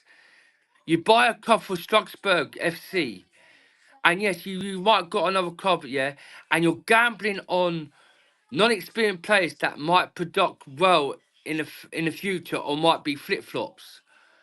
There's a situation you're coming from. These Strasbourgs are PR testing because they see what's going on. If you're not gonna willing to change your project and stop being stuck up your arse what you're doing to the club and listen to managers that need experiencing, you're never gonna change and you're never ever gonna get succeed anywhere with this Chelsea Football Club if you're gonna sack managers and bring in non-experienced managers in. Just get a elite manager in that knows football club, like Jose Mourinho knows Chelsea Football Club. Yeah, these winning telenovela like Pep Guardiola's, like the Hansi Flicks, the Luis Enrique's, all these elite managers know the winning stunt of winning mentality, and you're gonna get no winning mentalities managers into a club, and you're going back to square one. That is not going to work with these young criteria of talent players, and you're going to start going down. I'm a Chelsea supporter. I've been Chelsea since I was, I'm 39 this year, yeah, and I've seen Chelsea thick and through, bad times and the good times. But this is worse. And now you got rid of Pochettino. I want Pochettino in. I want Pochettino out. You shouldn't sign Pochettino in the first place. As you know, Chelsea don't do business with Tottenham or anything. But you bring in a Tottenham article in. You bring in two Brightons that don't know nothing about Chelsea history. And now you got rid of Phil, right, who knew the basis of bringing in Nkunku in players like that. We hear that they could bring in 25 experience. Yeah, they could stop the 25 non-experienced players in. That's Okay, all then PR Brown I really influence appreciate. test. I'll come back to you. So the Yeah, audience sorry, must mate. have. But sorry, man. Sorry, I'm going. But No, no, a very but very good just speech, you and need to change. They need to change the mode, the marble of this club. Bring in someone experienced as manager, and just let him do the role and let him get his own players. That's it. That's it from me.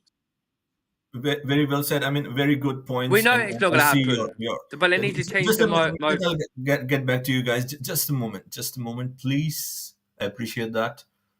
Really appreciate that. So, just a few comments because the audience been waiting for a while. So, H Naku, if I pronounce your name, he says after listening to your speech, very passionate speech, Dan. He said, "Let us be positive, guys." And Dante, Lord Dante, so nice to have you. Would you like to answer MBAS05 question? Guys, I think Chelsea should hire Fabregas. He would be perfect for Chelsea. Look at Arteta, for example. He was 37 years old by the time he took over Arsenal back in 2019. So MBAS05 is saying that we should hire Fabregas. Dante.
I'll agree on that one. I'll agree on that one, Dante.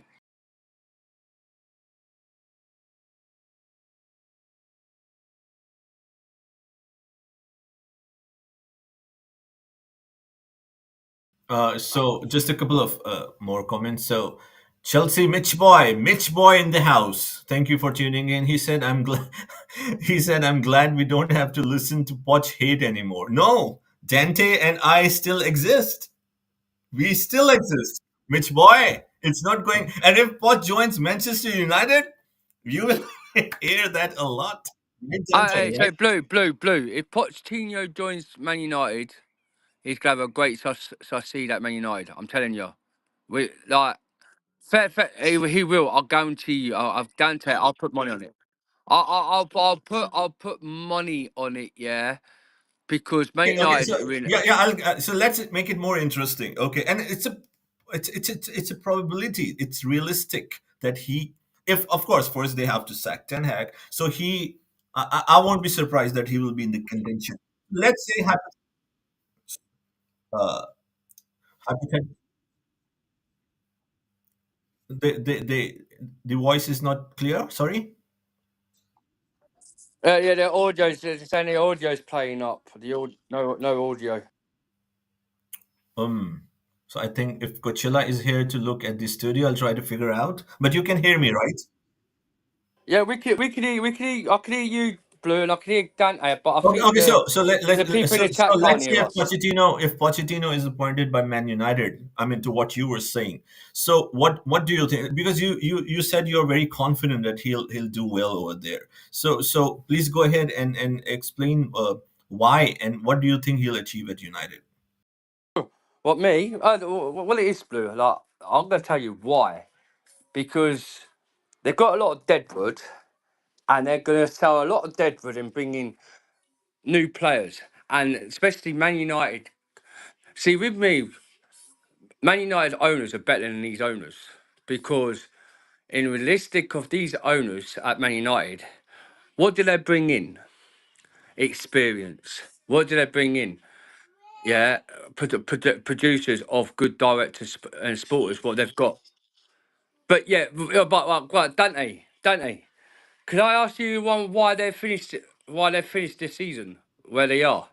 Okay, okay, so let's be precise so we can cover two Yeah, or yeah. three more things. And so Well, yeah, so why, no, sure, go ahead. So yeah. why do you think Pochettino is a good Right. fit for United? Good because And yeah, what do good. you think he can achieve given, let's say, 3 years at United? I like I say, like Dante said, look where they finished this season. Right, they've got Casemiro, who's old, retired. Yeah, they've had the same quite scenario with their injuries. Onana's not good enough. But with Pochettino, if Pochettino goes to United, the one thing in what they do is looking at young players, and they're also bringing good directors. They've bringing in two good directors, sporting directors. One from Man City, that left Man City, has gone to Man United. He's really good, and he knows young players and properly experienced players. And with Pochettino, if Pochettino takes over Man United's job, the situation he would have is get them in top four for the first season. He'll probably get them a cup and that, and might go ahead and win a Premier League because where at Chelsea he wanted experience in, and because he couldn't get experience to work with these youngsters what we've got at our football club. He will do that at Man United, where they will bring in young players with a bit of experience and with winning mentality. And what he was doing at Chelsea with the young was he's trying to get them to as a winning mentality. And because he couldn't get the experience to help with like the Enzo, he will have that at Man United. And by 3 years, these owners of Man United will give him what he needs, what the players what he wants to bring in, and the potentially how to work with a system that will work in a few years at Man United. That's why I say give him a year or two, he will probably get him a title and we'll win them cups at Man United.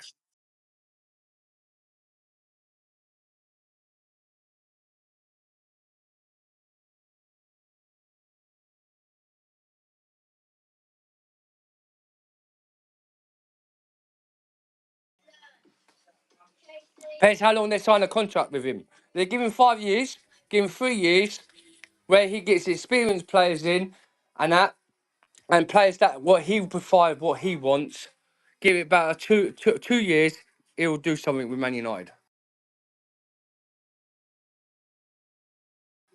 I don't rate high. I don't really rate highly Pochettino, but I've seen him what he did at Southampton. I've seen him what he did at Tottenham. Actually, you know, Spursy don't win F all like. Well, look, listen, right. Did he not get Tottenham to the Champions League final? But any day, yes, he lost to Liverpool. Tottenham are Tottenham. We all know Tottenham don't win nothing like Arsenal. Yeah, but Man United win stuff. They've won stuff. They've won the European with Jose Mourinho. They've won FA Cups. They've won cups. They've won last year. They've won, Ten Hag won more cups than Marco Arteta. If Pochettino, I tell you, Pochettino, I don't really. We know, like people say Spurs, well, because he's never won nothing at Spurs. We all know Spursy don't win nothing. What have actually Tottenham won since Pochettino's left? Nothing. Apart from FA Cup against us on penalties, and Mourinho got them to a final, and they sacked Mourinho off. We know Spursy don't win nothing. Man United is a totally different kind of criteria that they expect to go and win something. And if these owners give him the board and give him the money to what he wants, he in the future, I guarantee you, 2 years he will win something for Man United. Yeah, 2 years. This is getting very interesting, and yeah, I mean, I would really love if Manchester United, if Pochettino can have the possibility to join United, because I really would like to see what he'll do. I know he'll finish in the top four, but I don't know if he can. Maybe he can win a cup, but Dan, you really believe he can win the Premier League with Manchester United in the next 3 years?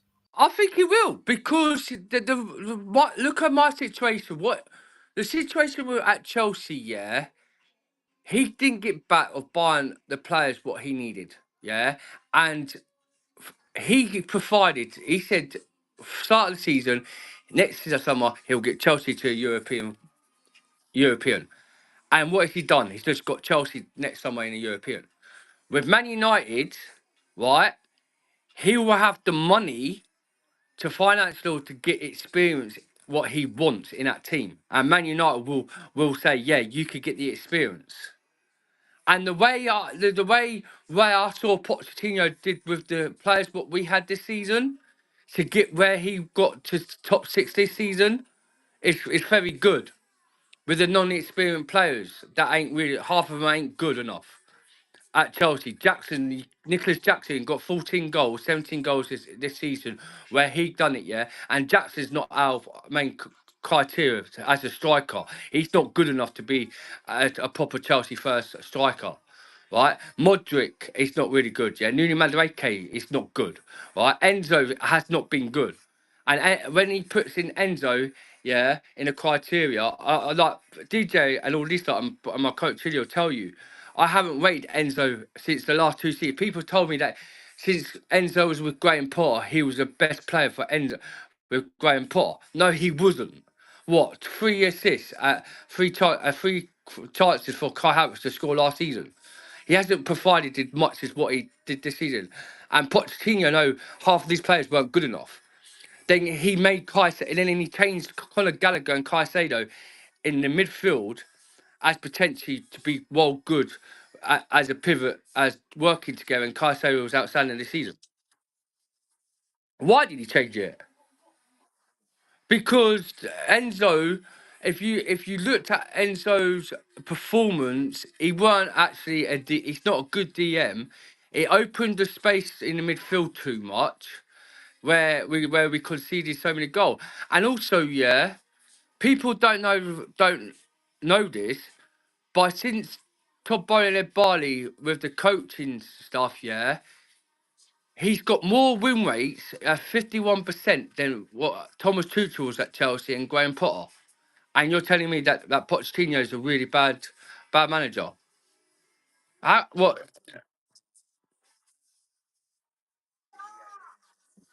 He made that change. Okay, so Oh no, it wasn't, Dante. Because the I think owners. we should because Well, we have limited blue, time. So blue, we blue, can blue, talk blue. I'm just gonna quick. Dad, I'm just gonna quickly say something to okay, you. so I can Yeah, read. Please, so we can yeah, go yeah. ahead and talk about some other Right, news and but other because managers. Okay, Pochettino. please try to wind up in the next Yeah, on well, Pochettino, right? yeah, I will do. Yeah. Oh, well, I haven't done it because Pochettino. Right, people said he was a yes man. Yeah, and it was the owners. Yeah, the owners did pick for the first start of the season. The owners picked the team, but in sudden, yeah, Pochettino said to these owners, "This this criteria of style of play, what you're picking for the team, is not working. Let me do my pick on the formation." They allowed these owners stopped Thiago Silva for playing, and he said, "I need Thiago Silva in that team because his wife landed him." And now he changed, and then when he changed it wasn't Poch for the first season chose the team, but now he chose the team. That's how you saw the star player working in the performance.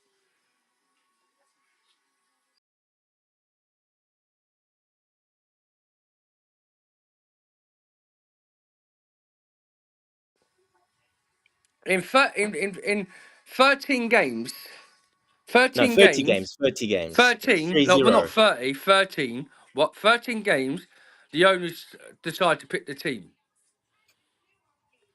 right? Okay. But after when he didn't listen to the owners, and when he changed it to Conor Gallagher and Caicedo in that pivot, Okay, so yeah, I it think we seems to work. very good discussion. So I mean, because I now have nothing to say to that one. Pochettino is gone, so I think let's and we have limited time, so we can cover two, three more other different topics on the new managers, read some chats, right? Only time will tell if he goes to United, which is a possibility. Then yeah, I think it will be interesting to see how he performed there. So yeah, so a But we couple all of know he ain't going to go Man United anyway, so it's no point talking about Poch going United because he ain't going to United anyway. So We just spoke that he's going to go there for the last 15 minutes, and now no. no, but Dante, but okay as then. they wanted Pochettino in the first place, but Then then they we got need Ten to Hag talk instead. I mean, we would have loved to talk on Pochettino, but now he's gone, and I think we Yeah, have no. given But him. what I'm just trying to say is, Blue. Yeah, I think we before have the given start of him. the season, Man United wanted Pochettino, but they got Ten Hag last season. They got Ten I Hag think instead of Poch. we have given Pochettino a fair share of airtime, as to speak, in this long transmission. So we wish him the best, of course, as long as he goes to Bayern or some other club. But of course, if he ends up in United, then he will be our direct competitor. So let's see. So there are a few chats, and then I'll discuss about some development and some managerial discussion to wind up the show. Um, so M Bass said, "I hope Fabregas proves us wrong." Uh, again, H Naku said, "Completely missed Dante." I don't know. He said no audio for It looks like anyone it's else. breaking. It's going in and out. I'm not sure, but just looking at some breaking news. Did you see the Yeah, yeah. I was. Please go ahead, Dante. Please go ahead. just that they're saying that the Chelsea have spoken to Cesc Fabregas to be involved in the Chelsea model. Have you seen that one? Yeah, yeah. We discussed that. We Oh, discussed that. I haven't seen that. Have they just Have they just Yeah, it's announced from that? Have Felix they? Johnston. Yeah, to be part of the coaching staff, not to actually Oh, brilliant! That's to be brilliant. part of the If they coaching could do staff. that, Yeah, that's brilliant. That's brilliant. yeah. Which is that'll be a great move. Yeah,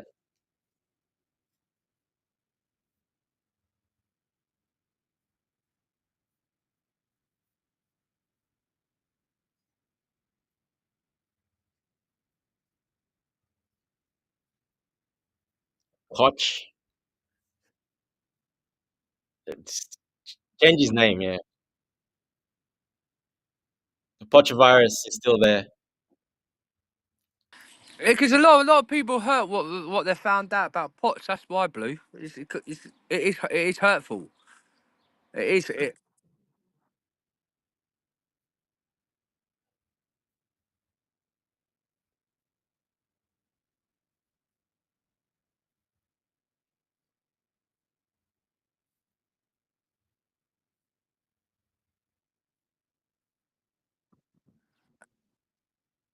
My Basso 5. Big ups to my Basso 5. He's a legend. What I've just seen it on the comments.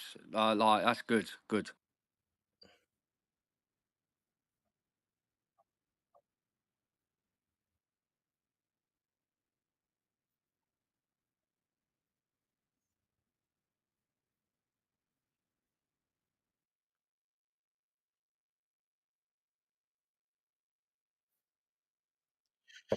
Oh, Trying to let me escape you. quickly ask you two a question, quick. So, what, as I want to know what kind of managers you want to bring in at Chelsea Football Club, because I haven't heard you, Blue, what manager you want as a Chelsea manager for next season. So, what manager would you like, bro?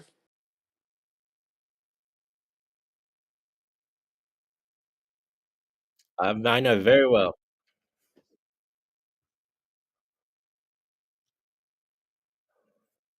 On the managerial appointment. But again, like I don't know how realistic that would be, and if the board are interested in that signature of Hansi Flick. So he's my first choice, and if I had other options, it would be Tuchel, That's not going to Nagelsmann. happen. Like, that's not going to happen because he's not hear what he put out yesterday, Hansi Flick yesterday. No, you asked me like it won't happen Yeah. because of the board, but if I'm in the Yeah, board, because he came out yesterday saying he wouldn't join Chelsea because he doesn't like the process, what they're doing. right, right. No, but you asked me what I'll do. So if I'll do Yeah, means I I'm in agree the with board. I agree with you say. I would love to have Hansi Flick at Chelsea, but it Yeah, would Hansi be Flick is my clear number one candidate, right? And I have given the reasons in detail already. And another name would be Nagelsmann. So these three profiles uh, would interest me. But what we've been hearing in the since Pochettino is sacked, we are not linked with these names as yet. So let me check if there's any other interesting. We have been linked with Flick. I've seen a few articles already where Flick. Yes, but then the talk, the following, update said that it's unlikely We're to. going to be linked with every manager in the world. So That's correct. Glenn Ten is in the house. Glenn Ten, he ran Glen 10, he ran out of lemons, so he's still Glen the 10, 10, Pochettino 10, guy. 10. Glenn Ten, Mbas said it would be funny if I'm pronouncing it correct. It's JC's Mbas, back right? as well.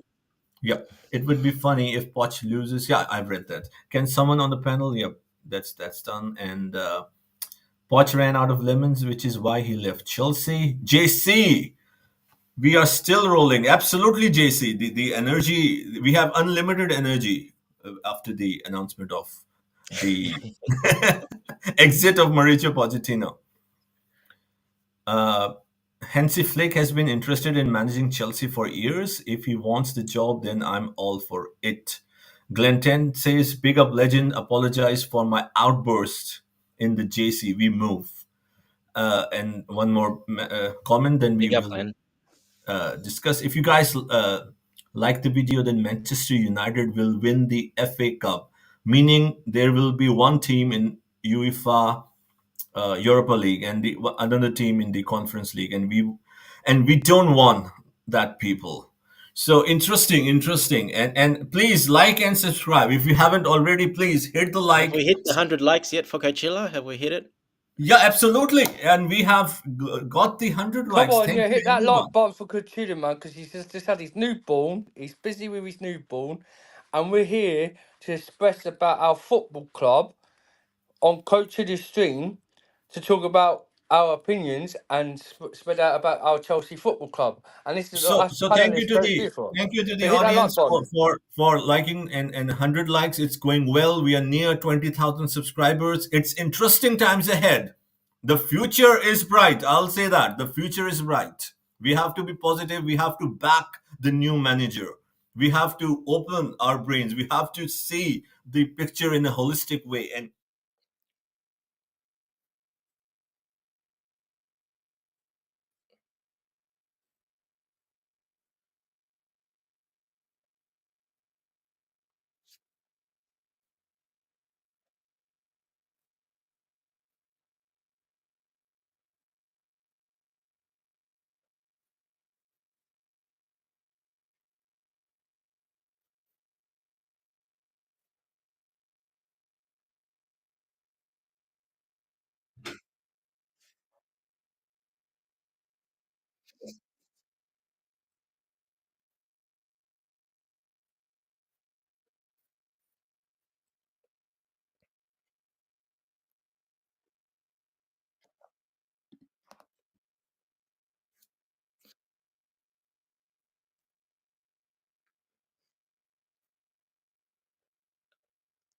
Yeah, they're all names. Yeah, at the like I said, it's everyone. If Yeah, look, Flick. Yeah, obviously, very good coach, experienced coach, has won it all, so he'll be good. But I do think they're going to go down the young route. They're gonna choose someone young. So looking at the young coaches, there's not that many, to be honest. I mean, McKenna, JC is a big fan of McKenna. He's looked into him, did a bit of homework on him. Worked under Mourinho, doing the double, getting from League One to Championship and then to Premier League. Um, he's a candidate, but ultimately, I just want someone that will come in that's is aligned with the model and the project, the plan, whatever you want to call it, that's aligned and basically, you know, follows that model. Because otherwise, yeah, it's just not going to work. So, and if it doesn't work out, again, they're going to have to change coaches again. But I think, yeah, these sporting directors probably have one more go to get the next coach right. They obviously, Potter, Poch, and hopefully it's not another P, but um, they have to get the next one right. This one's very important, like Coachella was saying earlier in the stream. This could go, it's something new, something great, but it could go the other way as well if they get someone and it's a complete disaster. So, yeah, this next appointment is very, very important to choose the right guy that's aligned with their plan, and going forward, they're on the same page, basically. Not like Poch, where, he decided to change up after a year. So they need to find the right guy that wants to be here, that wants to be at Chelsea, and exactly follows the plan. That's all I can hope for, that they find the right guy. So I'll get back to you, Dan, in just a moment. So Dante, because he just joined recently, so Yeah, no, I'll that's ask. fine. That's fine, bro. That's fine. No, of course, I'm trying to do the justice as much as I can, right? And I am enjoying talking to you, Dan. Really enjoying talking to you. And actually, we perhaps sharing the platform for the first time. So, Yeah, it's actually the if, first time together, speaking you together. know, That's if we had exciting, if we bro. had shared it, let's say a couple of months ago, Yeah. Dante can confirm that I was a huge advocate Well, of I my. know You would have been speaking Dane to from Blue someone else, Clouds. Dan. I Yeah. know, I know you, Dane from Blue Clouds. I've known you for ages. You know, Yes, one, bro. yes, yep. So, So big up. Dante, uh, so let's be realistic, right? We still don't know who the manager will be. In all likelihood, it will be a young, upcoming potential manager. What would be the realistic target for the next season?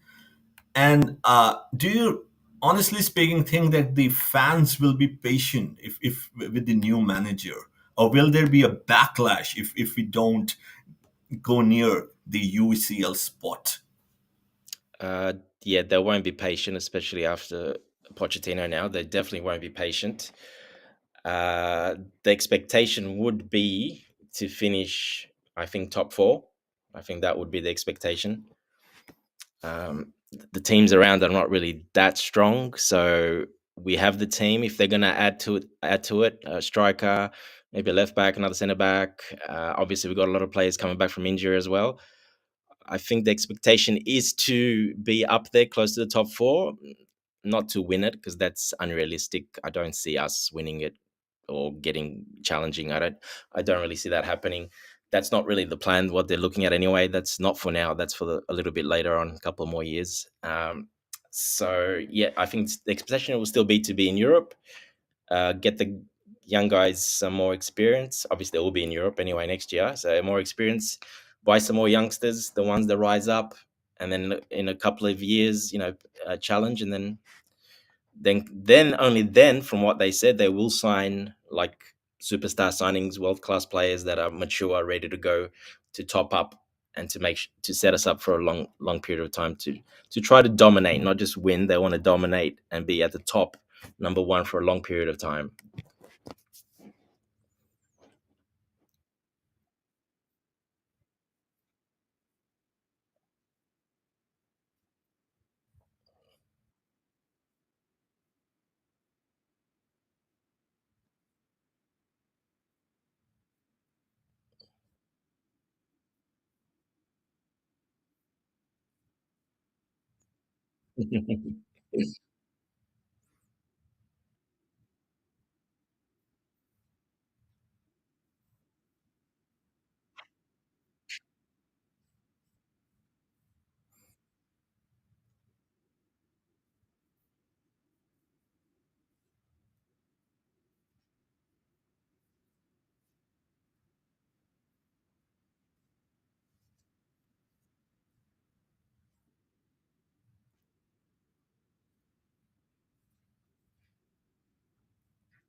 Like I said before, Dante, yeah, Dante and Blue, yeah.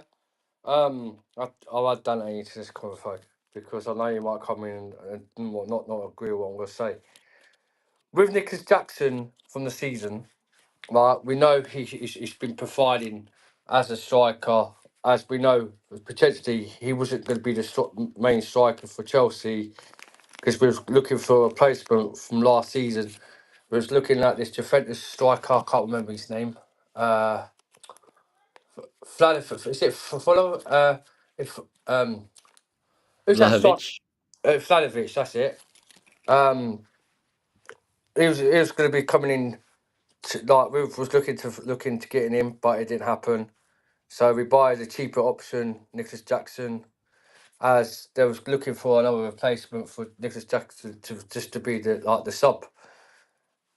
Is Jackson a clinical striker? No, he's not, because he's a ringer. This season he's best out on the ring, and he ain't clinical enough to be the main striker. This season, 14 goals, we'll say 17 goals in all comps. Is that great as a young talent striker? I could say it is, but there's been other times where he's had chances where he hasn't been too clinical to finish the chances. And if he weren't for Cole Palmer and the likes of Sterling to create these chances for Jackson. Oh, we've lost Dan. Yeah, we've lost Dan there. Yeah, he's not clinical. Yes, I agree with that. But look at the assists and his all-round game, what he does as well.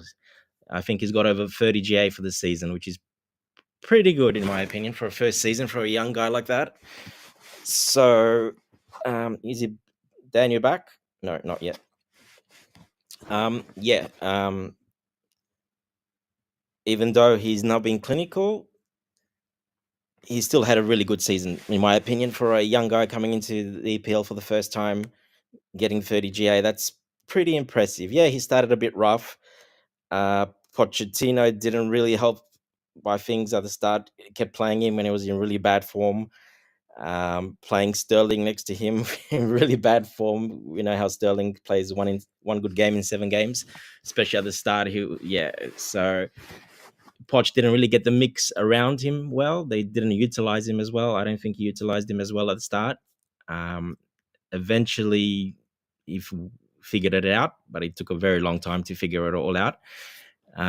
But yeah, I can't put too much blame on Jackson. I think he's done very well for a 22-year-old coming into the league for the first time. Not really an out-and-out striker, more of a winger that was sort of converted to striker. So yeah, I think he's done very, very well.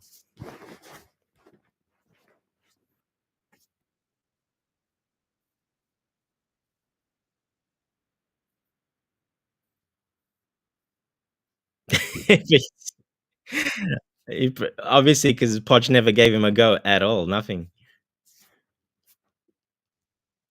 I think Poch. I remember Poch put him to train in the with the youth team. He didn't even put him to train with them. He put him in the youth. So obviously, there's a bit of a bad blood there. He's not. He's obviously happy he's gone.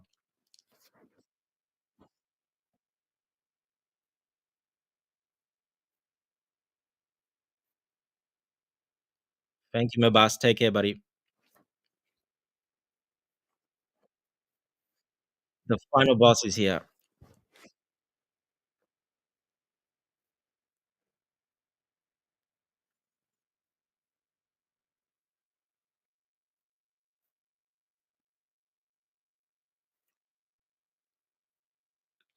For real. H how long did you sleep, Jerry? How many hours did you get sleep?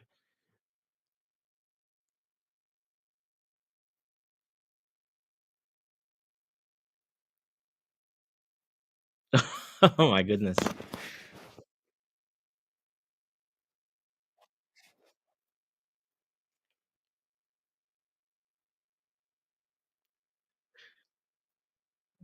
Go home.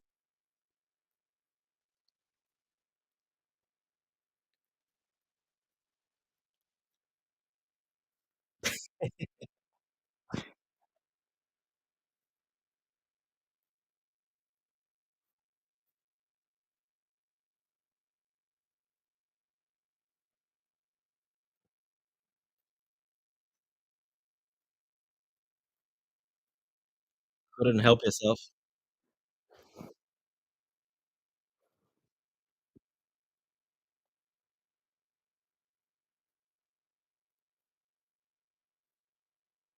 What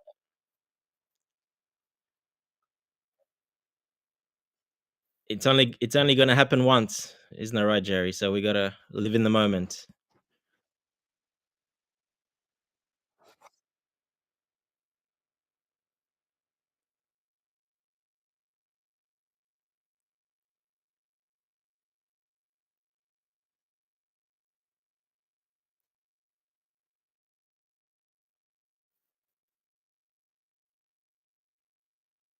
Yes,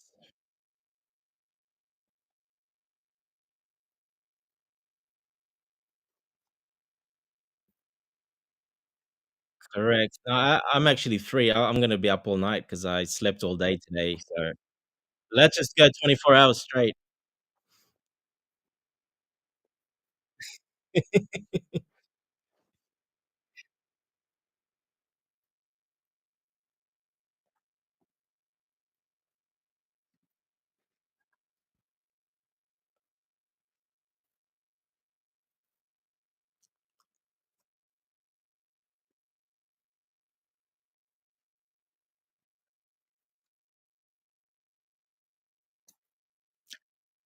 23rd of May for me, so an extra day on top.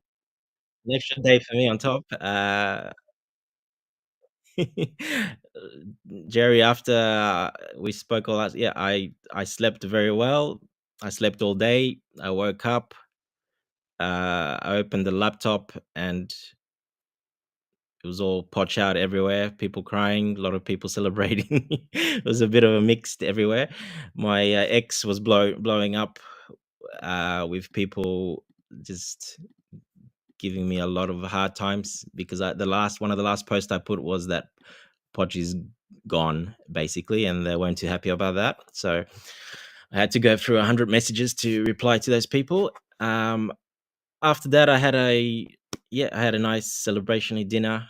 I had a nice steak, glass of wine, and then I came on here. So it's been a great day.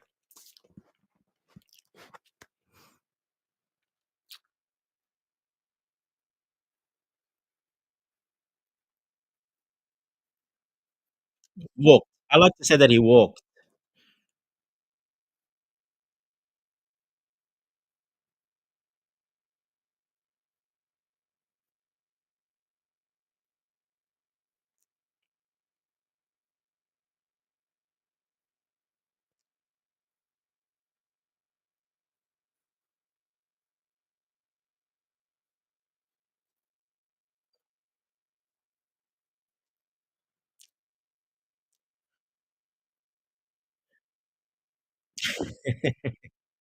Only Gallagher. That's it. That's the only one.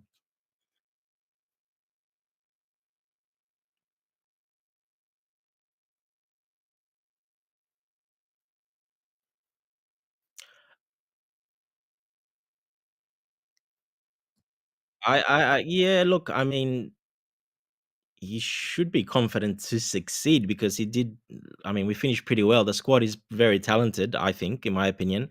We should have probably finished fourth this season, in my opinion, because the squad is talented enough to finish fourth. Especially how, if you look what happened, how many points we finished, and the points that we dropped against bottom six teams. the draws and the losses against bottom 6 teams, like we've lost so much points there. So if we only won 2 of those games against 10-man, Burnley and Sheffield and all those teams on the bottom, we would have been comfortably in 4th position, to be honest. If Poch just got things together a little bit quicker, that realized, the midfield needs a bit of help. Enzo's not good. He's getting injections to play every week. He's injured, but I'm still playing him every week and not giving him a break, and I'm still playing him every week, every game. I think if he figured that out earlier, even just to invert Cucurella, which has come out quite a bit that it was not him that made that decision. That was Thiago Silva, apparently, that suggested that idea. I'm not sure if that's true or not, but it's all over the place saying that that's what happened. If you only did that earlier in the season, you could imagine the help. Even Enzo was not 100%. Having that extra midfielder in there, that would have made such a big difference. And I kept saying it all season to coach on private chats. Please do something. The midfield, getting overrun in the midfield. Casado's alone there, getting overrun in the midfield. Put someone in there, change it up, change the formation, do something. But no, he just sat back on his chair watching all along and just let it happen every week. Continue the same thing. He didn't change it. He just left it. Just kept going. So that, to me, that's all on the manager. We should have comfortably finished 4th, I think, this season. What do you think, Jerry, about that?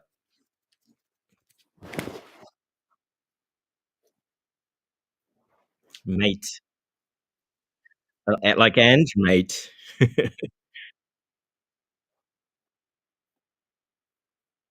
I say both, buddy, mate. Yeah, a bit of both.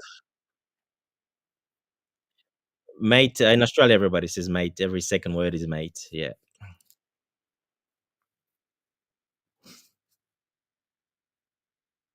Again, we keep coming back. Well, you asked me the question, so I had to answer it. So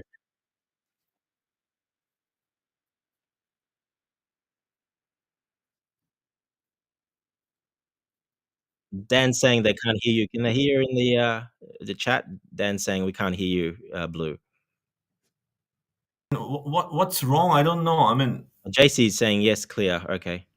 okay. I believe my It's the my system, Jerry. It's okay. it's also the system. The Coachella's new His system. new system is it's playing up the bandwidth. It's a problem with the bandwidth. That's the major problem. Correct. Yeah. So why not Pochettino, right? Because of course, with so many reasons, playing players out of position, not being tactically adept. These are some of the things which we have identified very, very earlier in the season, and he Very early. prolonged. I don't know how he didn't see it or his coaching staff did not see any of it. I have no Right. idea. And hats off to you and JC, who in the start I didn't agree, but you guys, really, I have to appreciate you guys, both of you, for identifying all the issues that we had as early as September, October, right? And I'm it only looking at the game. I've played the game. I've been around the game quite a bit. My dad was a professional football player, so I've been around the game.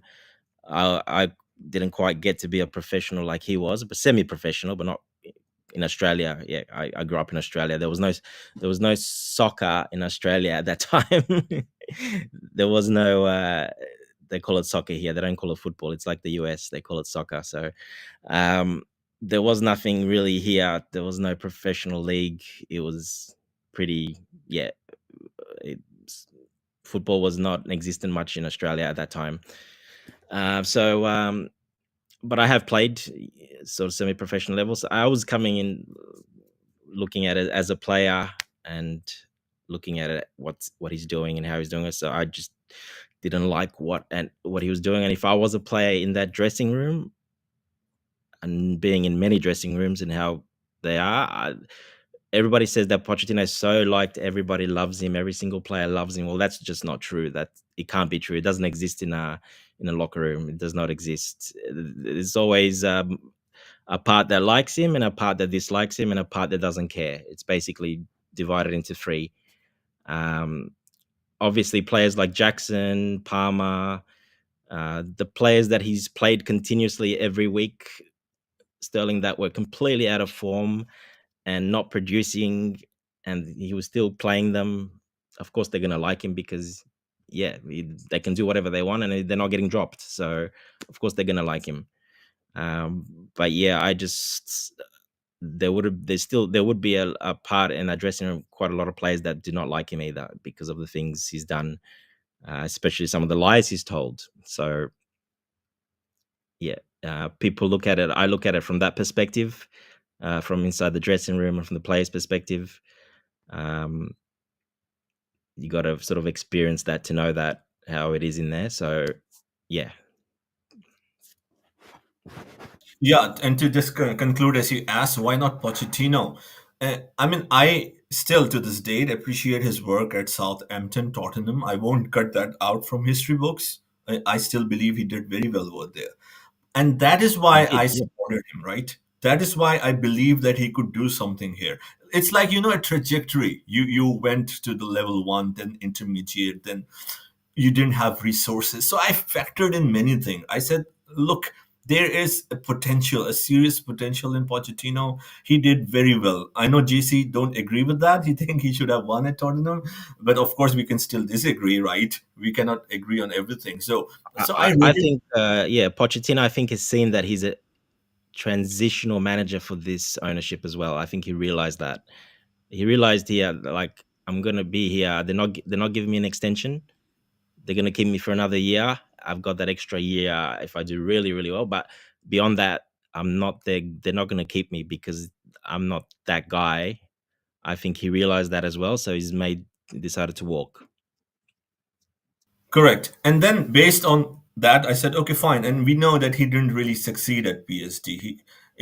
We can always, there are so many factors, but he was not really successful. So, okay, I said, okay, perhaps PSG is a club, difficult club. So, I was like, let's give him the opportunity. Let's give him in a way when he was here. I said to the fans, I'm not giving him the opportunity. I'm like, let's see what we can do with Pochettino because his track record is not bad. It's good. It's if anything, it's good. But then with everything we discussed, tactics, players playing out of position, and all of that, which everyone knows by heart by now, they must be knowing by heart. Add to that, and then because of this history of Pochettino, the way he played against Liverpool, he had the opportunity to win the cup. He never won a cup in England, and it showed to me that look, there is some truth into that. I'm a person of patterns. I really look into the patterns. Fifth Yeah, yeah. final he lost in England, right? Please go ahead, Dante. So all these things, in short, accumulated and Well, gave that me. Liverpool game, the final where you mentioned, that's where he kind of lost me there for just because he started lying during that time. That's when he started talking rubbish and started lying, and basically he said that obviously remember in injury time he said in the interview after the game that he decided here and his coaching team decided that we're going to park the bus and we're going to play for penalties. 2 days later, after the next interview he did after that, he said, no. He would never do something like that. He would never do anything like that. And go look at his substitutions that he made only positive substitutions, and he put attacking players on, and he went out to win the game. Now, to me, when I heard that and when I, matched everything up, I'm like, why is he lying? Why is he talking so much rubbish and lying? It's not what happened. He said it himself. That's not what happened. And when the reporter asked him, he goes, "But you said that." He goes, "No. That's taken out of context. That's not what I said." I'm like, you clearly said that, and watching you play, we could clearly see that you told the players to sit back, park the bus, and play for the penalties. We had not one attacking phase in that 28, 30 minutes. We just sat back completely deep as far as possible, and we just sat back, took all the pressure. He lost me there. He started talking rubbish, lying, and that's where he kind of lost me. And from there, just kept adding up, and yeah. Yes, and then also the game. Of course, we can always say we should have the penalty against City in the FA Cup semi-final, but somehow he doesn't go and achieve something, right? And when there is a long history, right? I'm the person who really observed that. Then It's a you have pattern, yeah. to say that there's something, and then people can, of course, we have different school of thoughts. Everyone has a reason, right? We can Correct. always give a good reason, and not necessarily like everyone is correct, but everyone could have a different perspective. But I know many people are supporting Poch that his hands were tied because of the injuries and all those things, which are of course true to a larger extent, right? True, but At least everyone had injuries. but Look at the Liverpool team.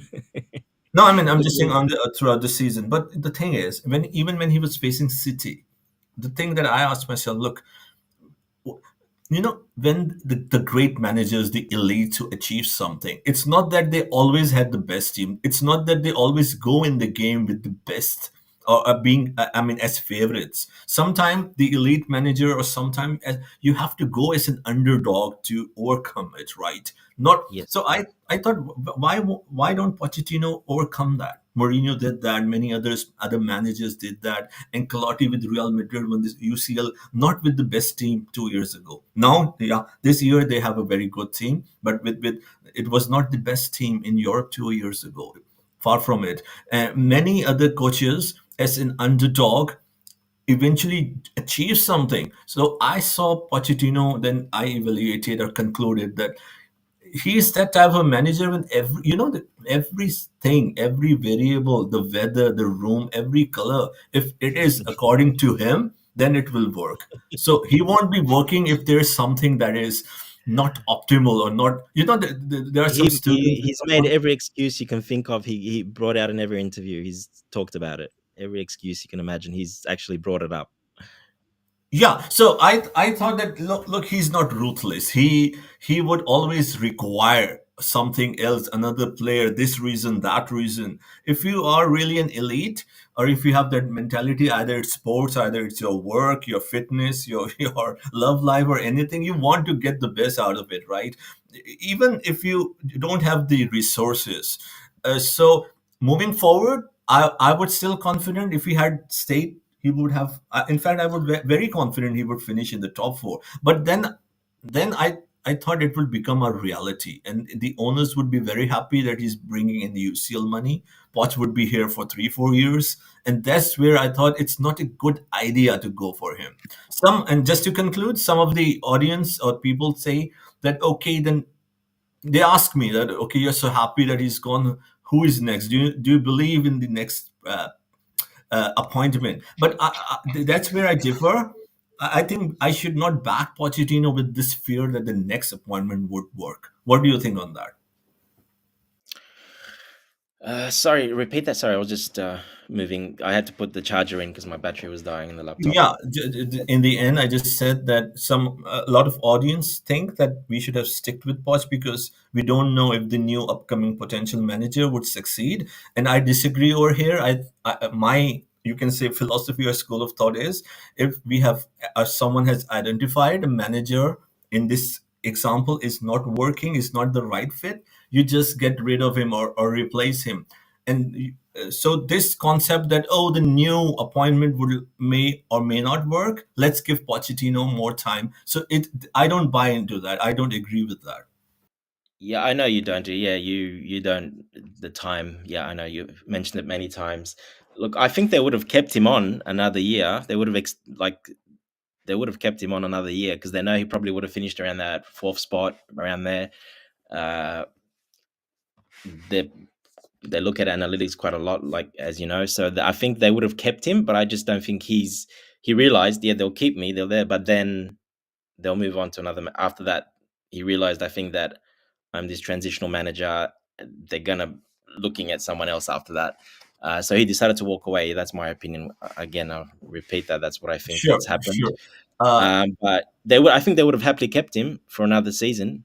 They would have let him continue, kept him, but he just got too cocky and started demanding things and probably a long contract and players and more power. And they're like, well, this is not aligning. Let's chat. They talked about it. It didn't align.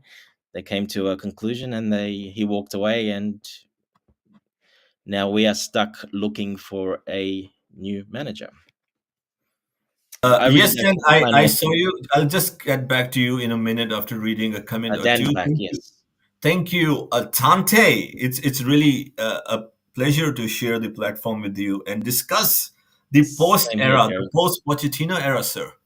And we're still talking about Pochettino, yes. I mean, that's the irony. That's the irony. We can't get away from it. This is strange. We are talking on Pochettino, bro. We are talking on Pochettino, And Dan's gonna come on now, and what's Dan gonna talk about? no, Dan, no more Pochettino. Just a second, bro. Just a second to give the audience their fair share. Naku. It's a different, difficult name. I hope I'm pronouncing that correctly. Yeah, Naku. Naku. If I'm making any mistake, you can forgive me. Not forget me, remember me, but forgive me. He noticed him lying after the Borough lost vote of confidence after the Wolves. I need some energy. After the Wolves defeat at home. Okay. Yeah, we just discussed that. So he's And noticed as well, yeah. JC said, I'm coming What's up? on. Hold on, Dante. JC is coming. JC, the boss. Oh, here we go. Oh my god, I think I need some, and I will make some coffee. Yeah, so we had these pending Have some sugar, chats. Jerry. Please keep on dropping the like, share the stream with your family and friends. If you have missed it, whenever you're free, go back and watch the minutes of this historic podcast. You can watch it again, working out in the gym, relaxing, having a cup of coffee. You can watch it again tomorrow. Don't miss this historic Chat. podcast. So Dan, my friend, you're here. Sorry, we Can you lost hear you due to me? the Can you hear connection. me? Well, we got you, Yes, we Dan. We can got hear you. you. Oh, you can hear Please me go now. ahead I've been trying to speak for hours, saying no, I'm no. here, I'm back, but Unfortunately, due to the I believe the system or the network, we were unable to hear you. Please go ahead, and I would only request, of course, it's your right to talk what you want. I would only request if you can move ahead and talk something else, and talk on something else than Pochettino. no, we was talking about Jackson, weren't we? And then I ended up dying. Yeah, Go ahead, sir. Go ahead. my phone died, didn't it? What I was trying to say earlier is about Jackson. Yeah, we know he's not consistently.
Yeah, can you hear me? Sorry. Yep. Just give me 1 moment. I'll be back in 2 seconds. Sorry. Thanks. Yeah, so I'm just asking you a question, Blue. What do you think on Jackson? Like what I just said, like what do you guys in the chat? If you could hear me in the chat, yeah, because I know that audio's been playing up. What do you think on bringing an experienced manager to help Nicholas Jackson, or do you prefer him to play as a left wing? Because where I see Jackson this season, Blue, he hasn't really been that clinical as a striker for us. What do you think the best solution for Jackson for next summer will be? Do you think they'll keep him, or do you reckon they'll sell him? Or do you think we should bring in a experienced striker in that could help Jackson to become the next potential player for us? Because everyone says he looks like baby Jobber, but he's no. This is just discrimination on Jobber. He's no baby Jobber. Because Jobber in situations would have buried all them goals, like in different situations where Jackson couldn't finish them. Like how many chances he had against Man City in a one-on-one position, where yours was sort of probably Ollie Watkins or Jackson, DJ Drogba or Nicholas Anelka or Salah McCallum or Florent Maluda or Joe Cole will finish them goals, them chances. You know what I mean? Do you, like if we got Nicholas Jackson to be our potentially striker for next summer, we need someone who could be clinical, who could finish them chances, instead of having Jackson up front. Then, Yeah, I'm back. spoiler. Yep, Then, yep. Yeah, we definitely need a striker. That's, I mean, I'm we are reading. looking for one as well, but we definitely need a striker. Take some pressure off Jackson. We're in Europe as well, so we're gonna have way more games as well. So we definitely need another striker. That's a given. Yeah, but Who that then is, we don't know. Yeah.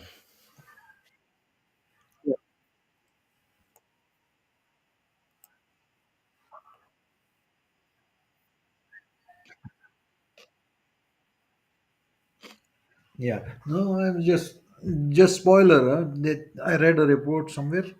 I can't find it now. I was looking at that we are close to Osimhen. We are getting closer there. But otherwise, I Jerry, you are good in statistics. Can we see like what is the conversion rate like percentage? Because I think every striker misses. Every striker, there's no striker who's like 100% perfect. So you need a lot of chances to convert one or two, and then you build your Yeah, confidence look on at that. Haaland, for example. Yeah, yeah. He misses 5 and scores 2. So yeah, sometimes he Yeah, misses but 10 most and of the scores nothing. season, Dante, most of the season we were playing nonsense, like the three defenders, then one Caicedo, and then all the six standing in a line near the opponent goalkeeper. I mean, I there's know. no midfield, there's no pattern of play. Like how do you? I mean, the creativity was missing most of the time. I mean, I thought the chances were accidental more due to the individual quality. Now, Jackson certainly is not like Messi or something. So it is what it is. So hopefully, with the better structure, we get a better outcome. And then in the last 5 or 10 games, like our scoring improved, our defense improved, everything improved. Fair play to Pochettino. I mean, somehow this did turn, but was it enough? Apparently, no. That's how it is. But let's move on from that guy. So moving forward, I think like yes, We're gonna I come back think Jackson eventually. Jackson will score goals, and if he's as a winger and some striker up front, then his goals are a bonus, a big bonus. So let we'll see. I think we still will see a core developing next year, and when everybody is back from the injuries, there will be some consistent lineups. I hope the injuries don't return. We are I done think with the them. injuries won't be as many. I think if you look, I think Poch contributed to those injuries. Yeah, I'm not just saying that. I'm saying that because that happened at PSG. It happened at Tottenham. Players have come out and said that. Insiders, people that have worked at those clubs have come out and said that his methods are a bit outdated, and the time he trains, the certain different times, and how he sets up the structure of the training at different parts of the day is very different and outdated, and it can cause extra injuries. yeah, So yeah. I'm not saying that because there's no proof. There's actual people that have come out and said that quite a lot from the last 2 clubs he's been at. So there's a little bit of evidence there. Yeah, of course, we've had players that have always been injured already, like James and Chilwell, but Yeah. I think he's contributed to that 100%. I read somewhere like his workouts are more intense in running and all that, like endurance and running and It's endurance and more running. Like endurance and running, but it's what's the timing of them, the when at what time of the day, and how he spaces it out between the drills and stuff like that. There was a good article. I can't remember. I looked a few months ago. There's a great article. One of the someone that worked with him at Tottenham um, kind of leaked a little bit out and said that, yeah, look, we had a lot of and Tottenham did have the same type of injuries Yeah. because of that, because it's very different from any other manager. It's a very sort of outdated old school system that he still follows. He hasn't changed. And just the Yeah. times of even this year, when I can go back on a couple of examples, we were playing when we played Manchester when they absolutely demolished us. Yeah. Yeah. We took the bus. He had a training session the night before, Hmm. and in the first thing in the morning, they took the bus to Manchester. Got there just right before the game because of some traffic issues, and the players 2 hours later on the field. Yeah. Now That's too much. Yeah. Yeah. Yeah. that should not happen. Normally, teams go there the night before. They stay there during the day, the hotel at night, have a good night's sleep. They wake up and they go to the game. They don't train the night before.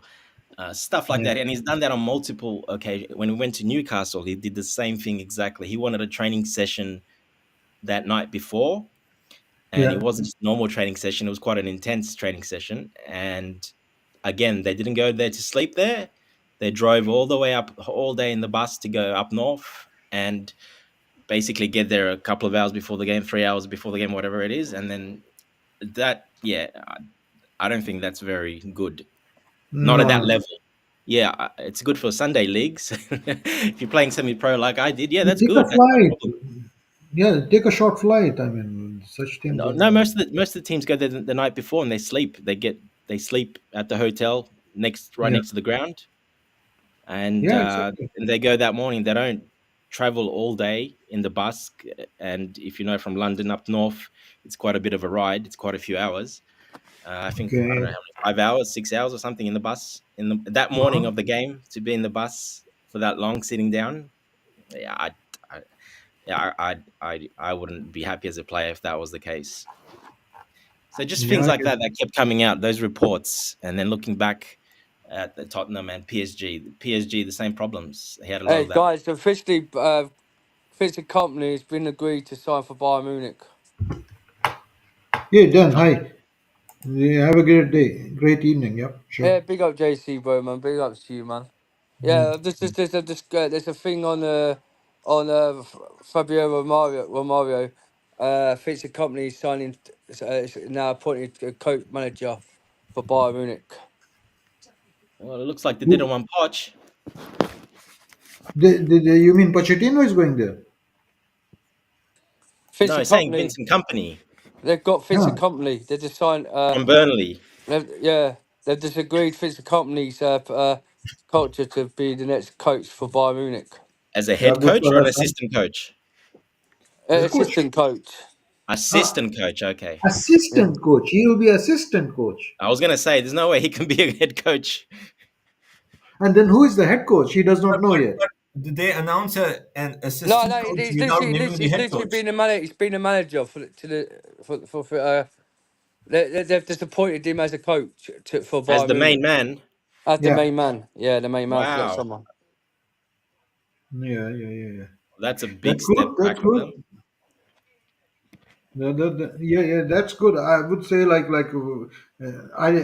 didn't want him in our club, so it's good. Like one manager goes from the list. Look, he's got the right mentality. He loves playing attacking football and is Yeah. a strong guy. He's a captain. He's a leader. But yeah, I mean, to go to a big Now, club from Burnley.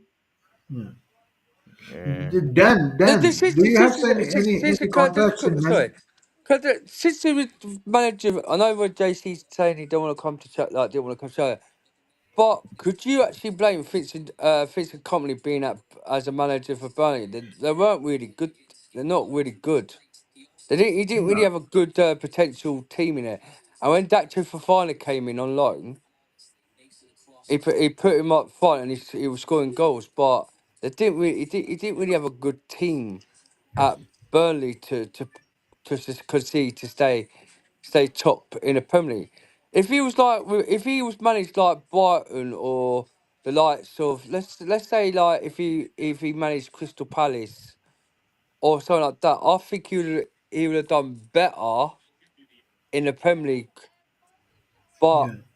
but Yeah, but he got you know, but relegated. He finished second last. yeah, And but they've only won. that's Burnley though, Dante. It's Okay, so Burnley. just a minute because there are a few pending chats and the audience is patient. Audience are patiently waiting. So Embass says that Pochettino's, oh my God, again Poch, come on! Training methods is outdated or are outdated, which makes all our players get injured. Wow, Vincent Company managing Bayern Munich. Is he managing or he's an assistant coach? I still didn't get it. He's He's the the head. manager. Wow, that's a He's a huge. manager. He's appointed manager for the next job for Bayern Munich. But Vincent Company what I'm seems to saying, be. what I'm saying is, Blue, right? If you look at the situation with Vincent Company at Burnley, name me one good star player at Burnley to provide to help him to try and stay up in the Premier League this season. He didn't really have any choice of any good player. If you're a really good coach, I mean, you still you still can get results. It doesn't work like that. Look with Alonso. It's been unbeaten in the German league. It's been not unbeaten. It hasn't lost a game yet, and it's his first time he's And he won took Premier over League. 16th place. They were Yeah, 16th on the they were 16. relegation. Yep, yeah. And after winning 16th place in relegation, he got up straight to and won the German league. But look That's at the my point. play. Look at the players. What he had good players to do that. Correct. And also, we should not forget that if we are surprised, in my opinion, it shouldn't be a surprise because they have already, or they went for 6 to 7 managers. So, if he is the head coach in any event, he is probably the 6 or 7 choice, right? So it's not really a huge surprise. But Pochettino, I don't know if Pochettino was even thinking. So it's only we were speculating that he. I think he if anything he wants to go to Manchester United. So let's see. But anyhow, this vacancy is also filled, so it will be interesting. Sorry, So Dan, where did you see the? I'm just looking at Sky Sports in Germany. It doesn't say that. They're saying he's the number one preferred candidate, but there's no appointment being made. Where did you see that? Dan is again spreading rumors. What's that? let me check as well. Sorry, Dan, Aljo's playing. Aljo is playing Dan, that. Yo, All right. Fabrizio Romero just come out 5 minutes ago about Fitz Okay. Company, and now Okay, let's check him. Yeah.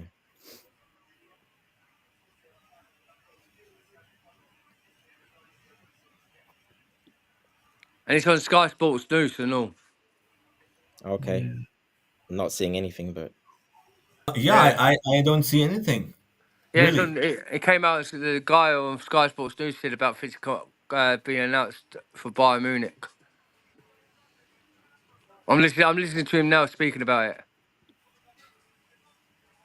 he hasn't All right. tweeted out anything on his X account. So Yeah, it's been announced. They've agreed. They agreed on his signature. But okay. I don't know how long the contract will be for though. But they have agreed to it. All right. Yeah, we shall see what happens with that. Yeah. Yeah. Where This is right. So sorry, JC. I didn't earlier because everyone was talking over each other, like with Roger and Alex and they'll like Bobby and all that have really good points of views of speaking. yeah. But with your manager system, who would you want to bring in at Chelsea to like? Who's your main guy that would you want to see Chelsea appoint as manager for next season? Dan, my problem is like I'm quite busy a lot of time, so I've not studied or like tried to find out more about the list. The list keeps changing, but so far, whatever names we have heard, the ones that I don't want is like Thomas Frank, Vincent Company, and I don't care about the rest, to be honest. Others seem to be like more or Yeah. less reasonable, you know. So But and this will be these managers are coming in. None of them ain't good. no, and wait, but If you compare, like for example, De Zerbi is also almost like no for me. I don't want But De Zerbi in. If De Zerbi comes in, I'm done with Chelsea Football Club this season. yeah, but if you look at those championship managers, I rate them more than De Zerbi. Yeah, well, not this De Zerbi like of the second half of the season, I would say. Like not the first half last year, but this year De Zerbi second half especially, he has been bad. He's been really bad, and he has been like very erratic and like. And like the results have been really bad. I don't know, maybe something went wrong, and don't judge him on that. If it But was me, JC, if it was me, go get Simeone. Go get oh, me that's Simeone from impossible. Atletico Madrid. Do you You know? know, Do you know? I mean, do you know the salary he's on? I don't care. no, Roman Abramovich didn't care what salary Jose Mourinho was on when he won loads of stuff at Porto. He didn't care when he got Carlo Ancelotti in. He He didn't is care. the highest paid manager, I, and it doesn't make sense in the world football. He's No, He's number high. but one. Yeah. but the situation is he's the highest paid manager. We had loads of higher paid manager when we bring in Jose Mourinho, the likes of Carlo Ancelotti, the likes of Rafa Benitez. Then we had Andrew Boris was the next higher payment, and look at how crap he was as a Chelsea manager. And he Okay, went so to Tottenham. Dan. Dan. But tell me, Dan. Okay, See, Jesse, go he ahead. is at a place where he rules the place. He He's rules the like God. city. He is the king of the town. I mean, not only the club, the pitch, everybody praise him. Why Mm. won't he leave? He wouldn't leave. Yeah, he wouldn't want to go anyway. Well, Diego Simeone did say he wanted to leave to go to a Okay, next just chapter do last you season. think? Okay, let me put it this way. And it's interesting. I enjoyed his prime days. I would say during 2014 to 17. What a defense! I would say I was a huge fan at that time. Yeah, 100%. So was I. What a defense, I would say.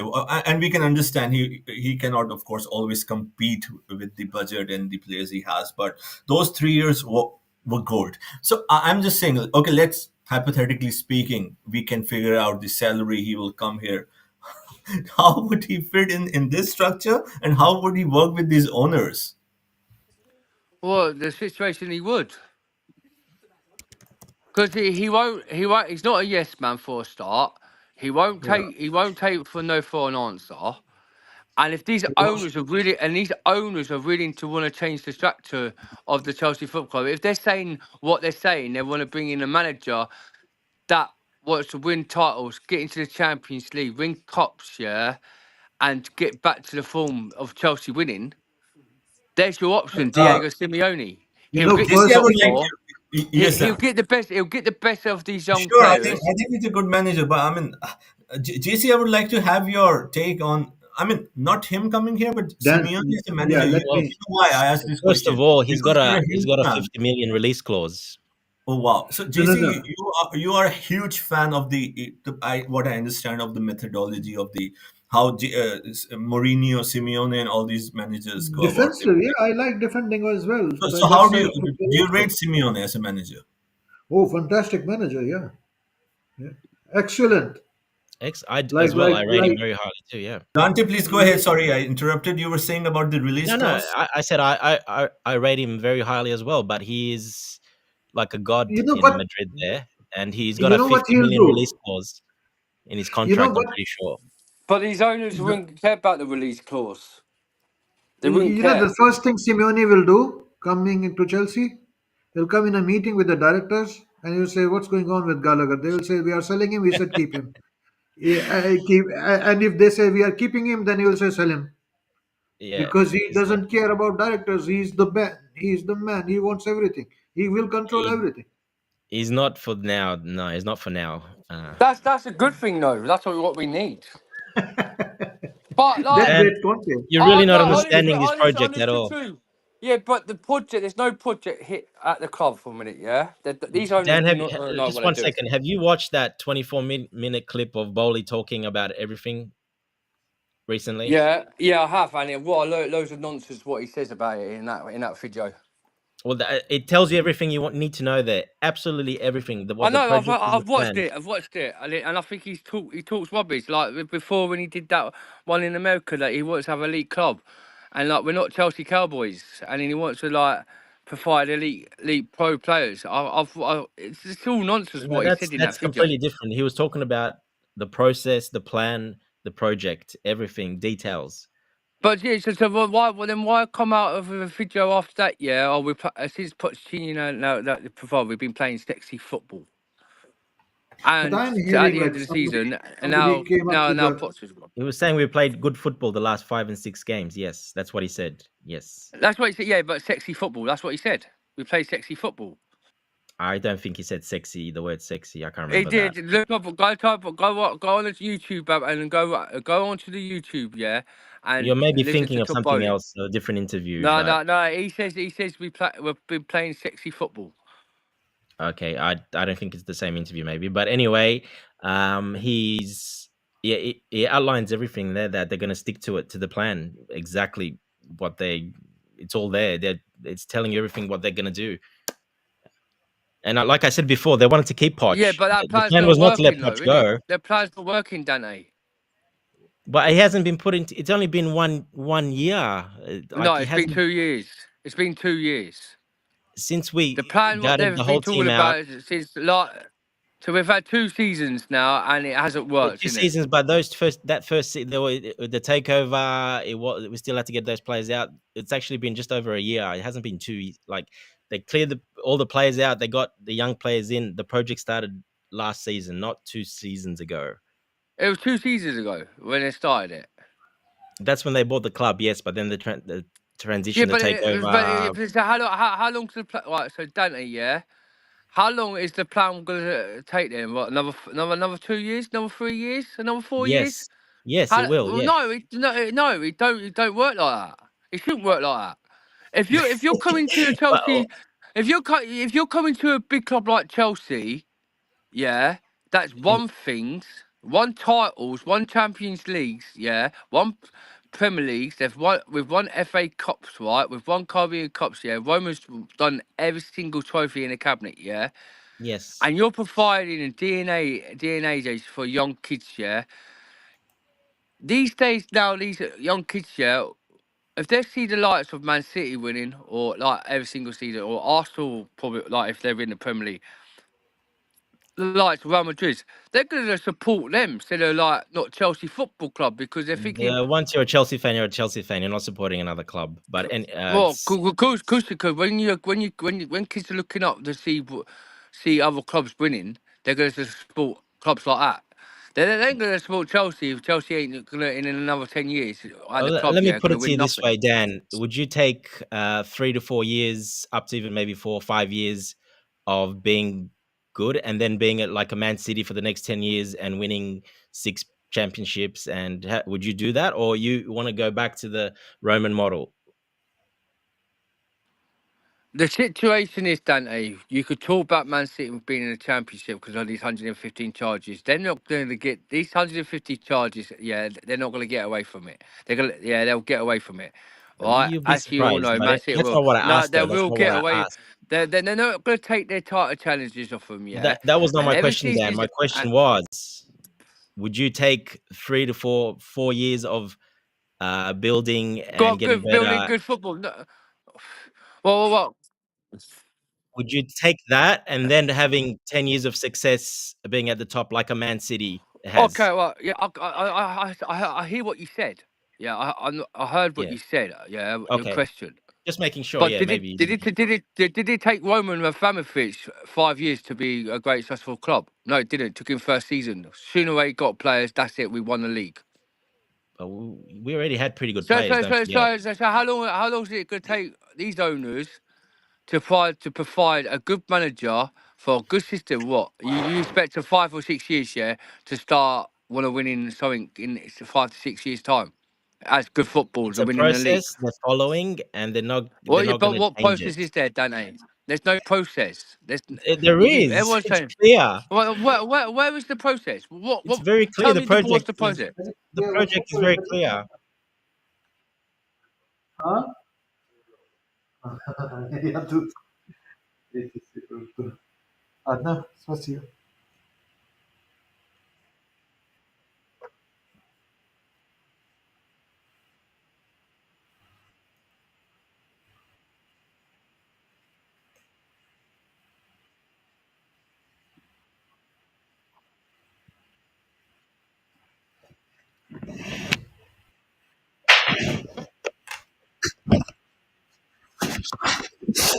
Jerry, before you go, a question for you.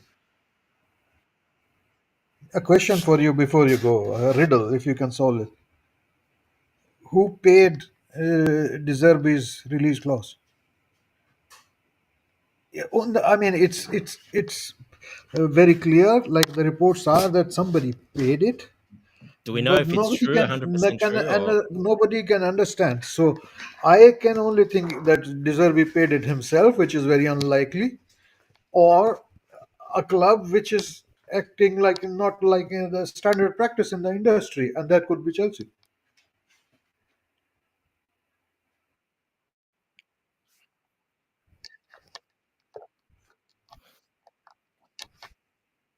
Or the third option is somebody is simply like rumor mills and all that, like lying. yeah, it's probably a rumor.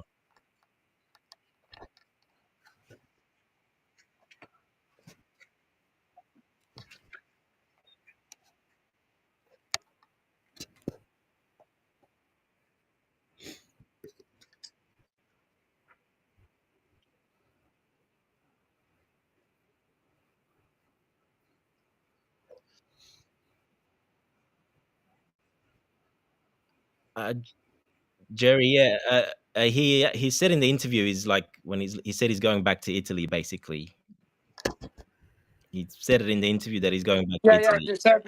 The Zerbi said he was go back to Italy. He was go back to Italy. Yeah, so there is clubs in Italy that could pay that 4 million. It's not that much. Milan, Juventus. There's a lot of Yeah, teams yeah, that yeah. can pay that 4 million. There's a lot of teams looking for a coach.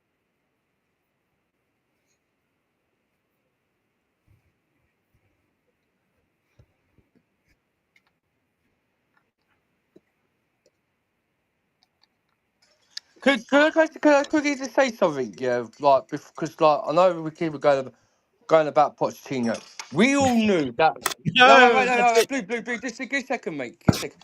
With Pochettino, he wasn't going to be the successful full time manager at Chelsea Football Club. Does everyone know that?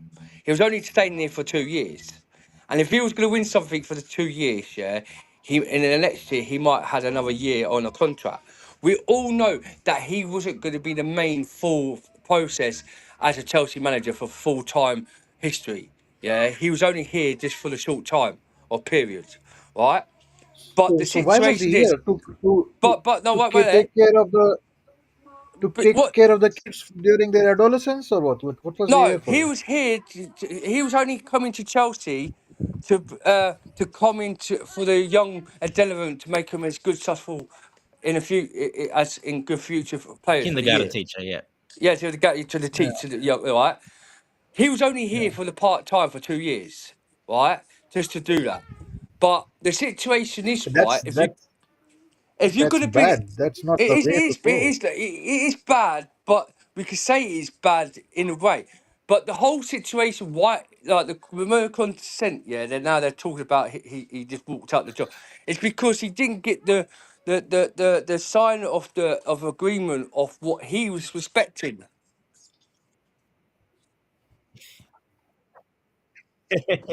Yeah, no, but what I'm trying to say, Blue, is what I'm trying to say is, yeah.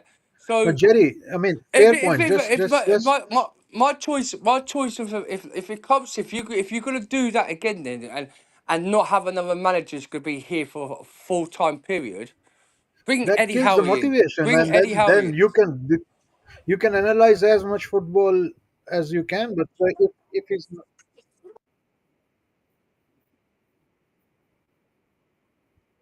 Yeah, so I mean, this is like the guy. We can analyze his football decisions and all as much as we like, but if he was not motivated enough, then he was like not 100% in his job. And if he was not 100% in his job, he will not deliver it. And then that's something we can only speculate upon.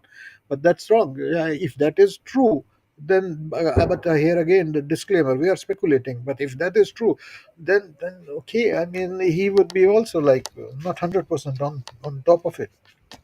I mean, he knows like he's a stopgap. Then of course, many fans considered him a stopgap. Okay, fine. Like let him be for some time. Like take us to top four and then like find a winner. And that's not very nice to hear for the manager for himself. And that's what I was That's saying earlier, JC, that I think he actually realized that that's yeah. the case, and he got a bit up himself, cocky, and he's like, well, maybe he got another offer somewhere else, and he's like, well, I can just walk away. Yeah, he raised his stock a little bit and while it's still high. I mean, another Correct. Yeah, 10 games and exactly. then then gets the sack and like Exactly. Yeah. uh, no That's other why I job agree to Dante, what available. Dante said earlier. I agree with what he said. That's why we know we weren't going to be the potential to be the full-term manager at Chelsea Football Club anyway. So No, I don't think they looked at him as that. No, I think you were spot on with that, Dan. I think they hired him for the next sort of 2 to 3 years till they can find to nurture the young kids to bring them along, and basically that's what they did at the Dodgers. Exactly what they did at the Dodgers. They got a 32-year-old guy, a younger guy. He was experienced, but he nurtured the guys for the first 3-4 years, got him a little bit higher, blah blah blah, blah, and then they went for the proper manager after that. Jerry, you need to read Mabas drafts. He's saying. Mabast is complaining. Where is he? Is he still yeah, there, but Mabast? I've been what's reading his what's messages. your thought? What's your thoughts like? Oh my god. If Eddie Howe was the chance to come in from Newcastle manager, No, No way. no, No no. way. why? Well, give me a reason why. Because the way I saw him doing at Newcastle, the process, what he's been doing, has been excellent. He got Newcastle in the Remove Champions Gimenez. League last year. Okay, so But just let me read because I have read. I'm trying to read as much as possible. So I believe this one. Would you guys take George Elxby at Chelsea, the Medstone FC? So any one of you can address the no. ambassador. Okay. So yeah, I think I have read. Maybe if I missed a few, I'll apologize. I'm trying my best to read as much as I can. So yeah, so why not Eddie Howe? So JC, go ahead. Why not Eddie Howe? No. I mean, first of all, he himself, like when he joined Newcastle, he was very, very cautious. Like he wanted not to be a stopgap. And with this Chelsea management, he will not trust. He's not coming. And Okay, to make this. Oh, sorry, JC, you were going. I apologize. Please go ahead. no, and and I don't like that kind of like I don't know. It's personal preference, but like they play effective football, but he's gaining experience at the top level. He's a good manager. But my personal preference would be like go for a manager who is on a higher trajectory. That would be exciting, interesting, and like a name which we do not know but has good credentials, and then he grows with the team. I like the idea, and Eddie Howe is not that manager. So Dan, the question that you asked, I'll throw it back to you in this way. If you're saying like, how about Eddie Howe as our next manager? Let's say Pochettino is available, right, in the market. So if the board of Newcastle have to make a decision, should we go ahead, should we continue with Eddie Howe, or should we go for Poch?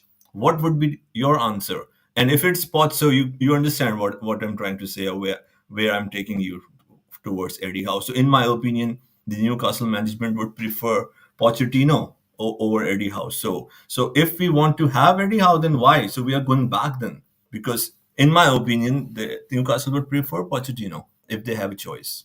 What do you say? Well, not really, because Newcastle Football Club bringing Eddie Howard to bring in the process. What the standards of the players what they're getting in. As Newcastle United, they've had so different like kind of managers like at Newcastle hasn't provided, and to Eddie Howard, what he did for Newcastle for the first season was incredible. Got them into the Champions League. But this summer they couldn't cope. The players couldn't cope because they had so many injuries. They lost a lot of good players from the start to the end. And whereas the Champions League, yeah, fair enough, the Champions League is a hard competition. But Eddie Howe beat PSG twice in that second 2 legs. Over Eddie Howe, like if he came to Chelsea, I think he could get us into the Champions League, and that's what if you're looking for a manager to just want to, and he probably have a more chance of providing a cup for Chelsea in a Newcastle system. Because with a Newcastle system with like Isaac, yeah, he's made Isaac incredible. Almiron, when we first got to Newcastle, he was crap. Joe Linton, when it was at Newcastle, he was crap as a striker. He put him into a centre mid, and look at what Joe Linton's doing, outstanding. Been one of their best midfielders. He made Joe Linton. He put Joe Linton in that midfield criteria as one of the best midfielders, right? So how can we not say that Eddie Howe probably got the chance? If Eddie Howe went to a Euros for England, he would probably win a Euros for England because the basis of the players, what he does for Newcastle, will make probably potentially good for what the players what we've got at Chelsea are better. Like he might make Enzo. He probably look at the situation with Enzo Fernandez. There's one position, like I've seen 3 positions hasn't been working in the system since the last 2 seasons. He might make the best out of Enzo in one position, and also Eddie Howe loves to play the 4-3-3 or the three at the back where it's defensive. Because someone said earlier they wanted the defensive criteria manager at Chelsea.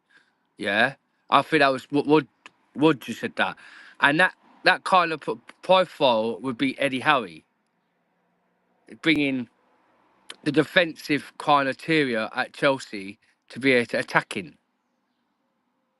And that's if Eddie Howe could do that at Chelsea, yeah, he might win as a cup. A cup's a cup. He might not win as a title, but at least he'll know how to produce the rare of the players in a system to work in a formation criteria. Where Pochettino did try to do that, but he knew that Enzo weren't good enough in the position at the club. So Eddie Howe would work in this, and he'd probably work with Enzo in the criteria.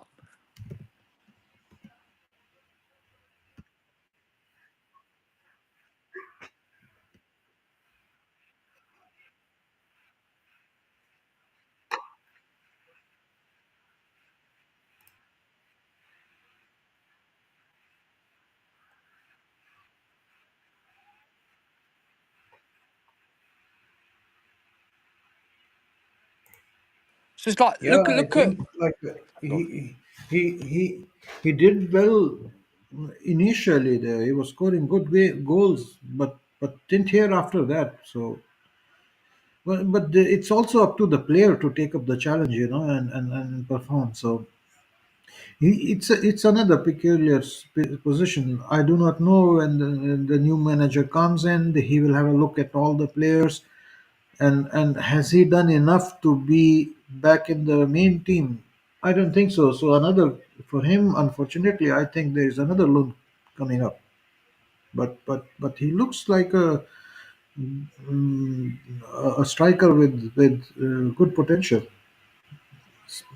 But in my opinion, he's not done enough to be uh, like in the squad of Chelsea for next season. I don't know. We'll see.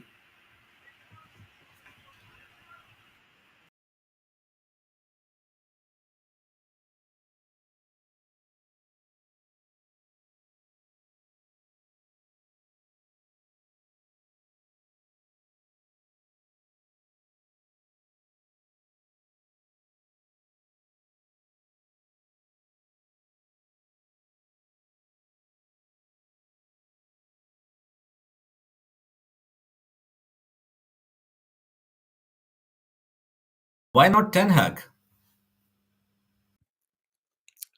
Ten Hag. You're joking, right? No, I'm not. I'm What, Ten actually Hag? serious. No way. At Chelsea? Hell no. Which Ten Hag? Of Ajax or of Manchester United?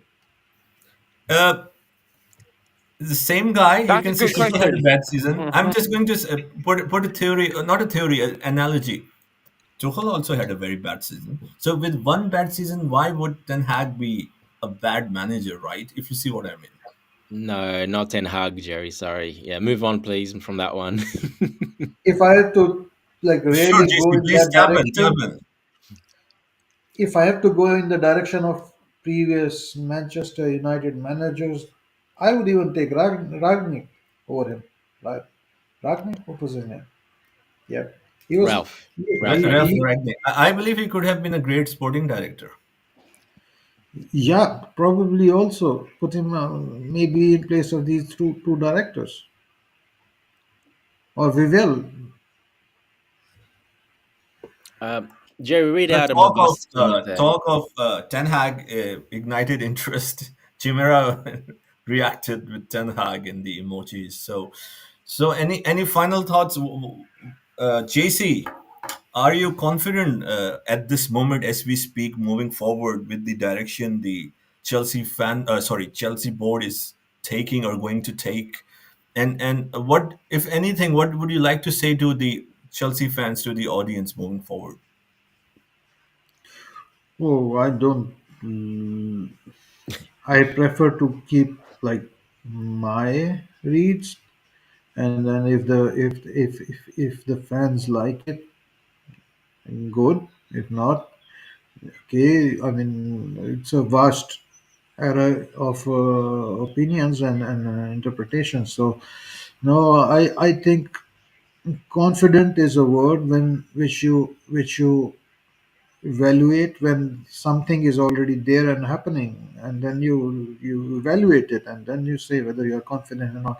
Right now we do not have a manager, so I would say, optimistic, and looking forward to like what's coming up after that. Once we start to see some things, then we can say, okay, we are confident that we'll do well, or again it's a dubious choice, we do not know. But I will anyway support the new manager. Even Pochettino, until December, I was no way anywhere near what saying anything negative. I was actually even defending his choice of Chilwell initially as a left wing, and the argument was very clear because the positioning was important to stretch the defense, and like Mudrik was a little bit too not ready, so using Chilwell made sense to me, and I supported. But then, okay, I mean, gradually, like, then other things, other choices Pochettino made, which didn't sound good to me, and then in December after the United result, that's it. Okay, I I I I was done.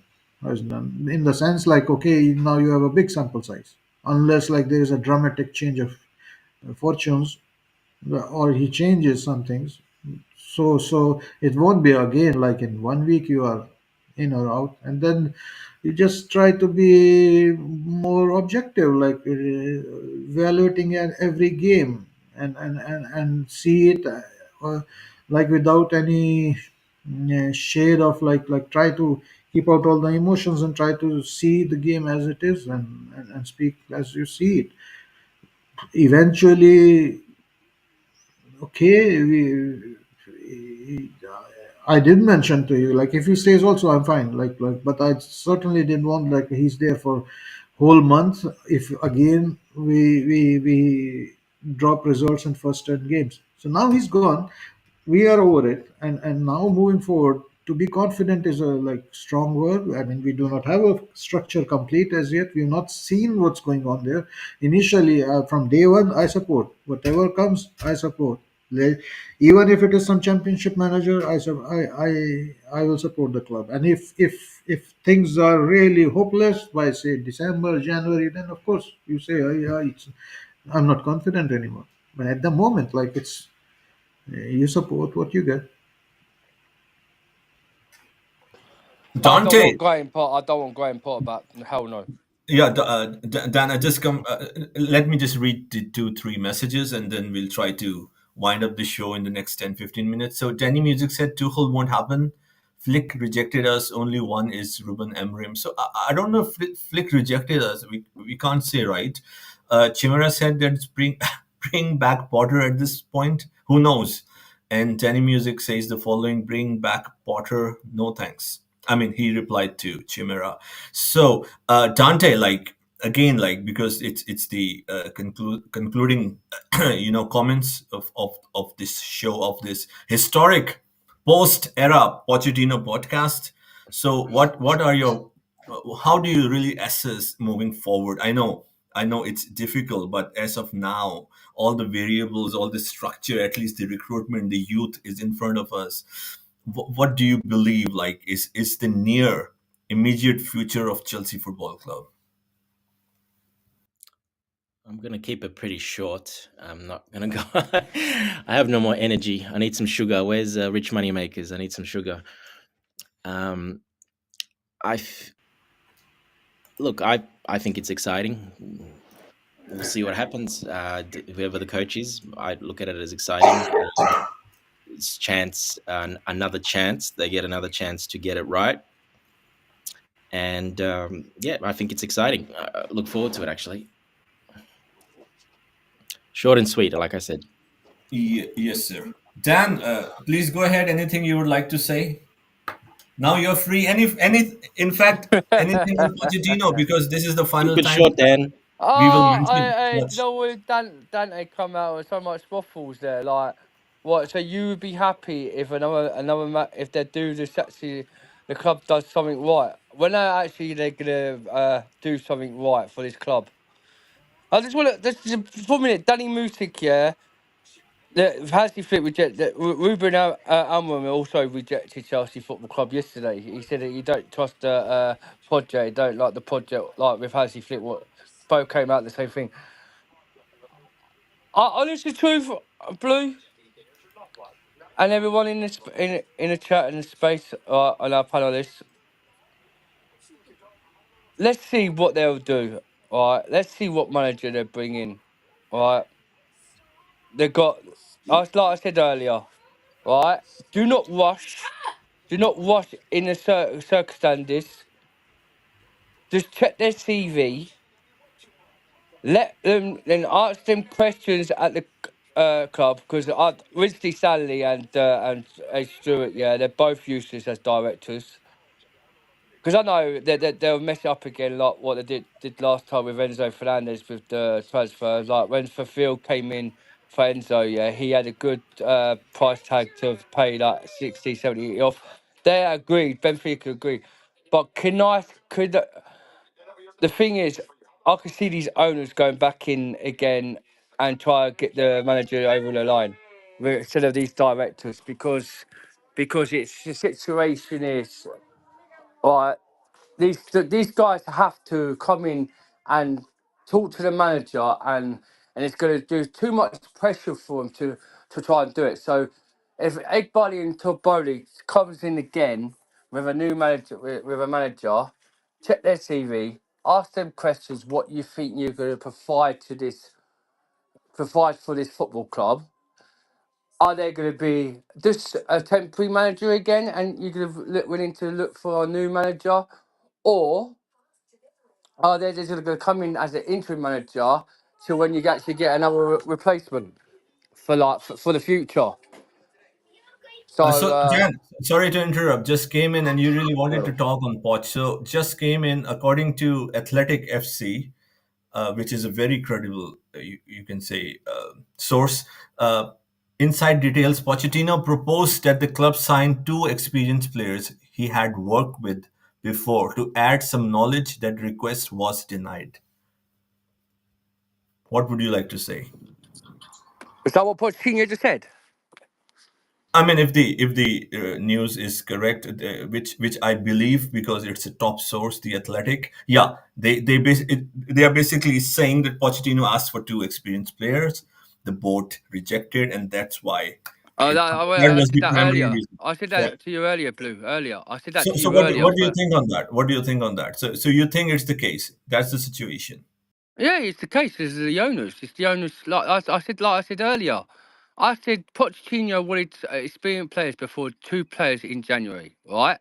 To bring in once they got rid of Broja, and he didn't get no one in, and he's been crying out for experience since January to get two players in, and look what I mean. Two's coming out now out of Pochettino about these owners.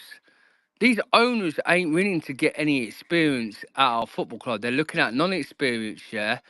And we're going to be a long way from Starbucks. We're going to be a new manager's going to come in, and then he's going to cry out for experienced players in, and then he'll get dropped down to the list and get sacked because they know the situation with young kids like these. It's not much good enough to bring into the caddy. You should with this 1 billion spent right. You spent right on potential. Some of them could be world class. Some of them could be a flop. Modric's a flop this season, right? You spent so much, like nearly 100 million for this guy. It hasn't really haven't provided anything since the last two seasons. He's done bits, but he ain't really been that good. You're if you're spending 1 billion worth of players, like Pochettino said from all the season he's experienced in, and now it's come out the truth that the owners reject it. I knew it all from along they rejected what Pochettino wanted. But now we ain't got Pochettino now, so we have to move on from a new manager.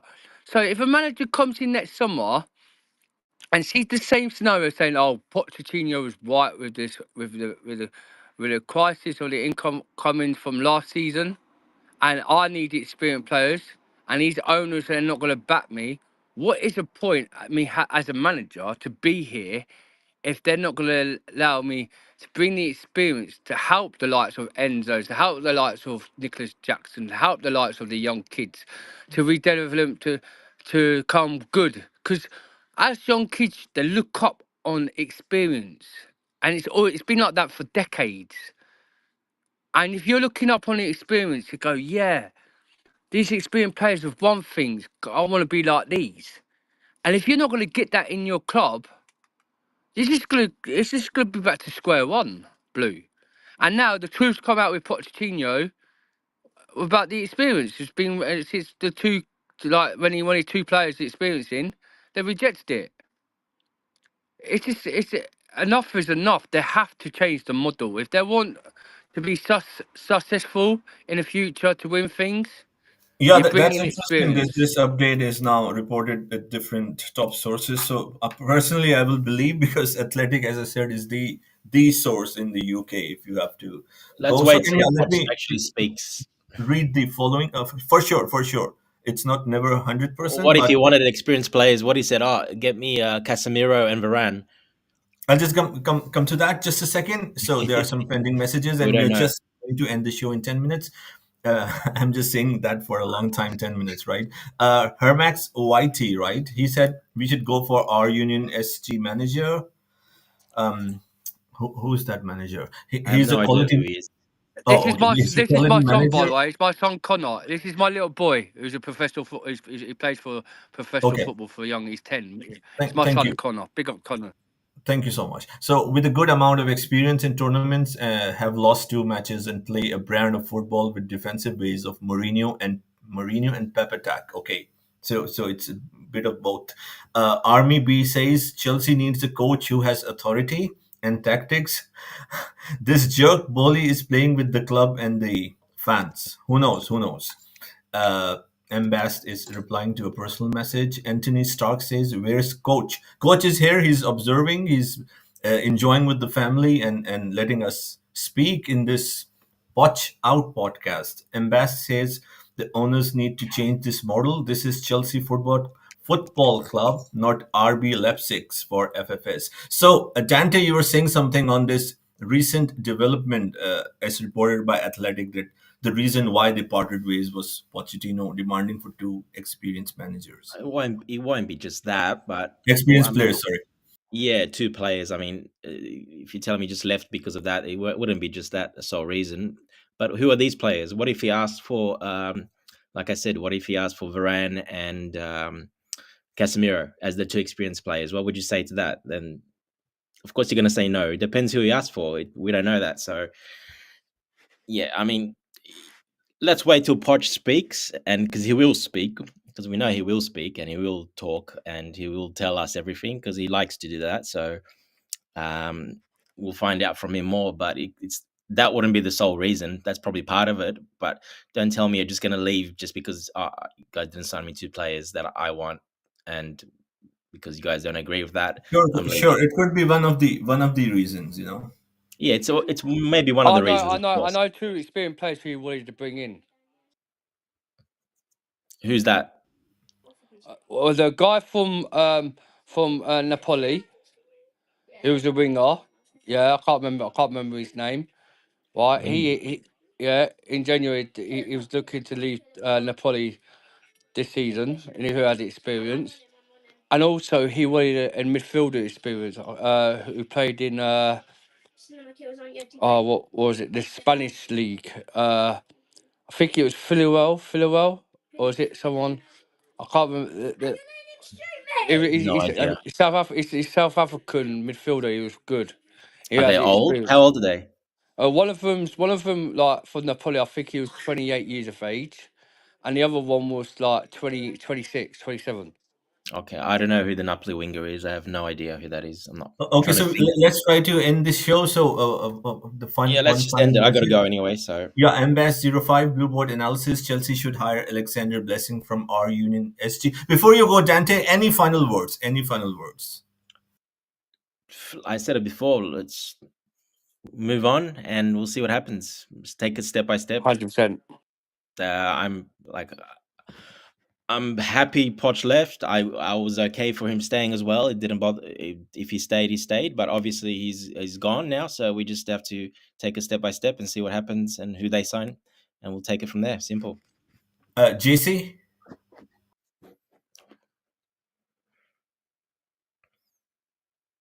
JC, are you there? Okay, Chelsea Dan, any final closing thoughts to wind up? Just everyone in the chat, smash the like for my brother Blue Cloud Media, and just to let you know, Blue, it's nice to chat to you, and well done for bringing the questions on coaches thing. You've done really well as a panelist, mate, and Very Dante, well. big up to you, my bro. It's nice to speak to you again. Big And up, then Dan. Are you going to JC, News channel next? yeah, I'm going to Big Blue up to Cloud, everyone, Blue, huh? Big up to yeah, my Blue. boss. I Yeah, think big up. Bobby's there. No, Bobby's there. Big up, Bobby. But the situation is right. Let's, like I say, like what Dante say. Just let's see who's the next manager. Just don't rush in. Get a good manager that is going to be legit to provide for the next season to show us what they could do, and up the Chelsea. That's what we call say. We're blue. Blue is the colour where we see things that we'll never see. And everyone in the chat, big guys for being good, supportive in the chat. And peace out, everyone. Much love to you guys. Thank you so much. And JC, we'll end up with the final words of boss JC. Oh, it just seem like it's exciting. It's positive times. Like we stay positive. Whatever comes, let's see. Support the club and big up to everybody. Yeah, everyone in the chat as well. My boss. Uh, who else was there? Anthony, There's not too many Army, left. Max, Danny, Chimera. Big up to everyone. Yeah, this is a historic podcast, almost 6 hour. Thank you everyone for tuning in who were there, who would listen again whenever they have time. Thanks to Roger, Max, Bobby, and JC, of course, here, Dan, Dante, Coachella. So again, if I forgot any name, so I'm Rogers, sorry about that. Yes, Roger. absolutely. No, I mentioned that. So, yep, let's be positive. I'll say that. Let's be positive moving forward. Let's be a bit patient. It's not that bad as we are just thinking, okay, Pochettino's gone, there is no plan. I'm sure there is a plan. It might not be the best plan or the best structure according to maybe different people, but at least they do have a plan. So let's hope that the next appointment is done very carefully in a very calculated manner. And let's see these interesting times ahead. Please like and subscribe. Share the stream with your family and friends. Come on, you Blues! Up to Chelsea. Up the Chelsea. Bye. Up the Chelsea.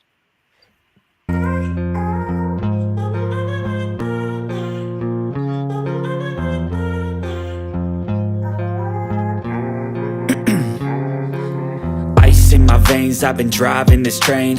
Years in this lane, there's no stopping this flame. Cause I came to the game and I changed it to play how I like, rearranged it to my own domain. Yeah, I got what it takes, made lots of mistakes, taking shots, skipping breaks, feeling lost, feeling great, popping off, singing straight, never stopped, never changed. All the squad here to play and I've got something to say, yeah. I work hard each and every day, I get lost in the words I say. I don't push pause, no I push play. I won't stop till I make a change. I withdraw on the things I make. I turn flaws into flawless traits. I build tall, never capped in space. I won't stop till I hear him say, oh, oh, la, la, la, la, la, la, la, la, la, la, la, la.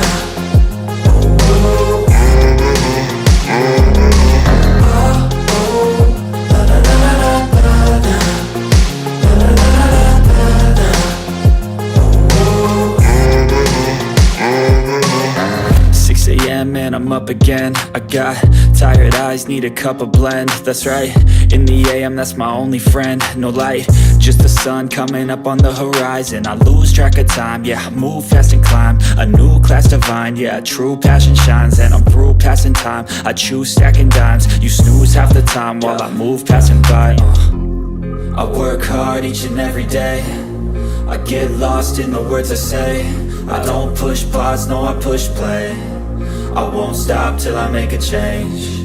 I withdraw on the things I make. I turn flaws into flawless traits. I build tall, never capped in space. I won't stop till I hear him say, oh, oh, la, la, la, la, la.